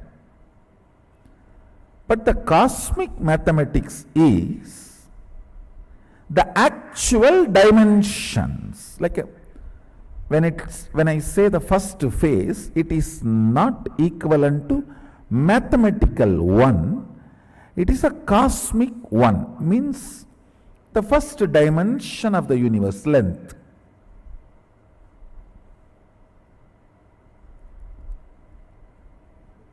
Two is not mathematical two which exists in logic. It is second dimension, Planck.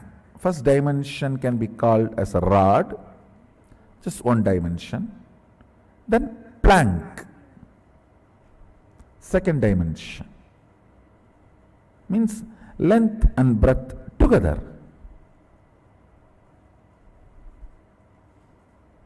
Three is third dimension, the length, breadth, depth together. Listen. I think many of you are seeing new me. Who is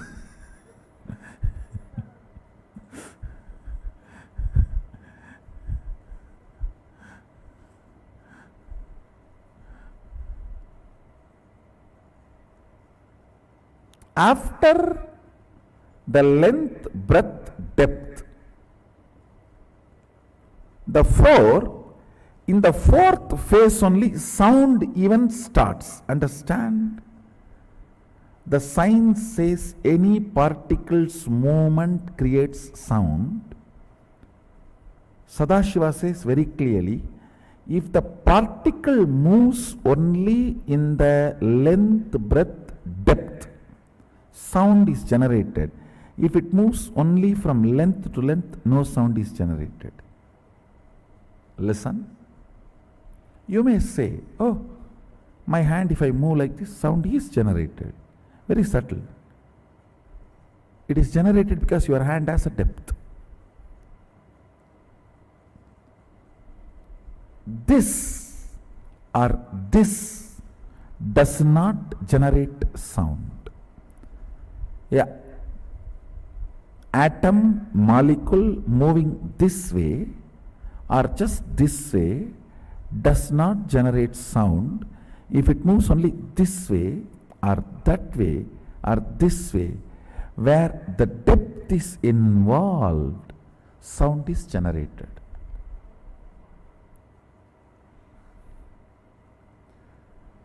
So only after the third dimension, Sadashiva, Mahasadashiva introduces nada, sound.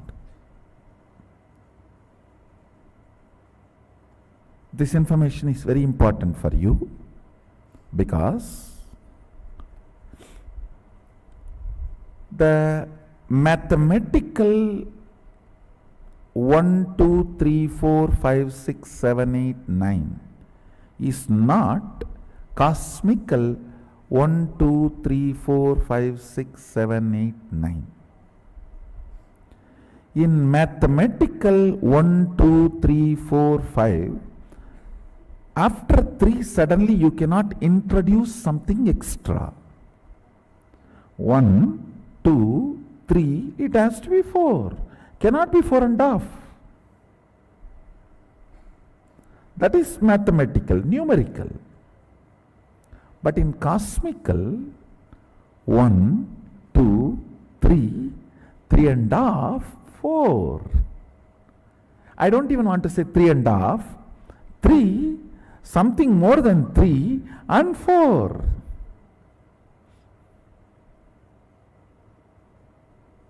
I don't even want to say it is between 3 and 4. No. Because after the 4, that what came in between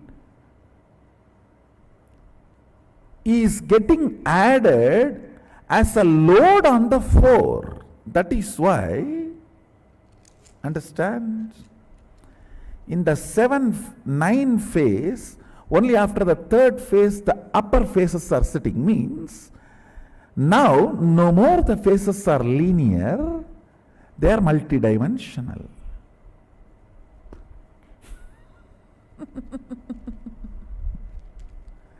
Listen.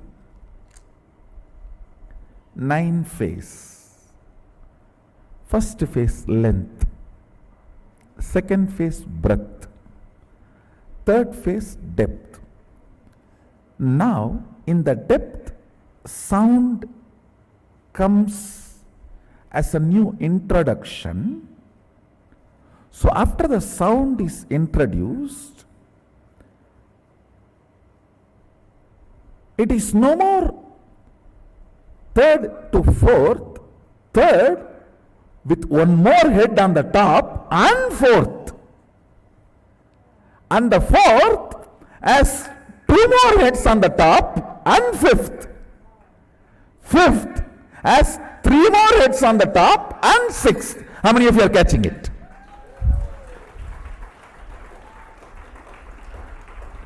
Understand, till the depth no sound. After the depth, when the sound is introduced, 4 is not just like how from 1 to 2, 2 to 3, 3 to 4, no. 1 to 2 is 1 to 2. 2 to 3 is 2 to 3. But 3 to 4 is not 3 to 4. 3 plus something and 4.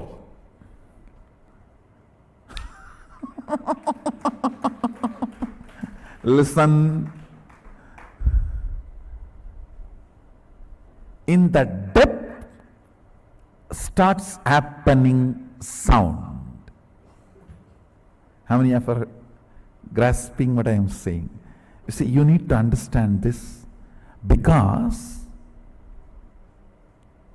when you explore you will manifest so much. I tell you, all values come when you know you are a valuable person. That is why it is value. In Tamil, Nanayam tan Nanayam therindaldan varum. If you know your value, your worth, only then you will manifest values in life.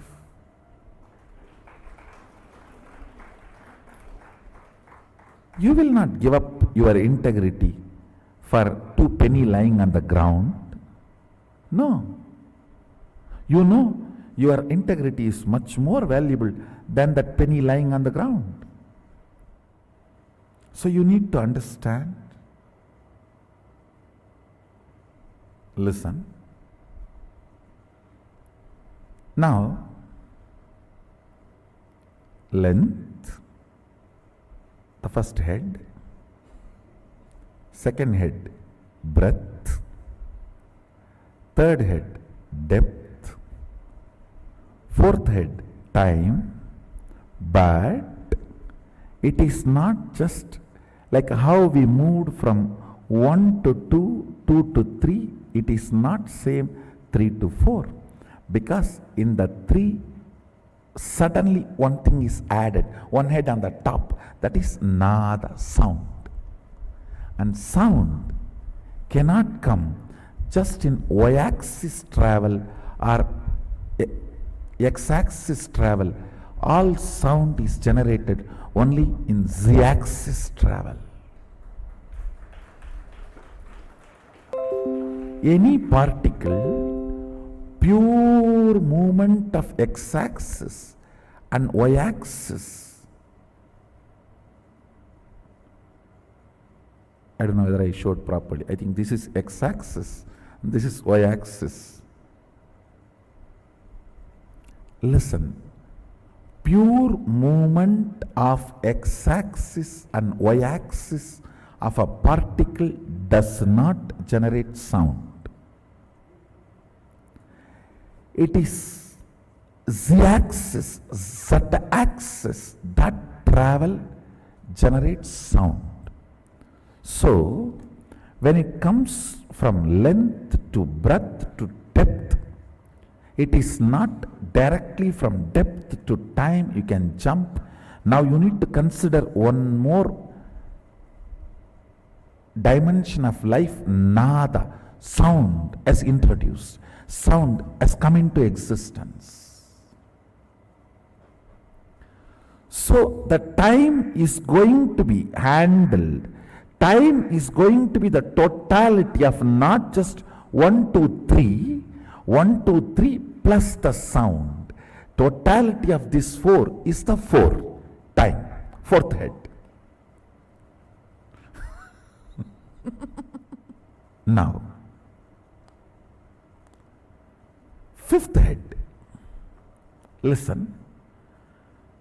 Fifth head is connected to the body. The neck is the integrity. Poison is the non-integrity. It is integrity connects the Sadashiva with the whole universe, universe with Sadashiva.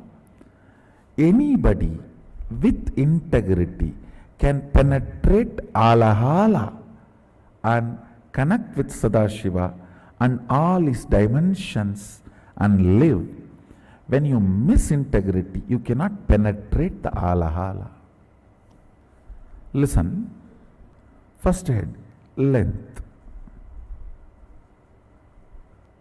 That's a face. I am purposely explaining with just as per the Agama's introduction, because I don't want this knowledge to be stolen by the people and mapping it back to their understanding and saying Agama has been written much later than the science discovery. Nowadays, in the modern day, that one big crime is going on. Steal everything Vedic. And then say that Vedas were written very recently after all the modern day discoveries. Some Pandit who did not have a job, he read all the English books and he translated everything in Sanskrit and made a book.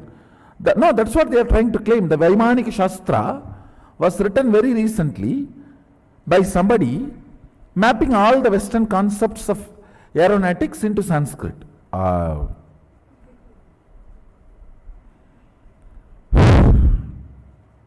Okay. So that is the reason I am presenting it with the original visual map as it is.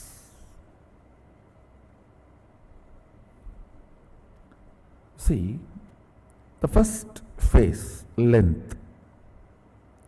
Second phase, breadth. Till then, those heads are just independent. Nothing much above on them. You see, here they have put it like a tower, but actually when Sadashiva Mahasadashiva introduces himself, he says after the third head starts on the third head starts the next dimension. Means 7, when it is put on 9, only on the third, the next starts. Am I right? All of you understanding? All of you are catching it? So the third is the depth.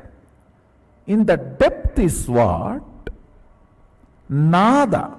The sound starts. That is above head. The head which is above the third head. I don't want to say fourth head, because the fourth head is next head only is going to have the title fourth head. All of you are catching what I am saying? Above the third head, which is the side effect of 1, 2, 3, is sitting, which is sound, nada. Above the fourth head, fluids are sitting. Listen. Above the fourth head, which is Kala, sound, listen very carefully.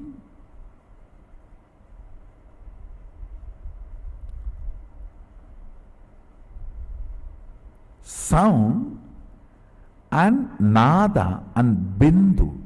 Bindu means longevity, life.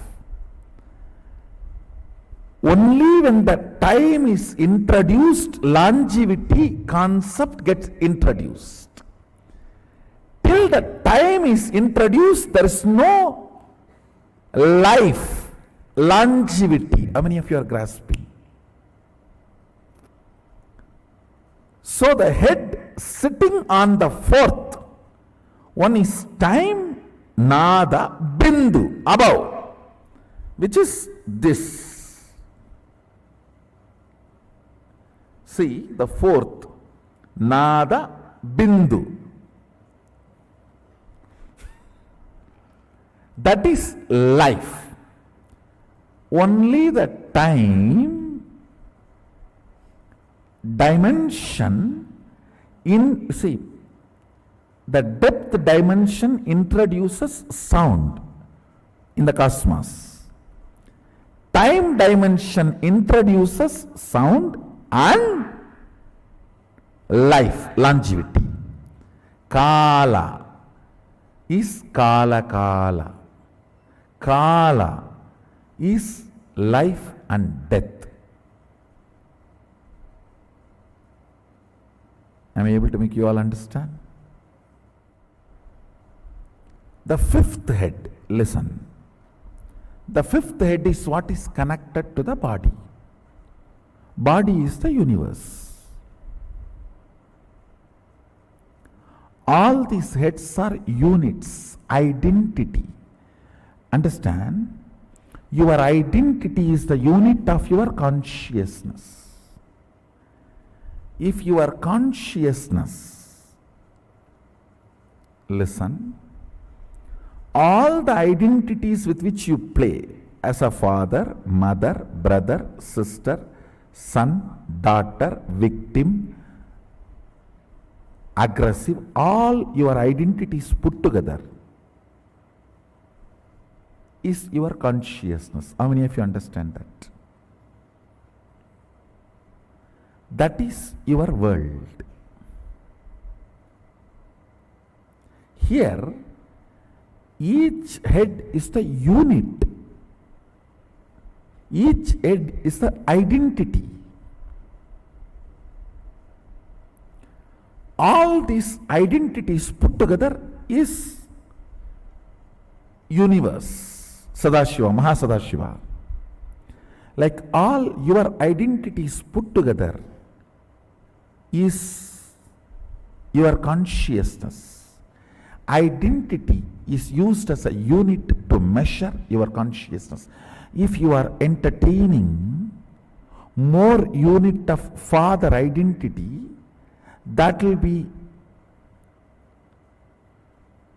the lifestyle of your consciousness. If you are entertaining the beloved identity more units, that will be major aspect of your life.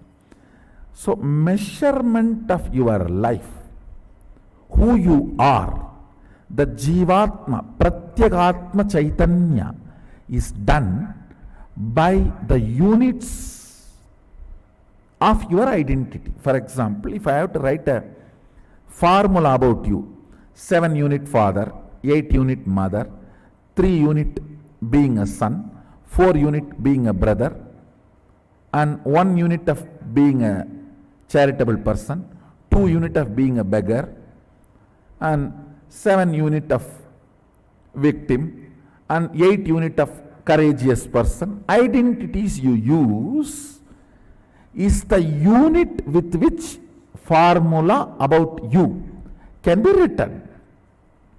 How many of you are grasping this statement? Now, the identities of Sadashiva is the unit of the cosmos. See here, first phase is length, second phase is breadth, third phase is depth. But the depth does not just keep quiet as depth. If it is mathematical 1, 2, 3, it should be just 1, 2, 3. But it is not mathematical, it is existential. 1 man plus 1 woman mathematically is 2 persons, But existentially, there will be third child. If you allow both of them to be there, there will be child. So existential mathematics is different from your logical mathematics.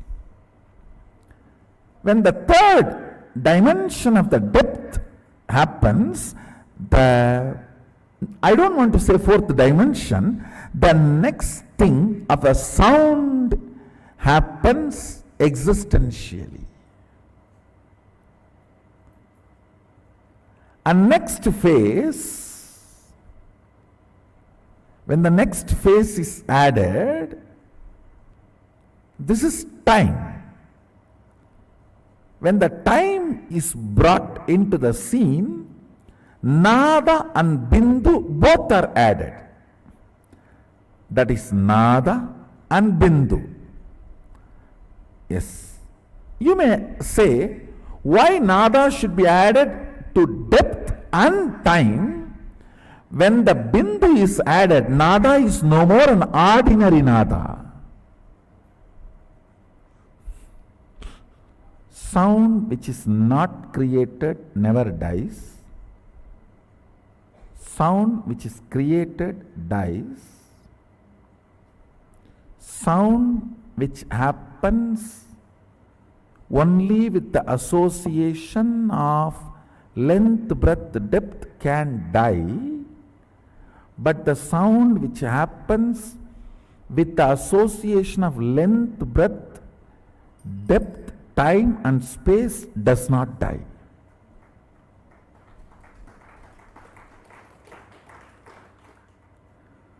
So the sound associated just length, breadth, depth is different, and the sound associated to length, breadth, depth, time and space is different.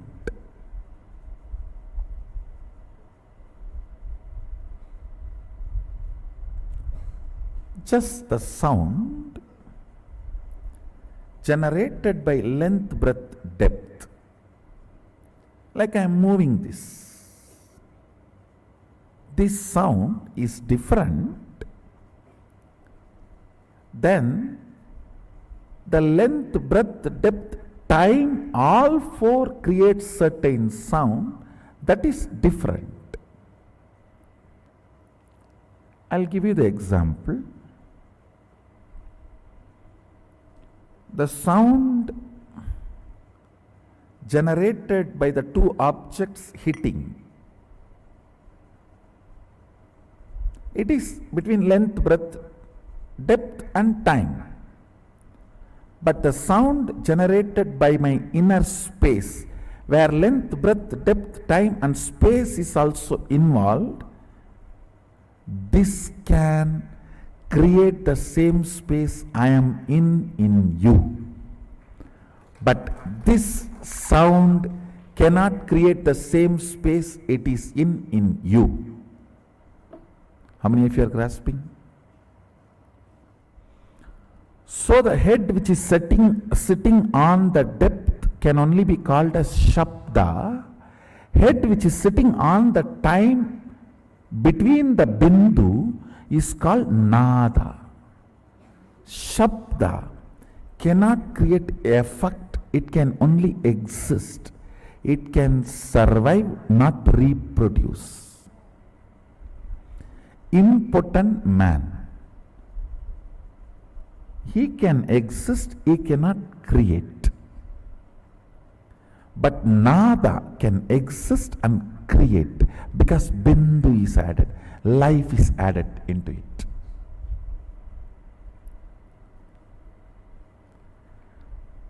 A sound potent of producing something in you is Nada. Sound impotent of making any impact on the universe is Shabda.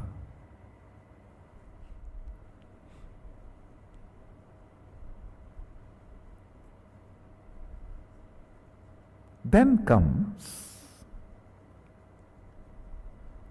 combination of length, breadth, depth, time, space as the fifth head.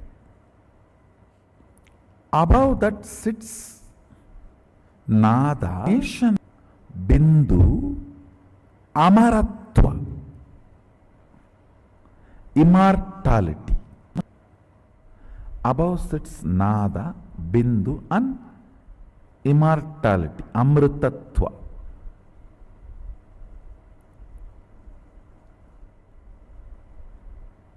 Tattva means unit. Amritatva. In this dimension only, the gods and goddesses who don't get into non-existence live. So from here, there can never be a non-existence. There can only be the transformation, but no non-existence.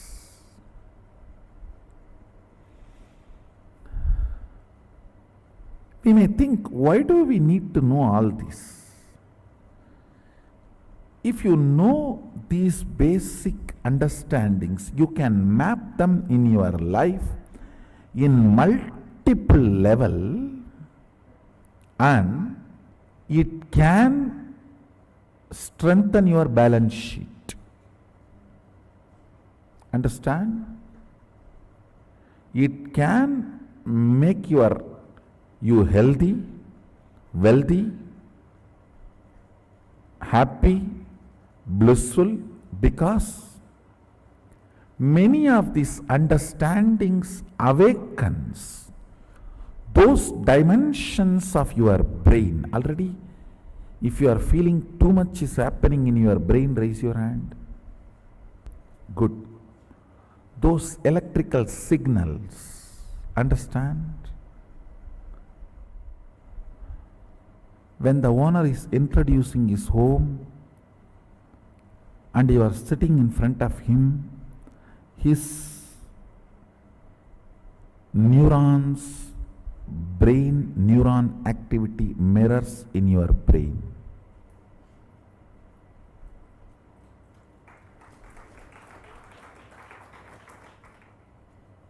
Bindu is life, Amritatva is life which cannot be dulled, reduced, diluted by length, breadth, depth, time. Kala kala. Amritatva is the space on which time does not have a say. A cloth, even if you lock it inside a vacuum box for 10 years and then take it out again, you will see it has already withered. No weather would have operated on it, but time operates on it.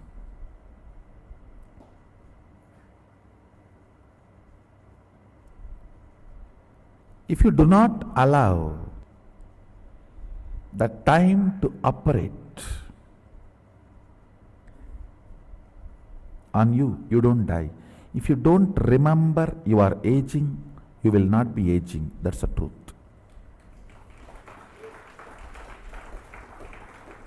A remembrance of aging ages you. The number of time you remember you are aging makes the aging effects on your system. Sadashiva gives an instruction in Agama. Remember, Sadashiva is ever 16, and remember you are he.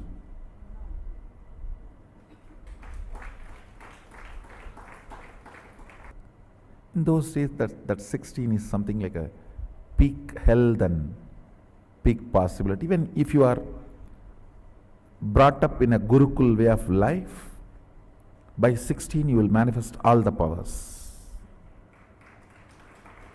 So that is the reason that 16. Now, length, breadth, depth, time, space, all these are called dimensions of universe. The Shabda, which is byproduct of depth, Nada and Bindu, which is byproduct of time, Nada Bindu Amritatva, it's called Amrita Kala. These things, these heads above, they are called multi-dimensions of the universe. Understand? You cannot call Shabda as the fourth dimension of universe. No. Third multi-dimension of the universe is Shabda. Fourth multi-dimension of the universe is Nada Bindu.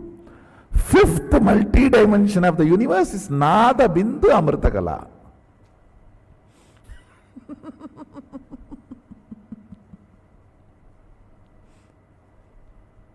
How many of you are understanding the statement?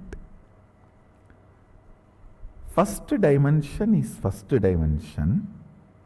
Second dimension is second dimension. Third dimension is not third dimension. Third multi-dimension. Because with the third, the new dimension of Shabda is introduced.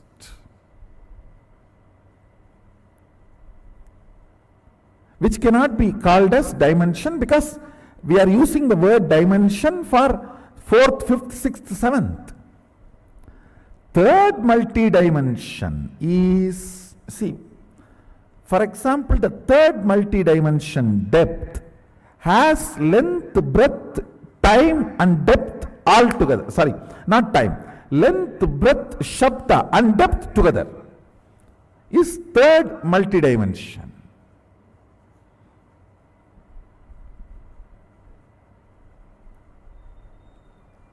You should know why our masters describe gods with multiple heads. Fools are those who criticize the forms of our Hindu gods, who do not know the universe. They say, why so many heads, so many hands? You don't know. You know only handicapped persons. You do not know multi-handed persons. You know only headless chickens. You do not know multi-headed beings.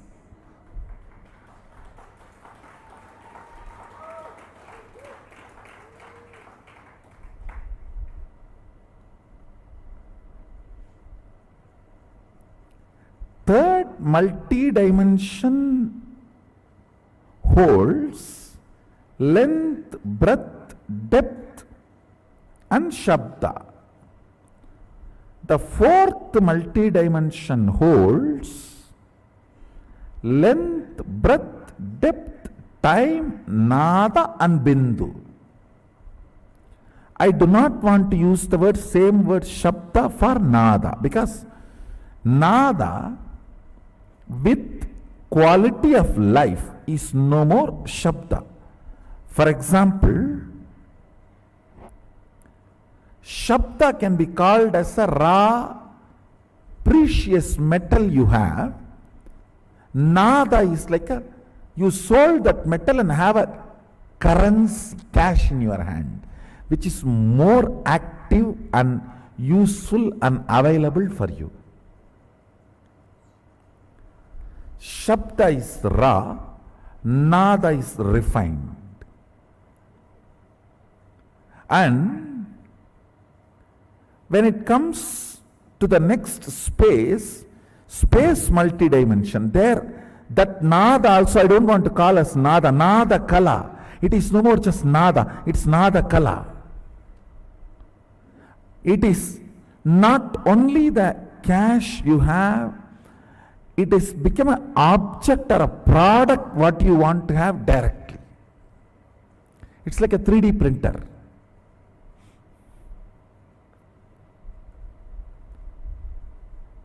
Out of Nada Kala, you can just directly do 3D printing of anything you want.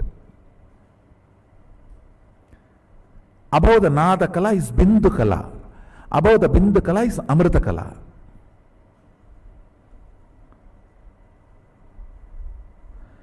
The qualities, units, understandings about this multi-dimensional universe as two important use. One, please understand, all of you are now going to meditate. What meditate? Going to remember your original Swabhava Swarupa of Mahasadashiva. I am not just introducing me, I am introducing you to you.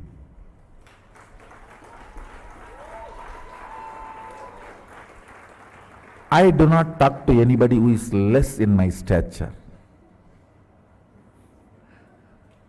Understand? This science is called Rajavidya, means a king does not talk to somebody who is less than his stature. This Vidya cannot be taught to somebody who is less than my stature. If I am teaching you, understand, you are same of me.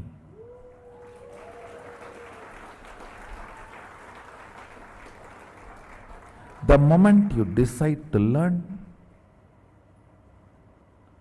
you are same of me.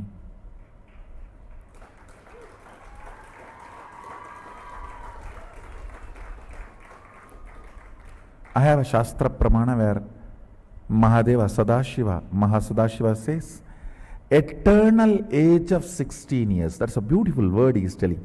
He is not saying the 16 which comes after 15 or before 17. He says eternal age of 16. If he says meditate me as 16, you may think before 17 and after 15, that's 16. No. Just pick up the 16 and freeze it into eternity. That is why he is using the word eternal age of 16 years. The quality of the 16 should be absorbed and frozen into eternity. Let me read out the original verse for all of you. Panchasyam dasadortandam spatigabam trilochanam shantam chandrakalachutam sarpasannada sajjatam mantrasimhasanasinam Svedapatmo paristitam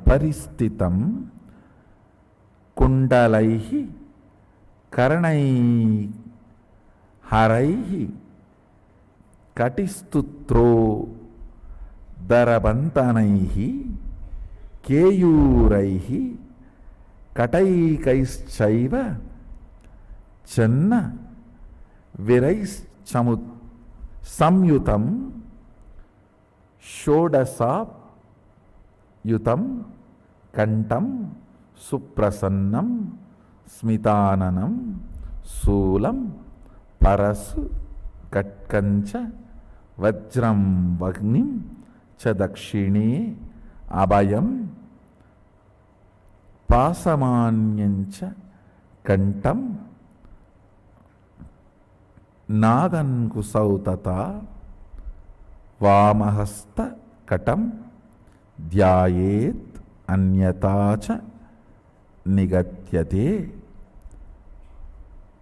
prasalpaya katvanka shakti stulastu savyata vame damaru sarpaksha malendivara purakaihi.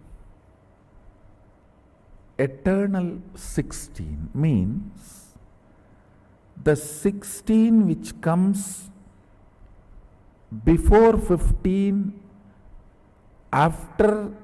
before 17, after 15, has its innate quality of becoming 17.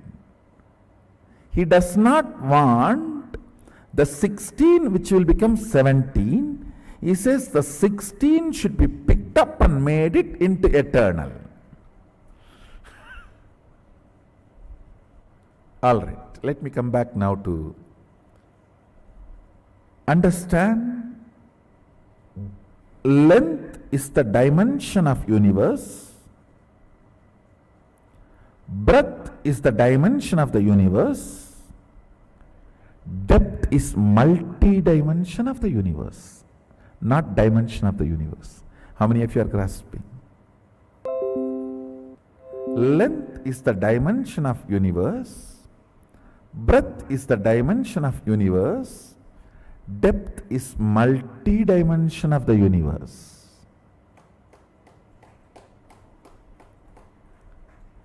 Time is the multi-dimension of the universe. Space is multi-dimension of the universe. I have just introduced this understanding called multi-dimension. And what is multi-dimension? The essence of this almost 2 hour session is multi-dimension.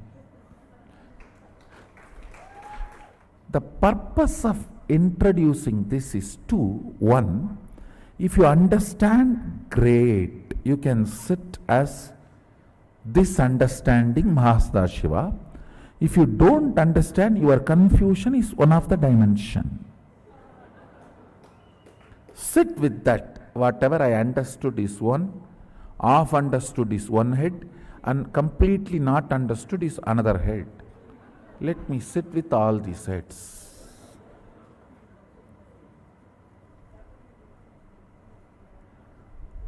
All non-understood is avyakta, unmanifest to you.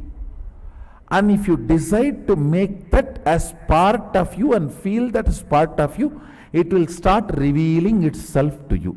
Anything which you decide as make it as part of you, even if it is good or bad to you, understood or ununderstood, it will reveal its secrets to you.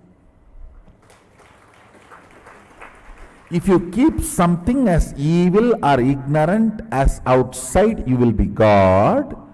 If you decide to keep that also as part of you, you will become Godal Sadashiva. If you decide to keep something as ignorant away from you, you are a Deva. If you decide to have that also as part of you, even though it does not reveal its secrets to you or friendly with you, you are Mahadeva. That is why only Mahadeva is worshipped by Devas and Asuras both. Good and evil both worships Mahadeva. He gives boon to Indra and Ravana both.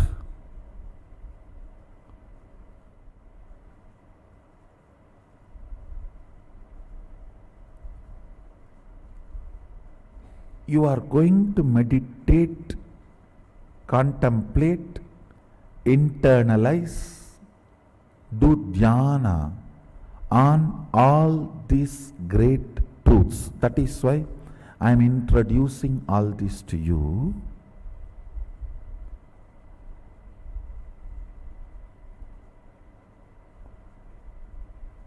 These understandings are only called as Somarasa in tradition, Hindu tradition.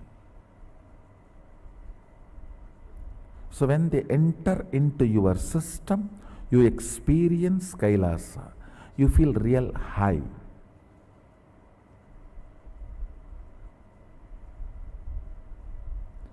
With alcohol, you feel high, but you fall down. With Somarasa, you feel high and you fly high.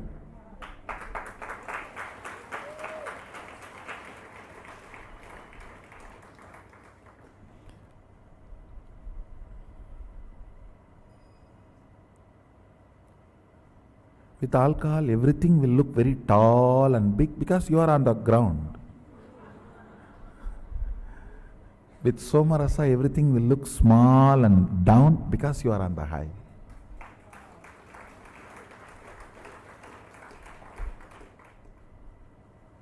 Small break, then we will continue. Let's gather for next session to internalize Mahasadashiva more. Be blissful. Let's gather for next session. Thank you. Be blissful.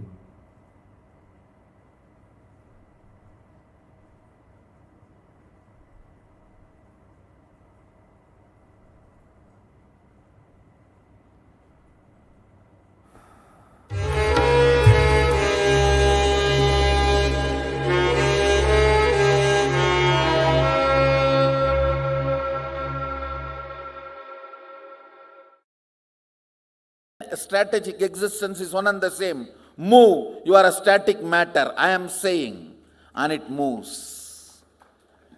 See, these 5 states of consciousness crisscrossing each other forms 25 states of consciousness. This is to give you why you behave the way you behave at some times, why you behave the way you behave at some other times. All your decisions are just because of the state you are in. Your state is so powerful, either to give you clarity or confusion. It can literally project what is not there and cover up what is there. I always tell this. If you see a restroom in your dream, don't use it. It's a trap. Understand, just when the bladder is full, it can just create a restroom and give you a very comfortable, secure feeling till you feel everything is wet.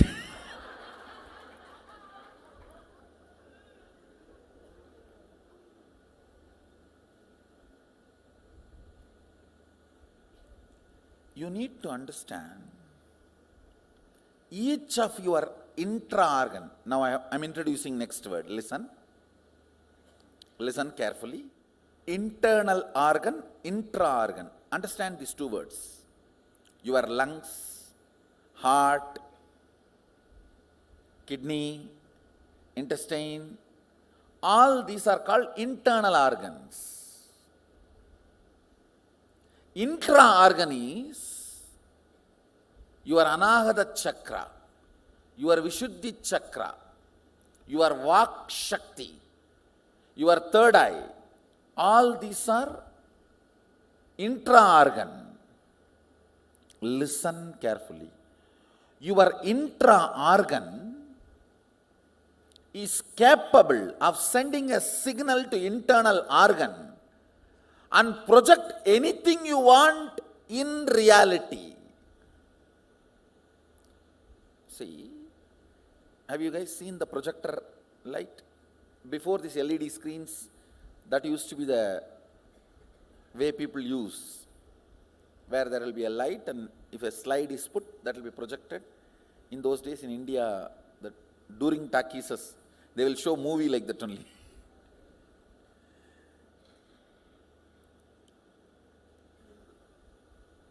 Intra-organ is the light, internal organ is the slide, screen is the reality. Your intra-organ and internal organ work together in a highly cooperated way, much more than you imagine. When the bladder is full, internal organ sends message to intra-organ. The intra-organ sends message to other internal organs, and the whole toilet is built, restroom is built out of nothing. And you are given the comfortable, cozy feeling and the idea of privacy.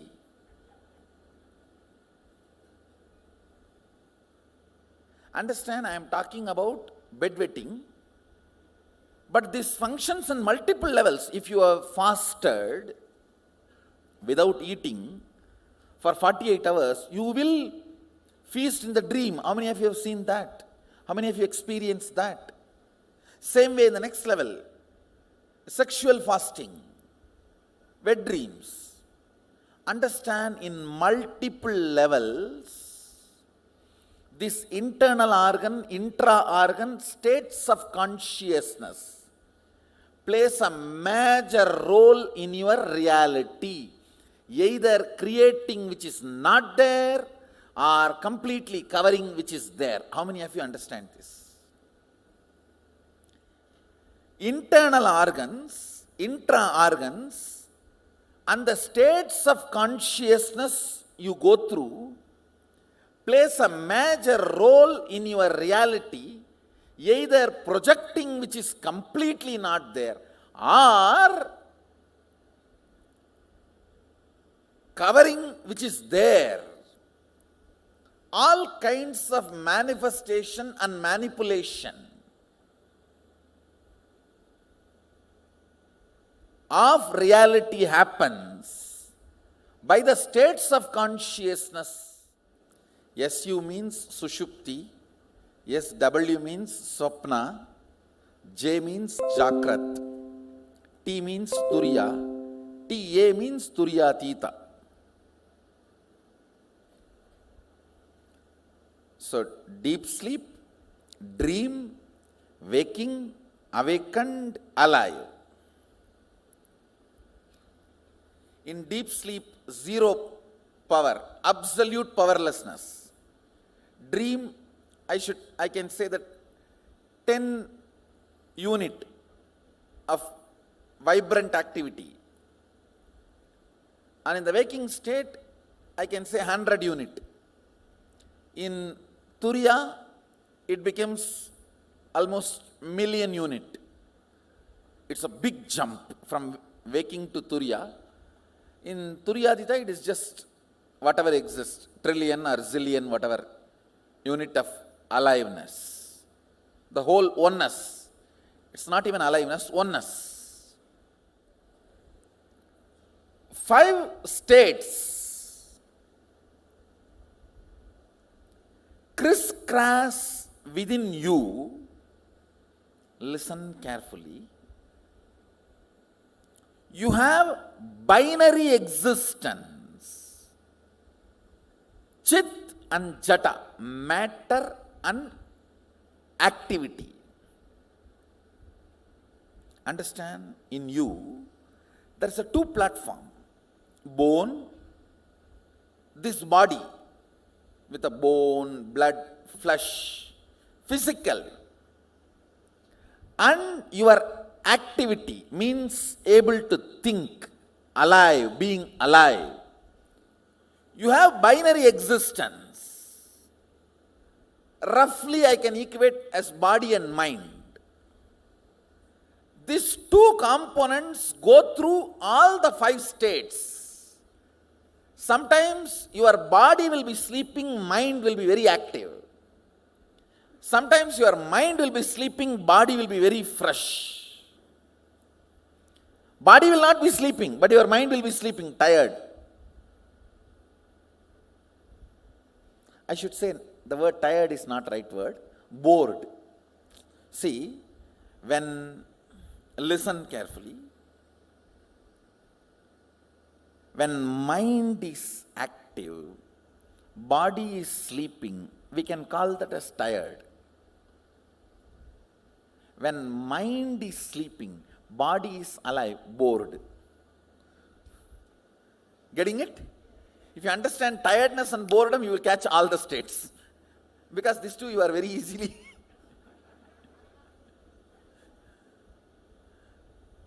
Body is fresh, but you don't want to get out of bed. Means bored. Mind really wants to go and do the work, but body is nothing doing, tired. How many of you are catching? Body is fresh in waking state. Mind is in sleep, deep sleep state. That's boredom. Body is in sleeping state, mind is in waking state. That is tiredness. Your binary existence goes through all these 5 states independently. So this crisscrossing happens. Now, if I ask your address, hey, in which state you are in? You cannot say Madhya Pradesh, Karnataka, Tamil Nadu. No. I think Sushupti is Sushupti. Body is also in Sushupti, mind is also in Sushupti. This is the way only you can say your address. Your binary existence, what it is going through in these states, crisscrosses and creates 25 states of consciousness. Understanding these 25 states of consciousness liberates you from the clutches of these 25 states of consciousness. Understanding these 25 states of consciousness. First, Sushupti means your body is also in Sushupti and mind is also in Sushupti. It is not actually deep sleep. It is coma. Understand, in deep sleep, only your mind is in deep sleep. Body doesn't fall into deep sleep. All the deep sleep you know. Listen carefully. I say, I'll give this x-axis body and y-axis mind. Okay? X-axis. Let's take that as a body, all the time lying. Mind, all the time jumping.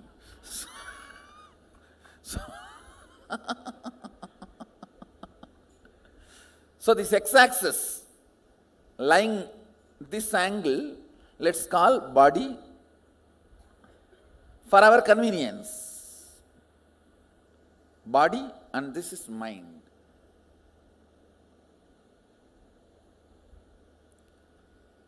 Understand, when body and mind both are in Sushupti, it's coma. It is not deep sleep.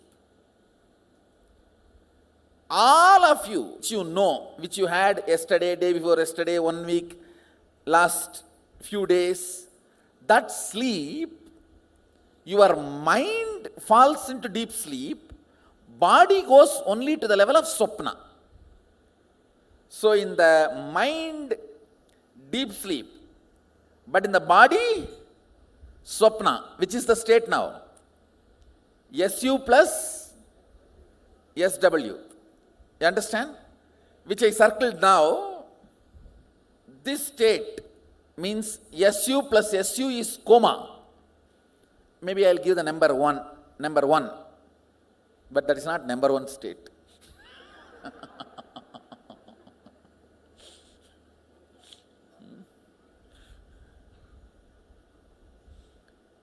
SU plus SU is coma state. SU plus SW is what is the deep sleep you all know. Listen. Now I am coming to the next point.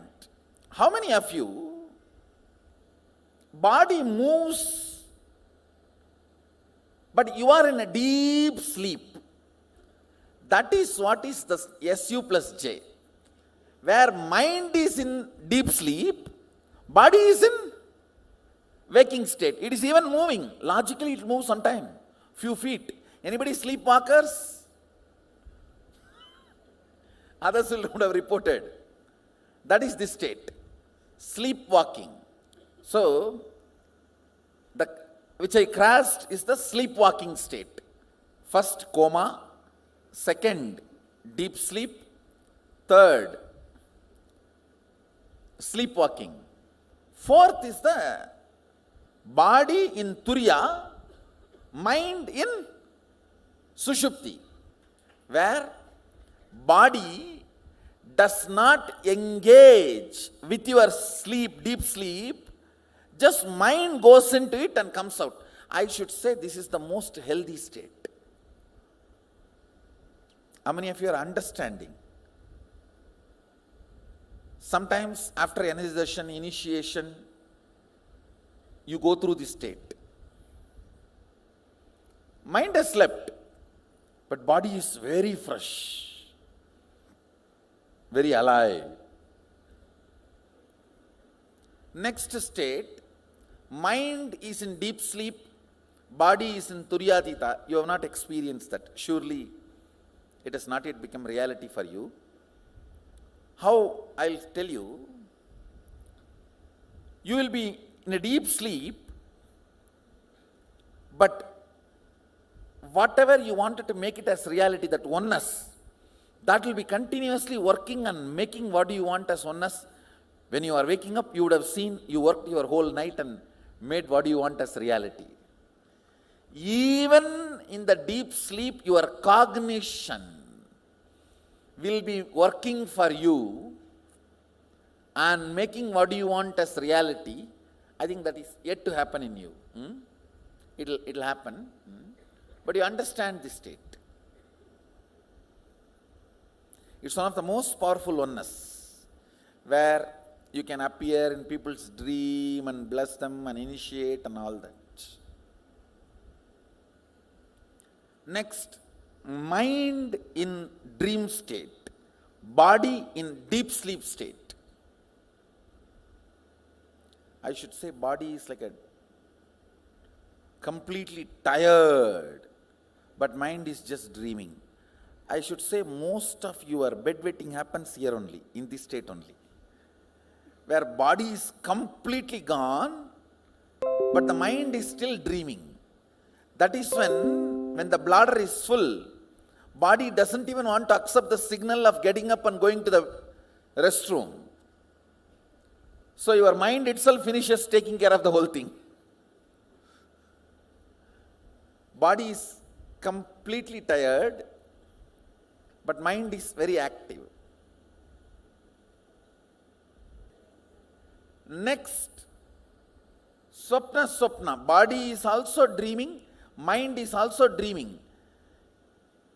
See, restless leg syndrome. Your legs are kicking and you are dreaming. Then mind is dreaming, body is in waking state. Listen, now listen carefully. How many of you felt early morning, you are woken up, but body is not yet under your control. You are trying to enter into your body. Raise your hand. It means body has already woken up. Mind is still dreaming. In India they say ghost was sitting on my chest and pressing me. Which ghost comes there and sits? Actually, you are the Bhuta, you are the ghost. Getting what I am saying? What you will call in English that state? Let's give our own name. SWJ, that's all.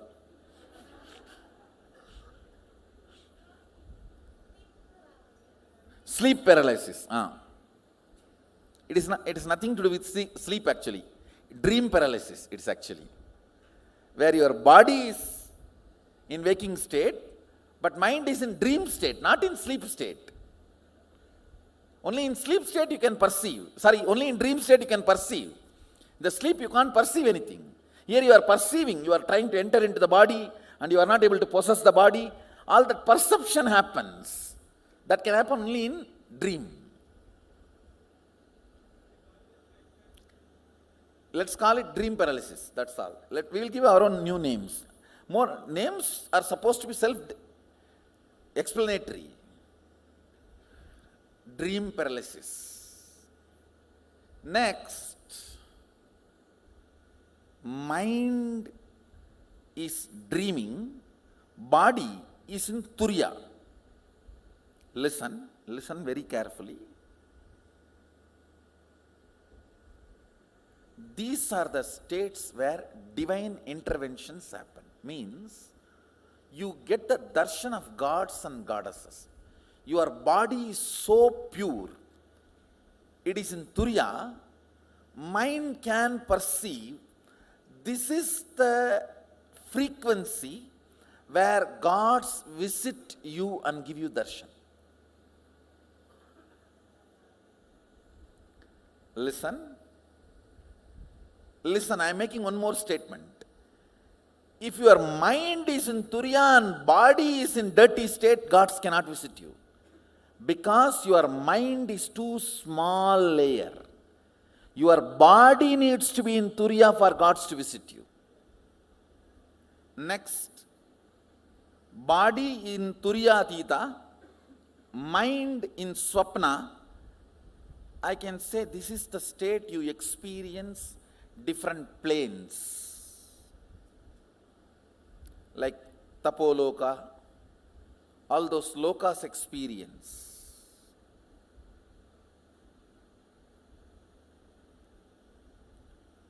Your body needs to be absolutely resting in the space of oneness, alive oneness. See, I can say Turiya state is awakened oneness, Turiyatita is alive oneness. Awakened oneness means cognition of oneness. Alive oneness means practically applied oneness. Power manifestation oneness. In deep sleep and mind in waking state is chronic fatigue. Next comes mind in waking state, body in dream state. Listen to this very carefully. Mind in waking state, body in dream state. Like a mind is fully active, you are neither completely sleeping, just like restless leg syndrome, body is moving little bit. Mind is fully awake. But that doesn't mean your body is also fully awake. No. I can say this state can be called as tiredness. Because the earlier is chronic fatigue. This can be called as tiredness. JJ. Next is JJ. J and J. Mind is also in Jagrat, waking state. Body also in waking state. Now most of you are in that state. I only say most of you. All of you are supposed to be in that state. Most of you are in that state. Understand, this is the state not available for even the gods, goddesses, anybody. Just for this state only you assume human body. Only from this state all liberation is possible. Liberation is not possible from Turiyatita. It is possible from J and J. J and J is the airport of the cosmos. Whether you come or go, it has to be on J and J. Getting into the flight or getting down from the flight is always in J and J. This one state is unique to planet Earth. Just above the planet Earth, this state is not available. Just below the planet Earth, it is not available.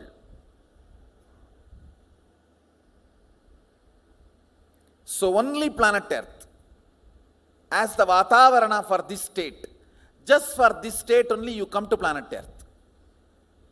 All enlightenment, liberation, moksha, Atmajnana, Tattvajnana, Sakshatkara, Tattvadarshana, everything happens in this state J and J. You need to meet Guru when he is in J and J, and when you are in J and J, only then initiation happens.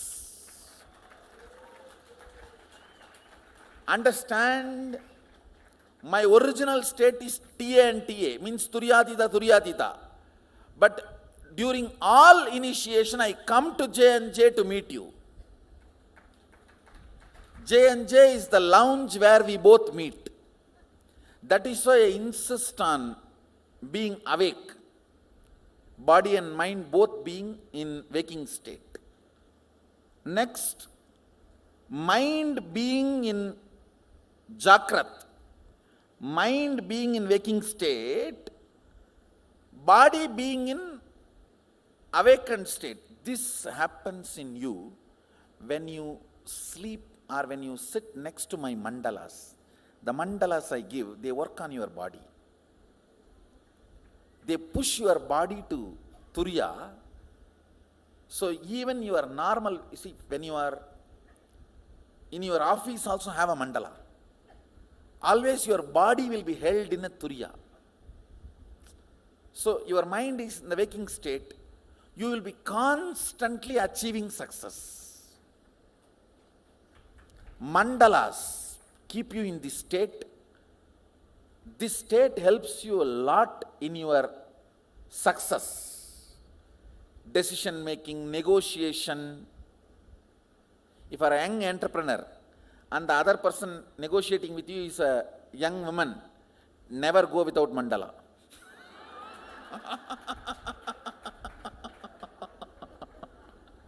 Only mandala can save you.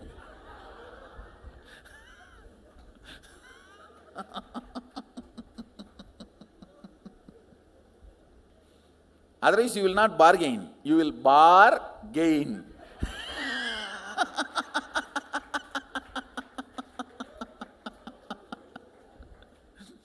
Next, mind in waking state, body in Turyatita. Again, when you start more and more power manifestation, you will experience this state where body is completely detoxified. It is in ecstasy all the time. It's in a complete alive state. Mind is being in waking state. I should say this is also a state where you get the darshan of gods, goddesses. You visit various planes. This is more a higher fuel to your system. Next, mind is in Turiya, body is in Sushupti. How many of you heard Ramana Maharshi was in Samadhi for 9 months? Ramakrishna was in Samadhi for 9 months. This is the state where mind is awakened, body needs to accommodate that such a highly awakened mind. Body needs to just detoxify itself to accommodate the highly awakened mind. That is the state. Sometimes body needs complete rest to cope up with the higher spiritual experiences. This is the state. Ramana Maharshi, after achieving enlightenment, 9 months he was in that samadhi. Next, mind in Turiya and body is in Swapna. I should say, mind is in samadhi,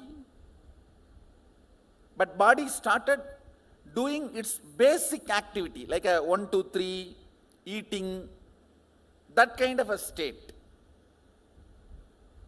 Again, it is not your experiential state, so maybe in next few days you will start experiencing that.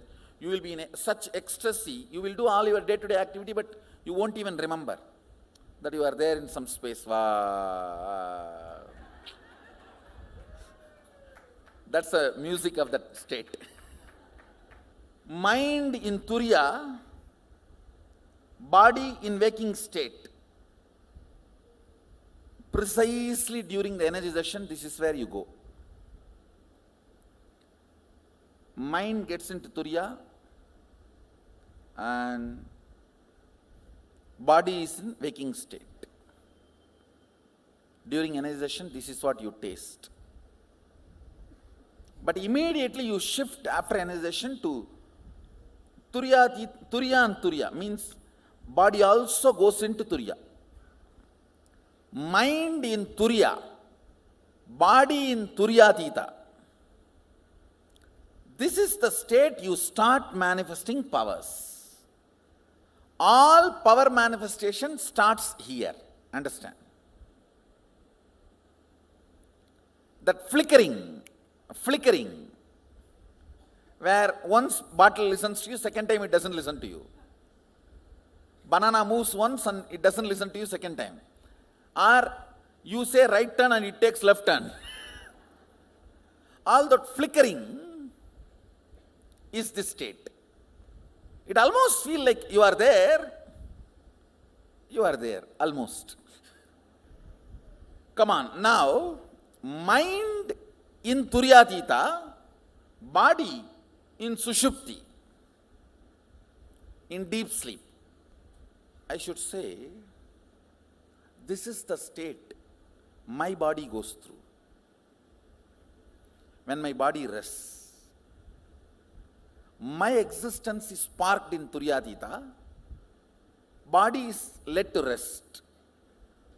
Actually, after the state of Turyatita, word mind has no meaning.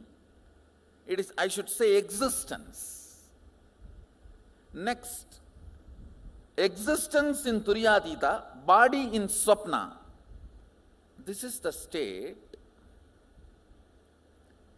I appear in your darshans for you wherever you are. When I give darshan to you, in your dreams, see, if I have to appear in your dream, I have to appear dream body. Understand? So, my existence is in Turiya, but I assume dream body to give you darshan. I myself don't have dreams, but I assume dream body to give you all darshan. And next is mind, existence is in Turyatita, body in waking state, the state in which I am now. And when I materialize vibhuti or kumkum from my murtis, wherever, this is the body I use. Understand?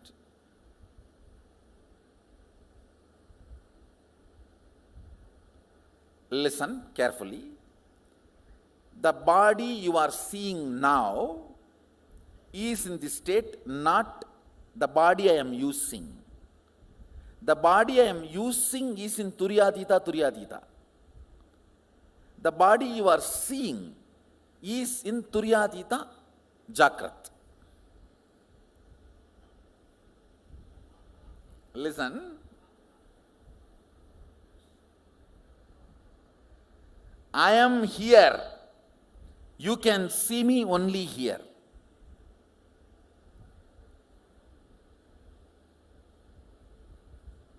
The gap is almost 2-3 million miles.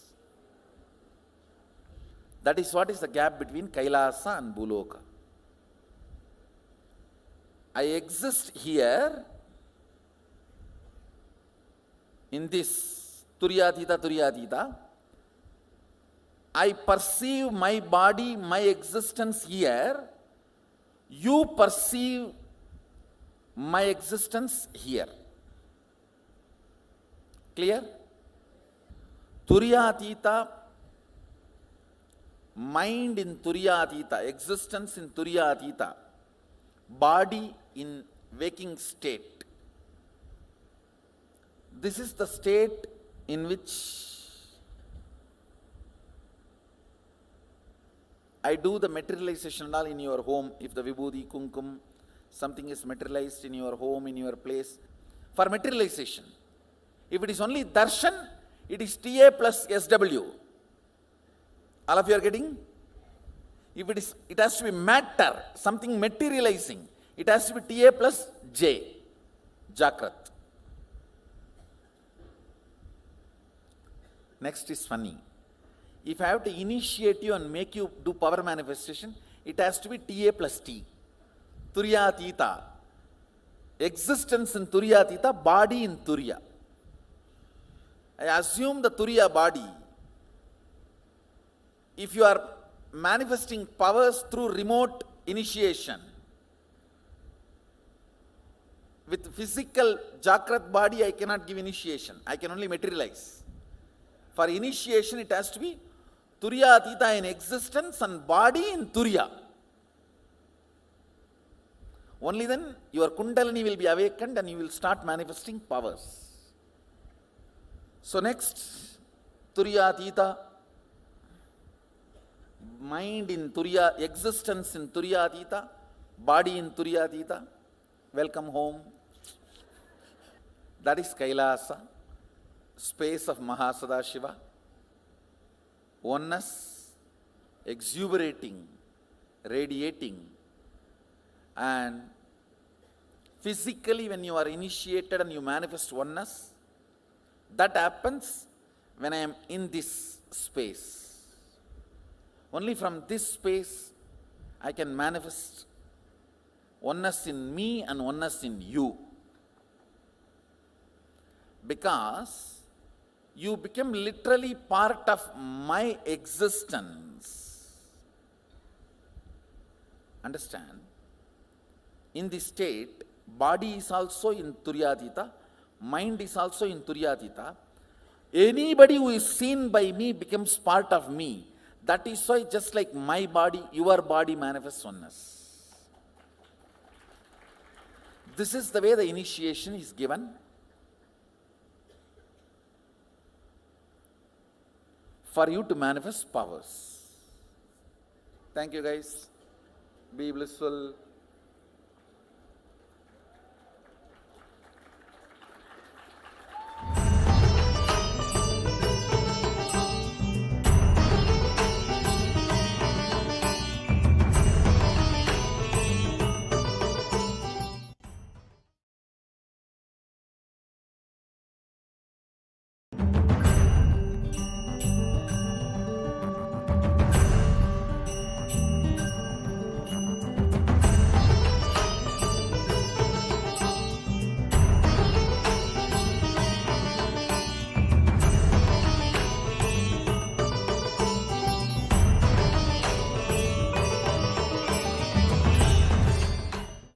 Listen. Again, Mrigendra Agama, Vidyapada of Kamika Agama, fundamental principles and understandings about the cosmos. Listen, first thing you need to know about the universe because you are living in universe. Ignorance is no way cute and ignorance is not going to save you anywhere. Second, why I am teaching about this fundamental units of the universe, 11 dimensions, because understanding about these 11 dimensions will make you manifest multiple powerful cognitions and powers. I'll repeat. See, manifesting powers of third eye, like reading through your third eye, scanning through your third eye is power. But understanding the fundamental principle, unit, tattva, why you are able to do? Because you connect your third eye with a third eye which is already awakened, your master's third eye which initiated you. And that third eye is connected with all the existing third eye. Then, the power you manifested through your third eye is not limited to your third eye. You can read through any third eye. That is what is powerful cognition. Understand? So today you are going to manifest powerful cognitions. Only then you will understand how understanding about these multi-dimensions makes you start functioning in multi-dimension level. Understand, Mahadeva very clearly says, Brahmavit Brahmaiva Bhavati. There are some Vedic verses he exactly repeats in Agama. Knowing which you became, that is Brahman, cosmos. Listen carefully. Just because if you know about this pillar, it's not that you will become this pillar. Just because you know about this screen, it's not that you will become this screen. But consciousness is such, just by knowing about it, you will become that. Brahmavit Brahmaiva Bhavati. Knowing cosmos, you become cosmos, because you are cosmos.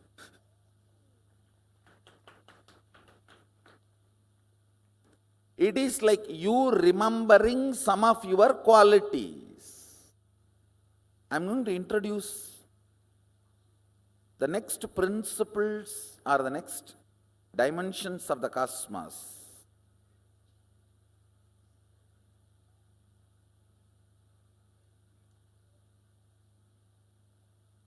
Length, all of you know logic. Whatever you understand as per your logic is length. Breath is rhythmic flow of your logic is breath. Breadth includes length. Depth includes breadth and length. How many of you understand that? Depth is the source from which length, breadth, both are manifesting. Clear?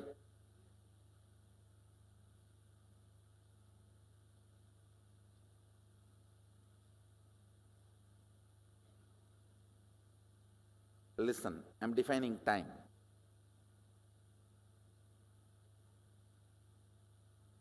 Length is your logic. Length is your logic and universe's logic. There's a lot of gap between your logic and universe's logic. How many of you understand that?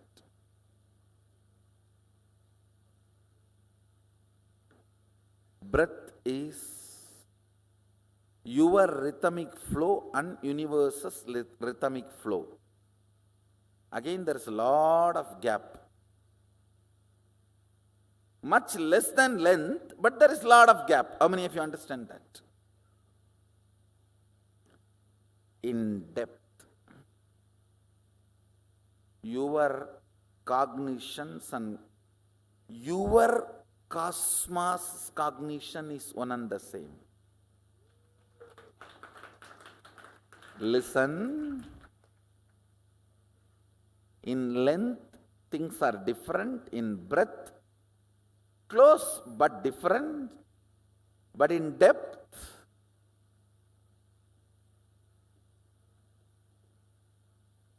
you come to such close quarters,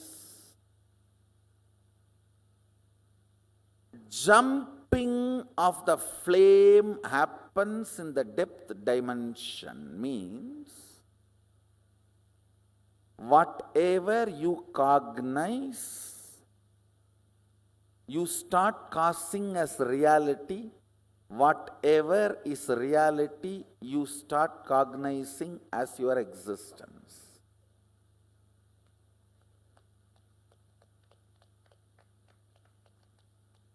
Listen. Listen to the fourth statement. Time, kala. Time is a rough word, English word. Let me use the word kala directly. Kala, that's the fourth dimension. No difference between your kala and kala of the universe. Tell me, is there any difference? Your kala and kala of the universe? You know the gap between your logic and logic of the universe.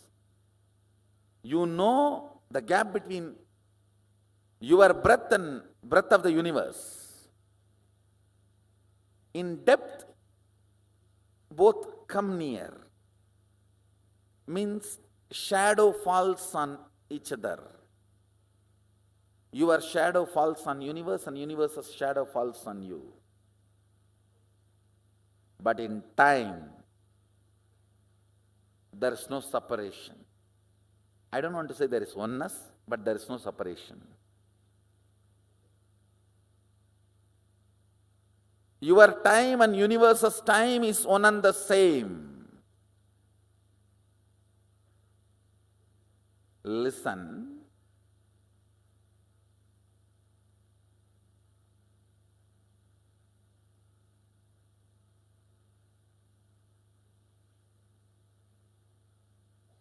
Listen carefully.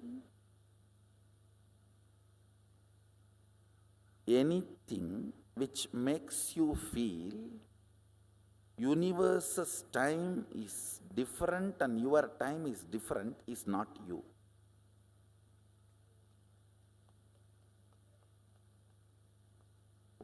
If you feel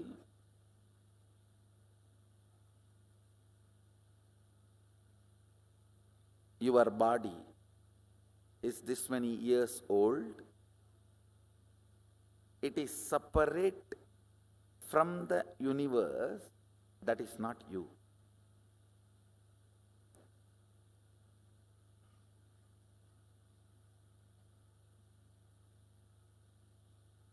Listen. I am telling you two things. One, don't think, oh, earlier itself I heard all these Vedantic lessons. That and all doesn't work for me. The moment it becomes time, I feel hungry and all my Vedanta goes in the air. Listen. Earlier failures does not confirm it is impossible for you at all.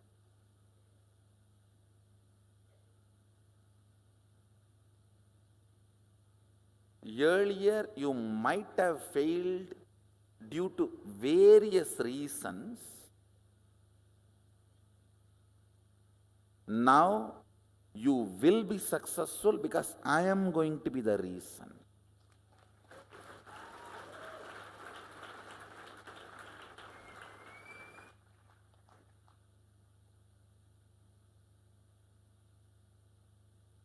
Listen, I may be ferocious, but I am a go-getter. I'll make you get it. I am integrated to my job. I'll either convince your logic or confuse your logic, but I'll make you get it. I'll make you to come to the conclusion and this cognition. Let me put it in this way. Listen.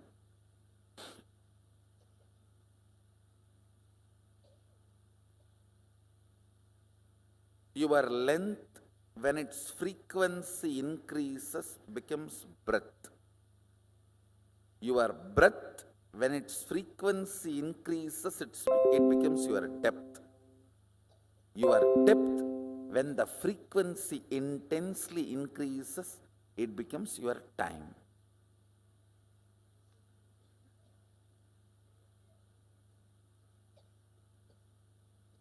In breadth, length is included. In depth, length and breadth is included. In time, length, breadth, depth is included.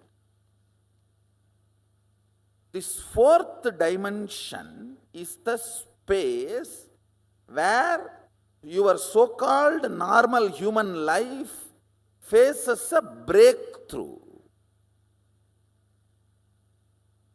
Listen carefully. Anybody who is introduced to the time dimension, Kala, manifests even one or two powers related to Kala. you are liberated from death. Listen carefully. You need to know the principal unit why you are manifesting powers or why you are not manifesting powers. If you know, that solves literally every possible problem. See, I know, like how I try to find solution for every problem. There are people who can find problem for every solution. But even they will not be able to find problem. If you understand these fundamental principles, idea you have about life will get upgraded into such powerful cognition, you will have so much of relief.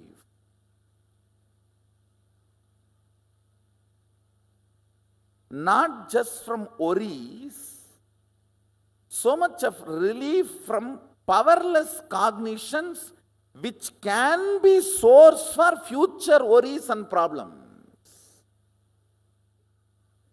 I am not married. Once I get married, my problems are all solved. See, people are laughing.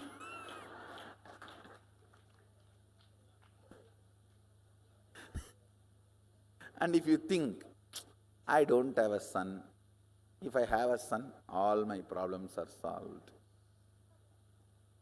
See how many are laughing? I don't have money. If I have money, all my problems are solved. No. As long as powerless cognitions are sitting inside you, you are not going to taste life. These powerful cognitions not only liberate you from present sufferings, it liberates you from the possibilities of future sufferings. Actually, liberation is too cheap. Very, very cheap actually. It's not at all costly. Just listen to this one fundamental truth.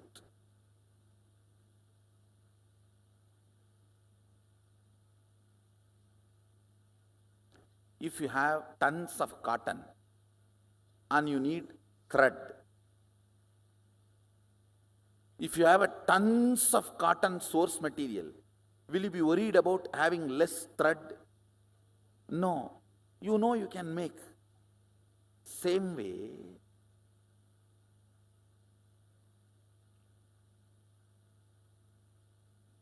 if you have understanding about Kala, you know you can make any amount of time for your body and mind. I'll give you the secret given to Bhishma by Ganga. Bhishma is Ichamrityu. How many of you know that? He can choose death when he wants. I'll give you that understanding. Listen. This is the lesson Ganga gave for Bhishma. Exist with what you think as purpose. Listen carefully. Exist with what you think as your purpose. Work only for purifying your cognitions about purpose, not bother about whether you have time to fulfill your purpose or not. Listen carefully. I am not giving you a teaching, I am giving you an understanding.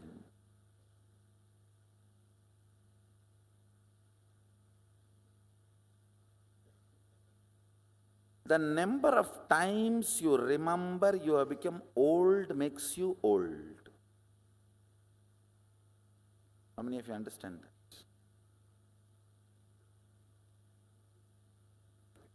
Number of times you remember you don't have time makes you don't have time, not to have time. How many of you are getting what I am saying? Now the next statement I am going to make is little mystical, but listen. If you die as a billionaire, when you assume the next body, you will be born in a billionaire family and whatever you left will be with you. It's a law of cosmos, understand? You don't get cheated. Listen carefully.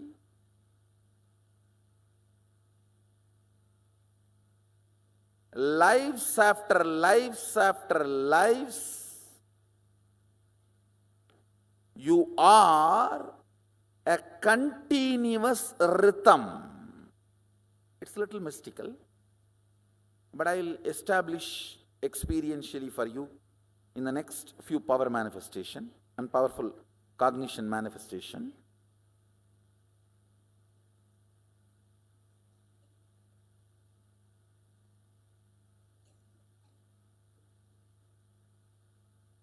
Sometimes in the mathematical class they tell, oh, let us assume x is equal to y till we come to the result. When we come to the result, you will understand x is equal to y. Like that, let's assume this proposal. Your life is a continuous rhythm.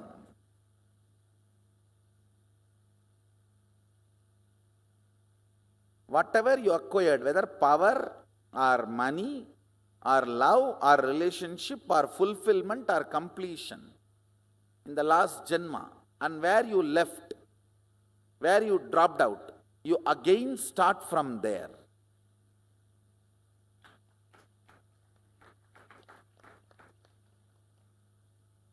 It's a proposal now. It's not an experience for all of you. It's a proposal. I'm going to give you a few more understandings, then once it sinks,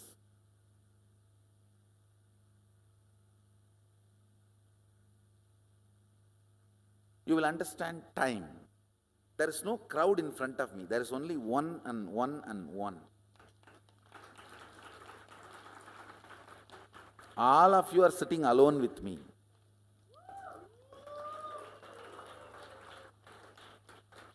Because the profound truths I am talking, I am touching the core of you. I am addressing your individual cognitions. That is why even if the other persons are sitting, you are having a separate relationship. Time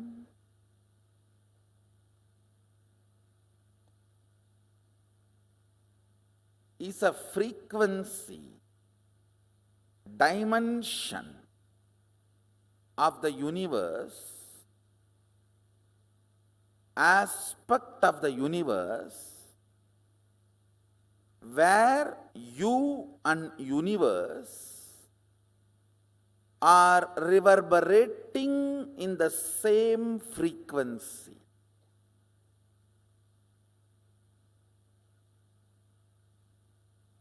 Unit of time of the sun, moon, Kailasa and you is one and the same.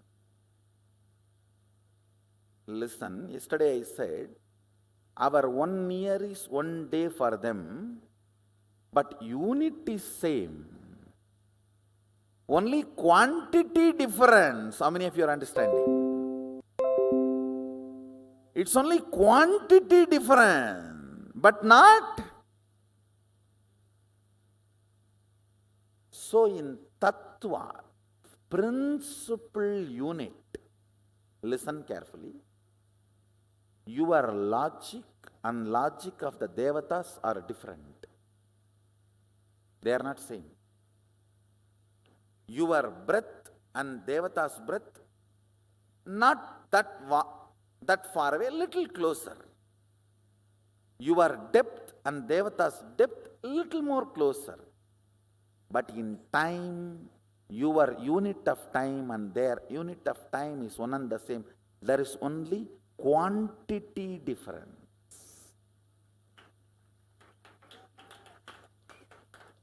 Tattva, fundamental principle, unit is same. How many of you are getting it?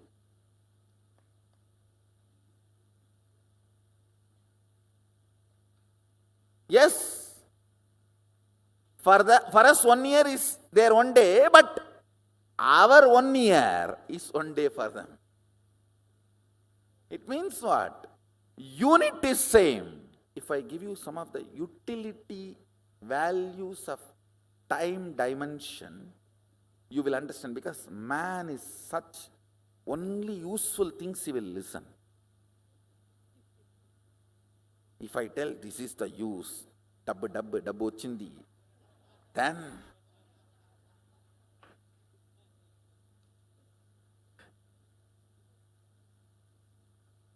all 5 senses will be up and alive. When you are working with this power manifestation, how many of you have already started feeling precisely you will come to know now it is going to manifest, because you are falling into the tune of that needle. Like almost that needle is showing the north, that magnetic needle is aligning. Now it is going to manifest. No, I don't think now it is going to manifest, because I don't think the needle is aligning. How many of you are able to catch that precision? Raise your hand. Listen. Power manifestation should not be an accident after a few days of practicing. First few days only it will be an accident. It may come, I am telling, this is like my wife only. 10 days before I told, now it is been doing. First 2-3 days it's okay. But after a few days of power manifestation, you will catch, hey, and now I know, because my inner space is connecting. I know in my spine what usually happens. Now it is going to happen. How many of you are able to catch that? Listen, all of you can catch what I am saying. Listen carefully. Now sit up and come to that same moment, same space. Come to that same space of oneness. Tell yourself, declare to yourself, whatever Swamiji is trying to teach us, let me download and manifest. Come to the declaration, then it's easy for me to download bunch of understandings into you. If you do not understand the fundamental principle unit, even if you manifest powers, you are only part of cult. Some cult. Only if you understand the fundamental principle unit and able to manifest powerful cognitions on your own, you are part of the culture. How many of you are getting what I am saying? That is why I insist so much on you understanding this fundamental principle. Only if principle cognitions, why things are happening the way it is happening, is cognized by you. And you design your own powerful cognitions and manifest few powers which I did not teach, but on your own ability, you are part of the culture. How many of you are getting what I am saying?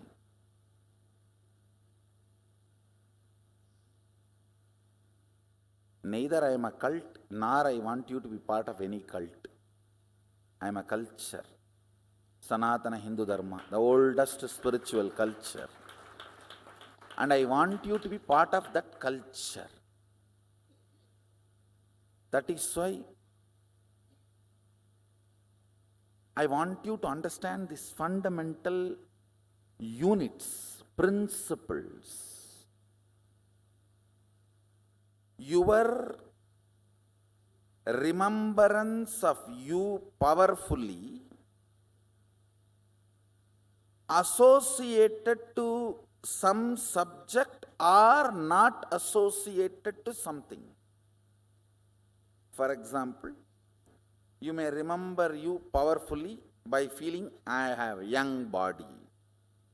You may remember you powerlessly feeling, oh, I don't have a bank balance. If you associate yourself with some things, you remember you powerfully.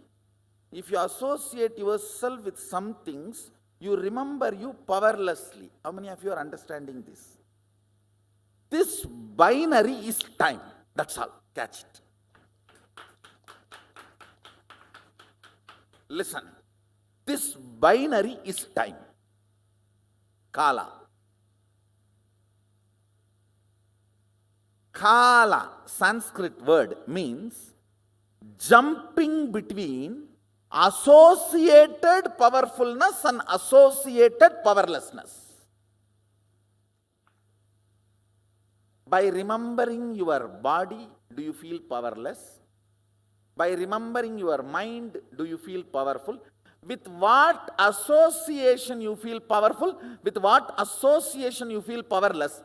This binary. And please understand, the number of times feeling powerless when it is increases, it's called depression. Number of times you feel powerful, when that increases, it's called joy. This feeling powerful or powerless by association, this binary is time. That is Kala. By remembering your Guru, if you feel powerful, you are in oneness.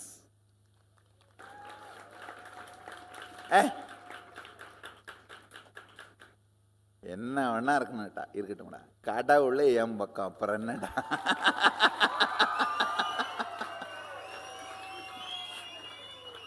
Whatever it may be, the ultimate decision maker knows my name. That's all. Leave it.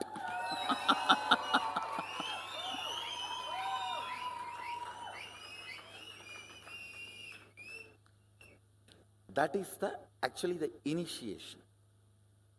That powerfulness behaves like a shark and swallows all the other powerlessness.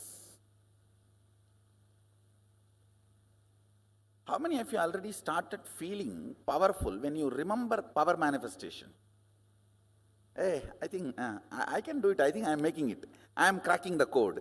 I am catching it. So when that starts happening, so in that binary, the power manifestation starts adding more powerful cognitions in you. But once the manifestation starts, that binary will change.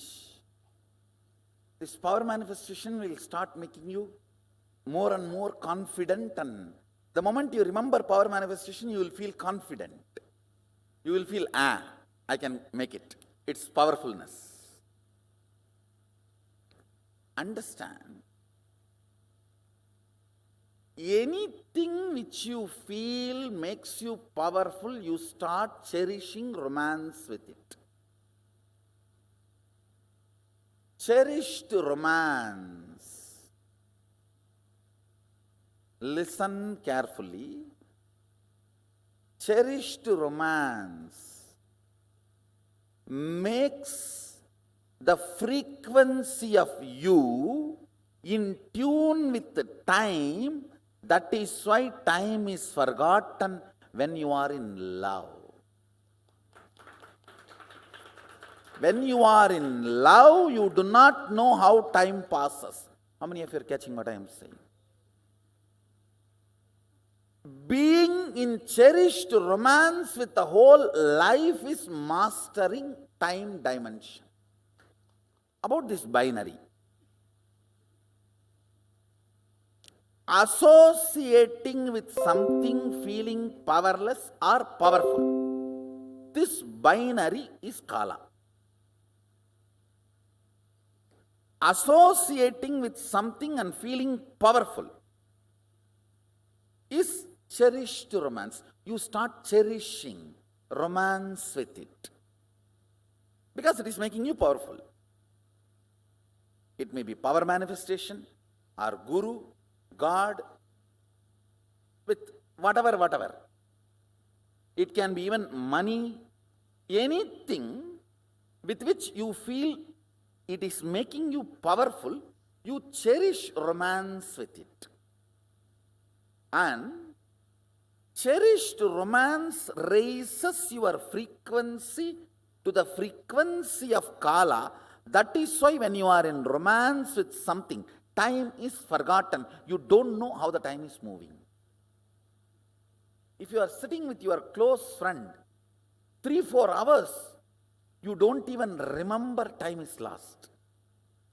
Your dating period. With the whole life being in cherished romance is what is powerfulness of the Kala dimension. Catching? That is what keeps you ever young.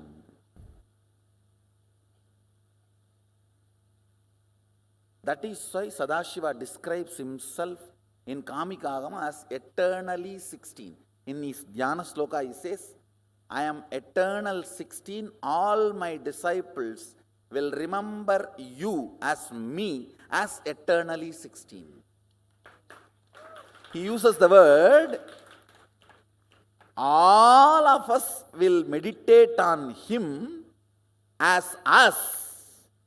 Means Shivoham, Sadashivoham, as eternally 16.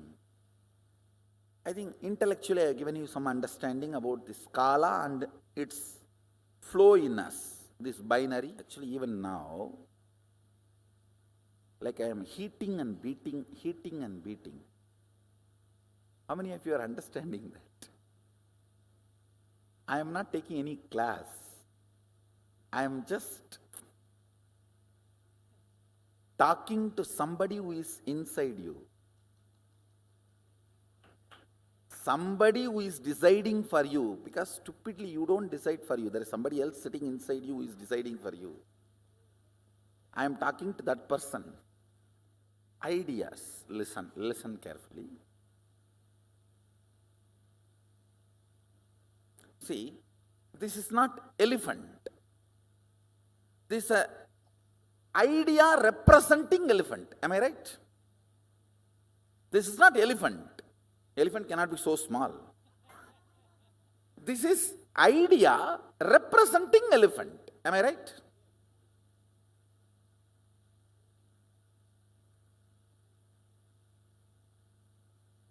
But all practical purpose we call this as elephant. Hey, remove this elephant. Bring the elephant. Keep the elephant. Stupid are those representing things are considered as equivalent to the real. If you start equating it to real, you are stupid. How many of you are understanding that? This body represents you. Don't say it is you.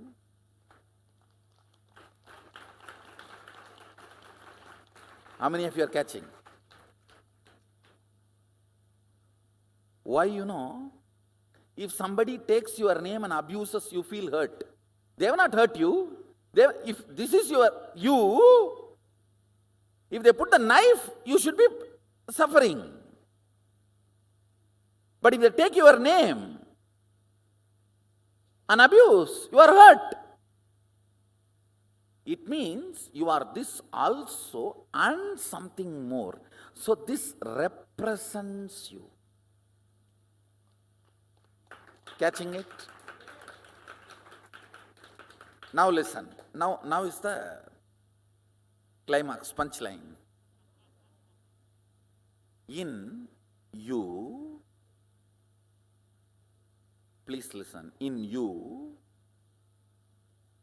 whatever you consider as you and whatever you consider as represents you and faulty misidentification,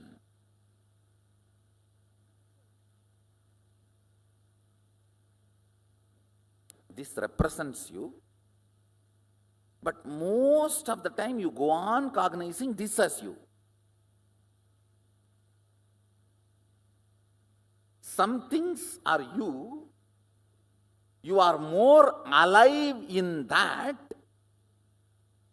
but while you are cognizing, you don't cognize when you take decisions, you are too alive in that. How many of you are catching that blind spot? Sometimes your profession, your career, your goals, your vision, your mission, you are more alive in that. While you are taking decision to risk them, you don't understand that. When they are really suffering, the suffering you go through, you understand you are not able to handle it. How many of you are catching what I am saying?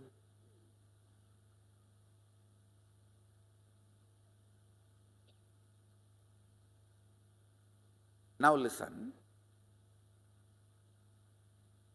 How this and time is connected. Listen.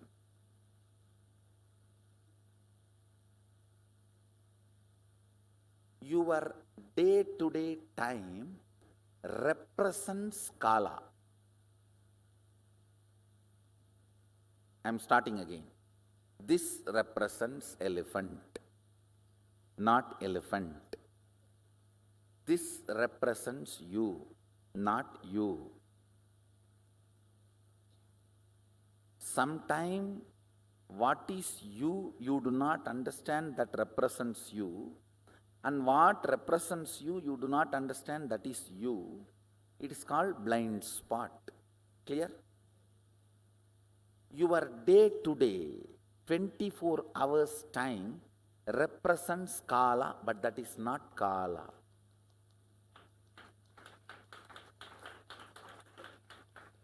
Your Kala is your life vision. Your time is your life mission.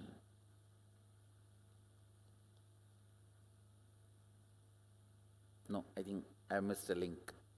Listen. Your life's vision is to become enlightened and yogic body, Vedic mind, and living literally like Swamiji. Mission, morning till 11 o'clock sleeping. And 11:30 rolling on the bed once and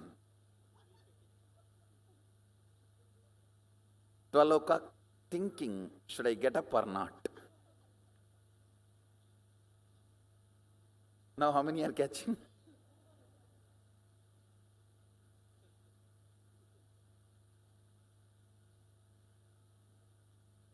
Your time, see, I am talking from the utility angle, the dimension of time, how it penetrates you, and where is the gap, these few things.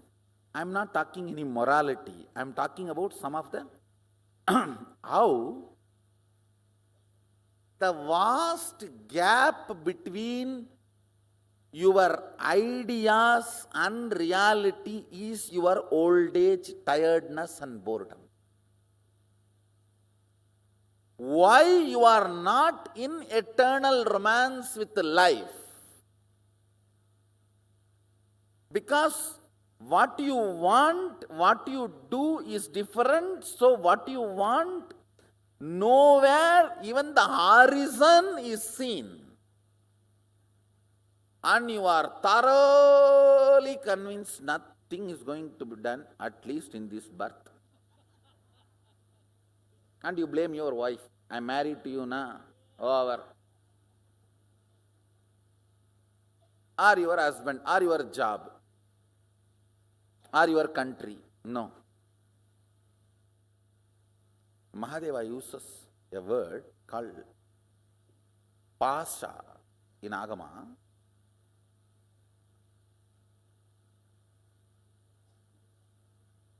Not knowing why you are doing what you are doing, but continuing to do is pasha.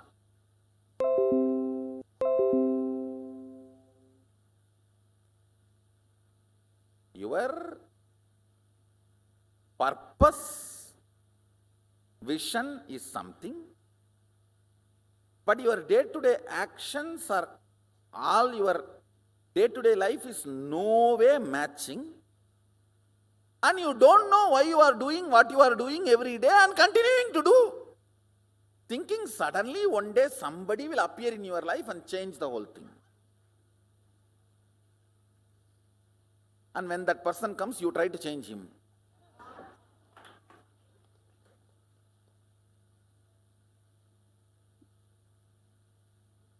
How many of you are getting what I am saying? The blind spot between your kala and time is pasa.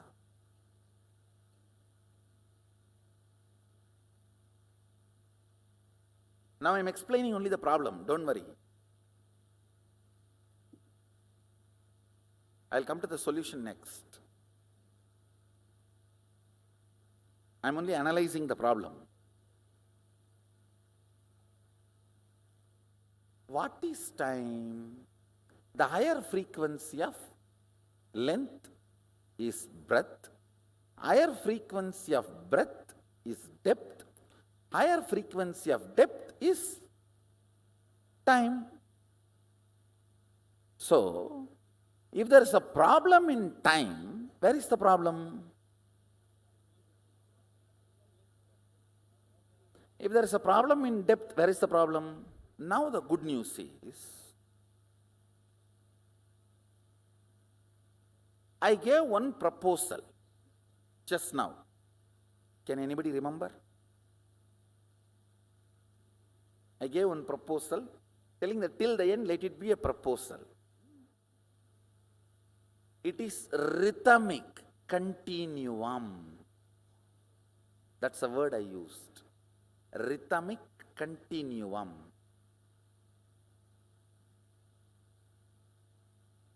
For example,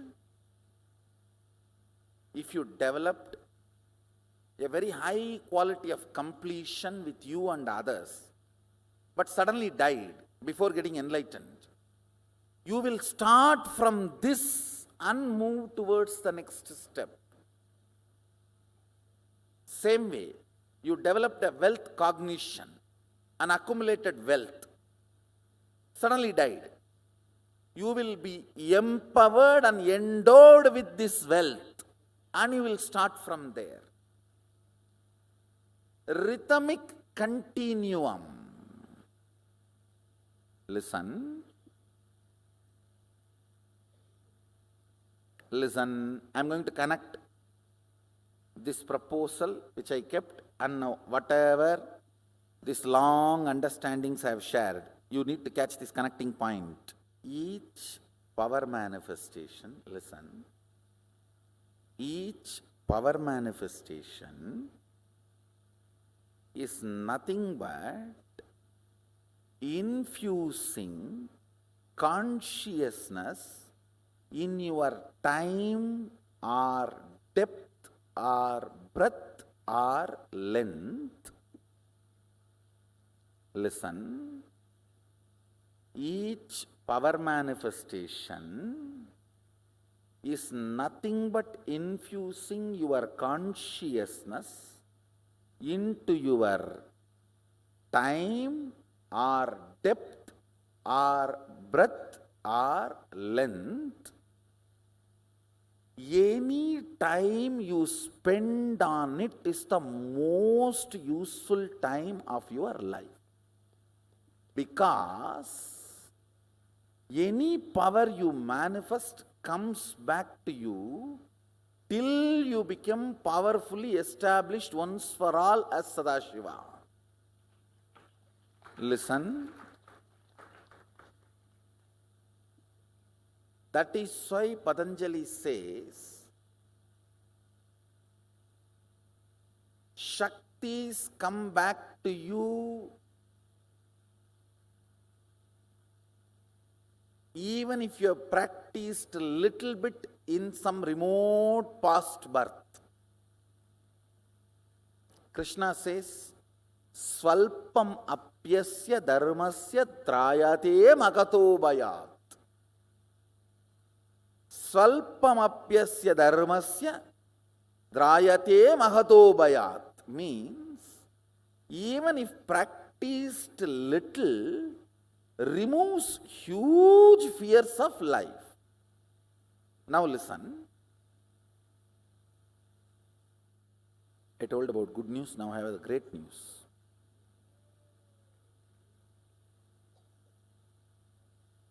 Fortunately, your time is lower than my space. How many of you are getting? I can just chew your time like a beetle leaf, swallow or spit it out, both.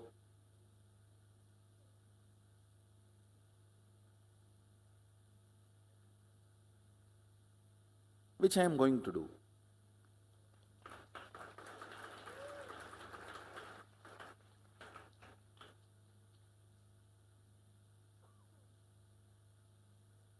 I want you to know these powerful cognitions you manifest, you are going to manifest now, is because the higher space is breathed into your time. These cognitive shifts will make many of your past memory not just redundant, just erased.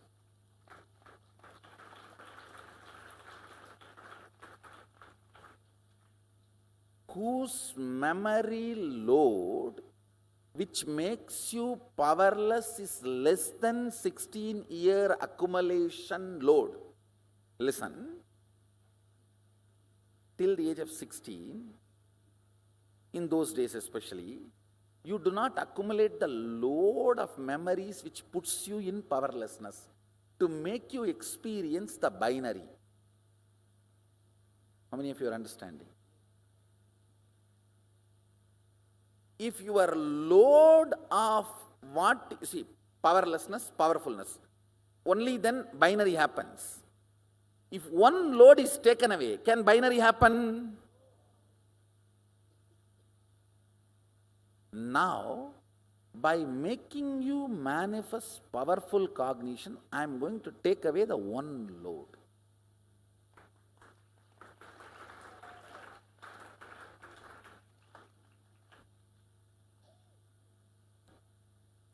The principle why the powerful cognitions are manifested and what is the side effect and after effect of that in you.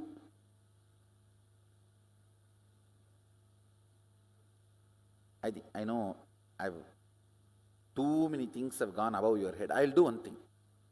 I'll give this whole discourse, this whole understanding as a video. Watch 4 or 5 times. Because I have cracked too many codes. Higher frequency of length is breadth, and higher frequency of the breadth is depth, and higher frequency of the depth is time. Time, by its very existence, is having binary effect on you. Associated powerfulness or associated powerlessness, binary effect makes you experience time as your existence. And when the associated powerlessness volume is reduced, the number of hours you spend in cherished romance with the life increases. That intensifies the quality of life in you, which in turn manifests as powerfulness and powerful cognitions. If you manifest powerful cognitions, that makes you feel more cherished, romantic with the life. In turn, that reduces the powerless cognition's weight and stops this binary oscillation.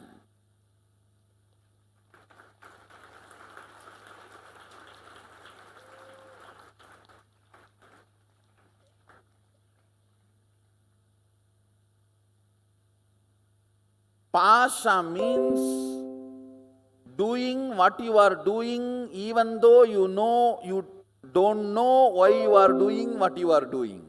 You know you don't know why you are doing what you are doing. Listen. You know you don't know why you are doing what you are doing and you continue to do.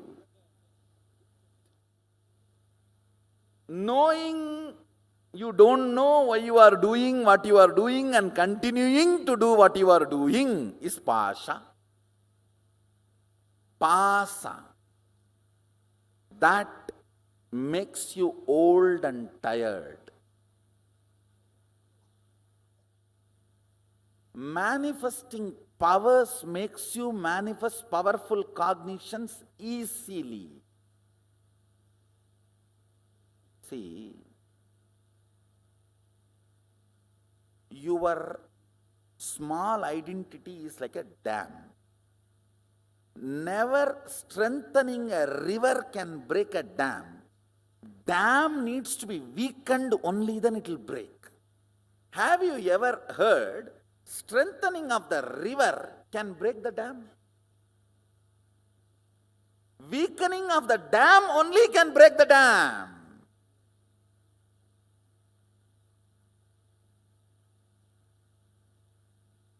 Weakening of the dam means poking on your SDHD. That can happen only by power manifestation. It is power manifestation questions what you think about you is right or not. Understand, I am not disagreeing. Manifesting powerful cognitions is the goal, but I am deeply disagreeing. Manifesting powers is wrong.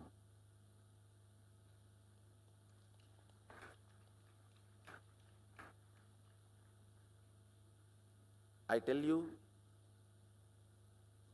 the number of enlightened beings I am going to produce, not out of arrogance, I am not talking out of arrogance, I am talking out of reality. Number of enlightened beings I am going to produce, that is going to speak the authenticity of what I am saying.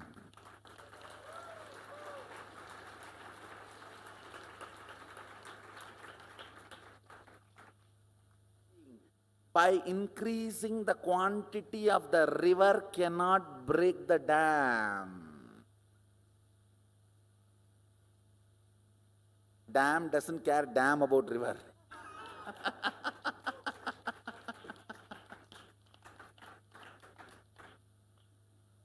It says, I am a dam. You are a river. Listen. From the side of the river, you cannot hit and break the dam. From the other side, if you poke the hole, only it can be broken. Power manifestation is breaking the dam, drilling the dam. Drilling, questioning your very smaller identity. Only that can open up and make the flow happen.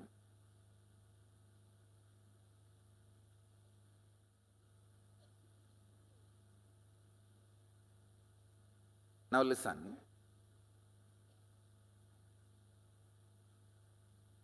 I have given you the proposal that life is the continuum, rhythmic continuum. Based on this cognition, I am going to make you manifest some of the powerful cognitions and powers.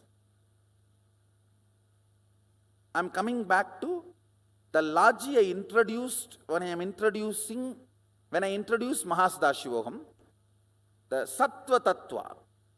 The logic I introduced is static matter, dynamic activity, strategic existence is one and the same, and strategic existence has power over any dynamic activity and any static matter. Am I right? Feels like I heard 1 year before, na? So with this cognition, you manifested few powers.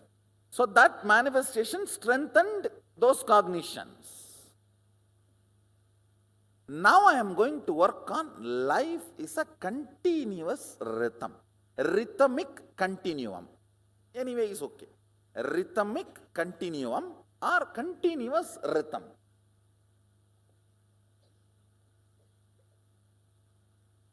Now the cognition with which we are going to work to decode the time. Listen, with power manifestation and the powerful cognition manifestation, I'll make this into reality, means existential reality for you. As of now, it is a proposal I am giving you. In the West, proposal means different meaning. With that flower, they say, "Oh, will you marry me?"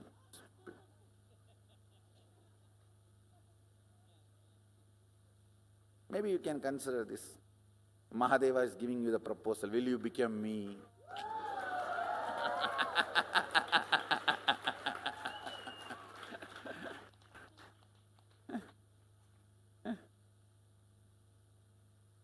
Marrying is a cheap word, 4-letter word. Will you become me? That's the right proposal. Marrying is the proposal of the length dimension. Will you become me is the proposal of the space dimension.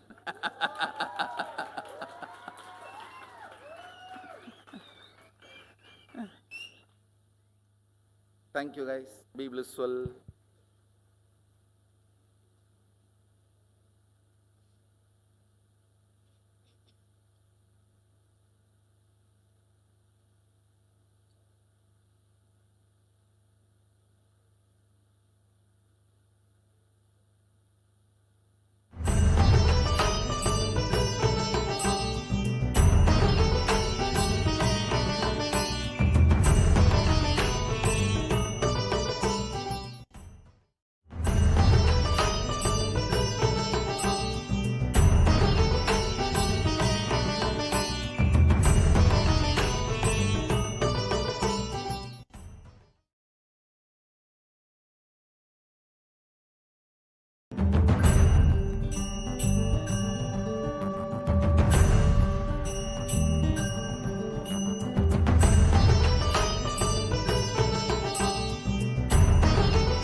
Understand, states of consciousness as per Agama is not states of mind as per Freud.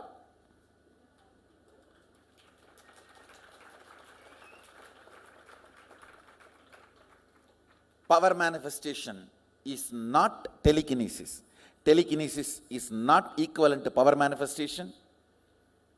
States of mind as per Freud is not equivalent to states of consciousness. God, God is not equivalent to Sadashiva. Western idea of enlightenment is not equivalent to Hindu Jivan Mukti. Western idea of heaven and hell is not equivalent to Hindu Kailasa or Naraka.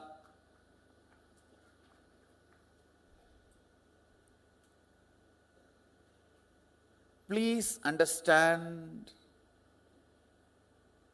you can't do in telekinesis all these.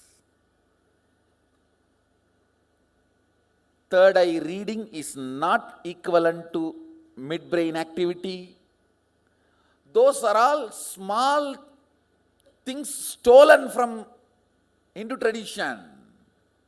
That is why they do not have a logic of connecting everything. They can't connect everything. So do not try to have wrong understanding. Sadashiva is God. No, is God L. God means GOD, generation, operation, destruction. Here he has two more extra responsibility. Lord of delusion and liberation. In Agama, the activity of Mahadeva is 5. Srishti, Sthiti, Vinasa, Trobhava, Anugraha. Manifestation, maintenance, withdrawal, delusion and liberation.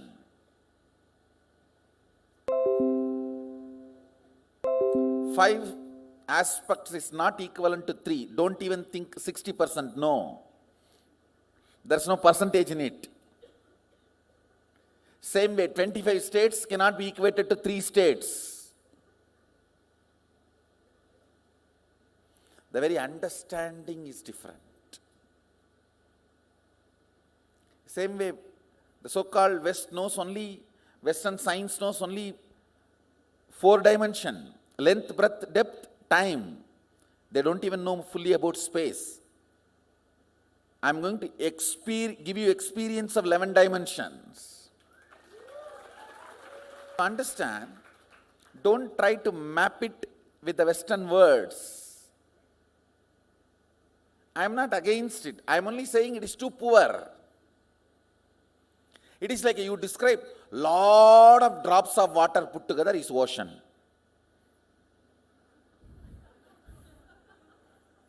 You know water, na? In the glass. Like this lot of glasses put together, ocean. You think this is the description of ocean? No. It is totally different dimension. See, I am going to stitch the most subtle part of you with my spiritual umbilical cord. See, the most subtle part of you is where you feel you exist. I'm going to touch that part.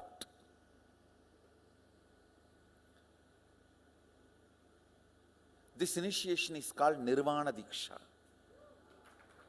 where you stand with Guru literally naked, not without this cloth, not that naked.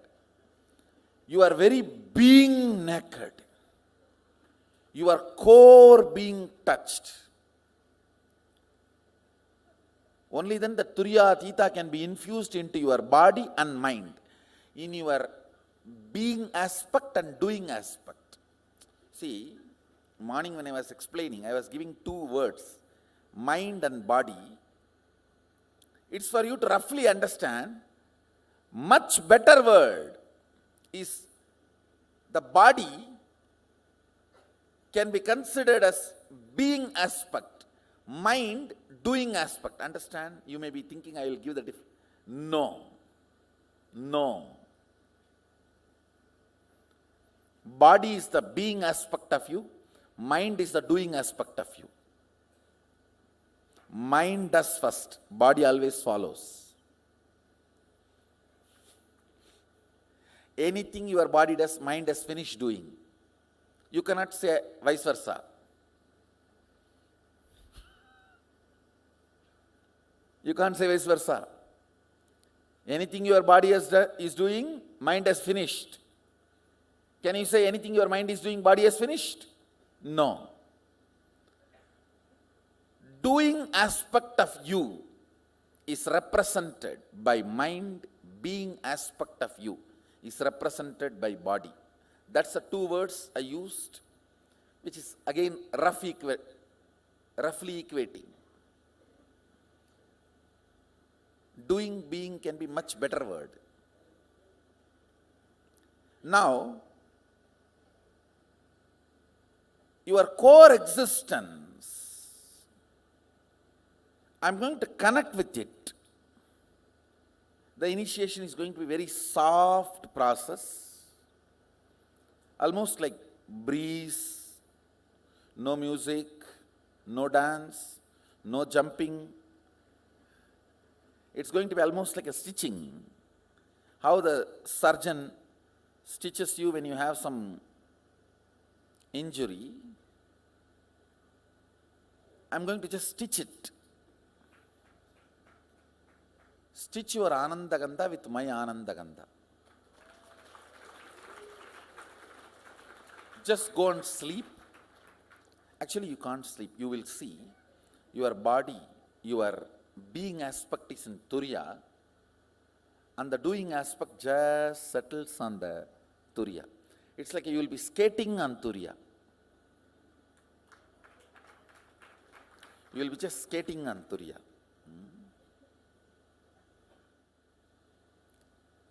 This is not hypnotism, mesmerism, what you are doing, not telekinesis. No Western equivalent word exists for this. It is not even Siddhi, it is Shakti. Understand? Siddhi is stepmother, Chitti. Shakti is mother.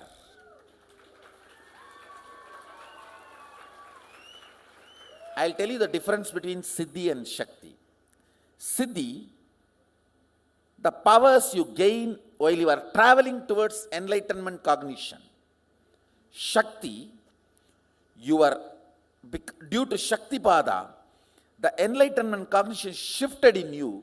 From that, whatever grows is Shakti. Listen. Because of Shaktipada, the transmission of lamp happens. From that cognition, whatever grows is Shakti. Shakti is mother, Siddhi is stepmother.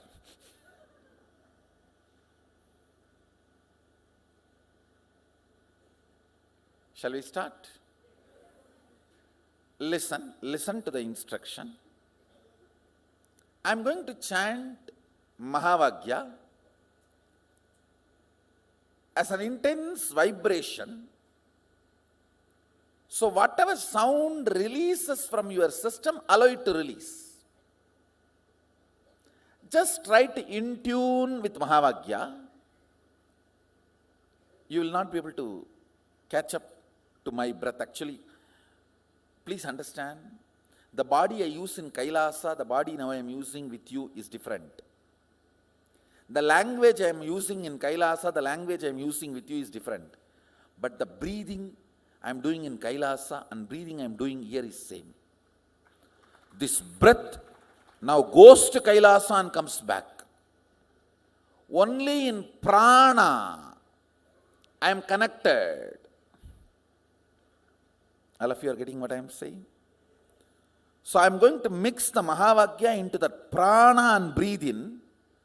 You will not be able to cope up with my frequency, but when you are trying to cope up, many sounds will get released, like a cough or yawning, or many patterns will get released through various sounds. Allow it to get released. Allow it to get released. Clear?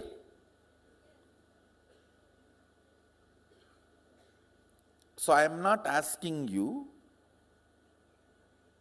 to chant loudly with me.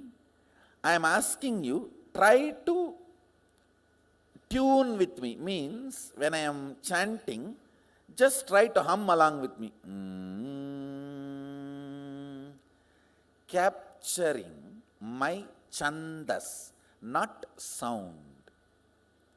Listen, I am not asking you to repeat what I am chanting. I am asking you to catch the rhythm of my chanting. You understand the difference between the word and the rhythm? I am going to chant the Mahavagya. Om Nithyananda Sadashivoham. I am not asking you to move your tongue and chant along with me. Keep your lips closed, hum along with me.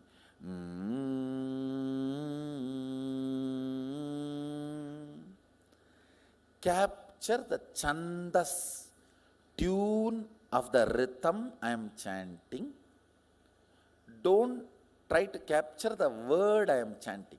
If you try to capture the word I am chanting, you will be very grass, physical. But I want you to be very subtle. So just hum along with me. I am going to be chanting, but you are going to hum along with me. So many things will be cleared. You will see many pains in many parts of your body will get released.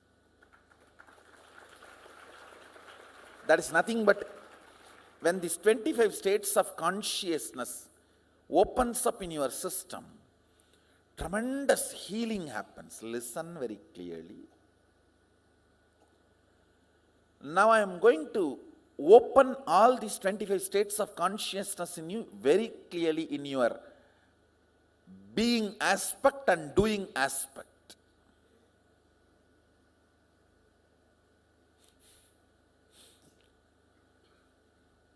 So problems becomes power. Shall we start?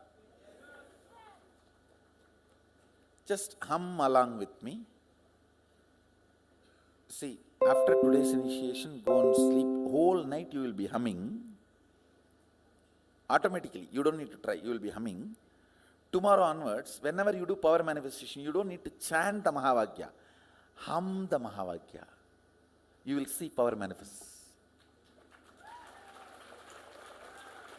When you chant, the way you manifest powers, when you hum, you will manifest 10,000 times more because the intensity is different.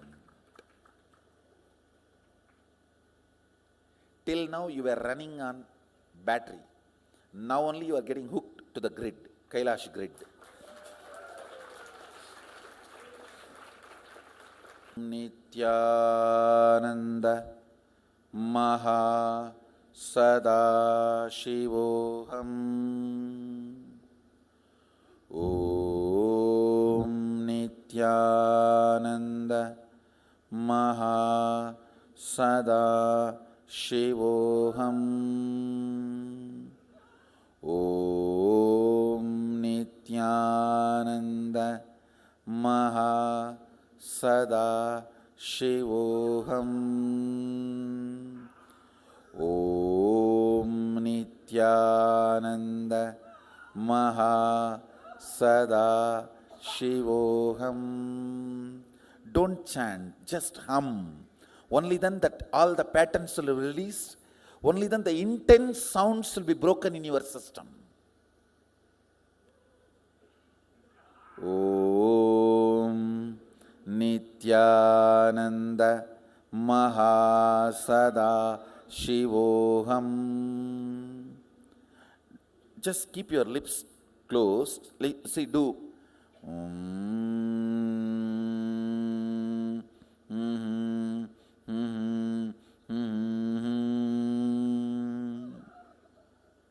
Lips should be closed. Only the frequency should be happening in you. Capture my chandas means my tune, my rhythm. See, my rhythm is connected to the breath. My sound is connected to your listening. Listen carefully. மூச்ச புடிச்சா சித்தம், பேச்ச புடிச்சா பித்தம். It's a statement from a Siddha.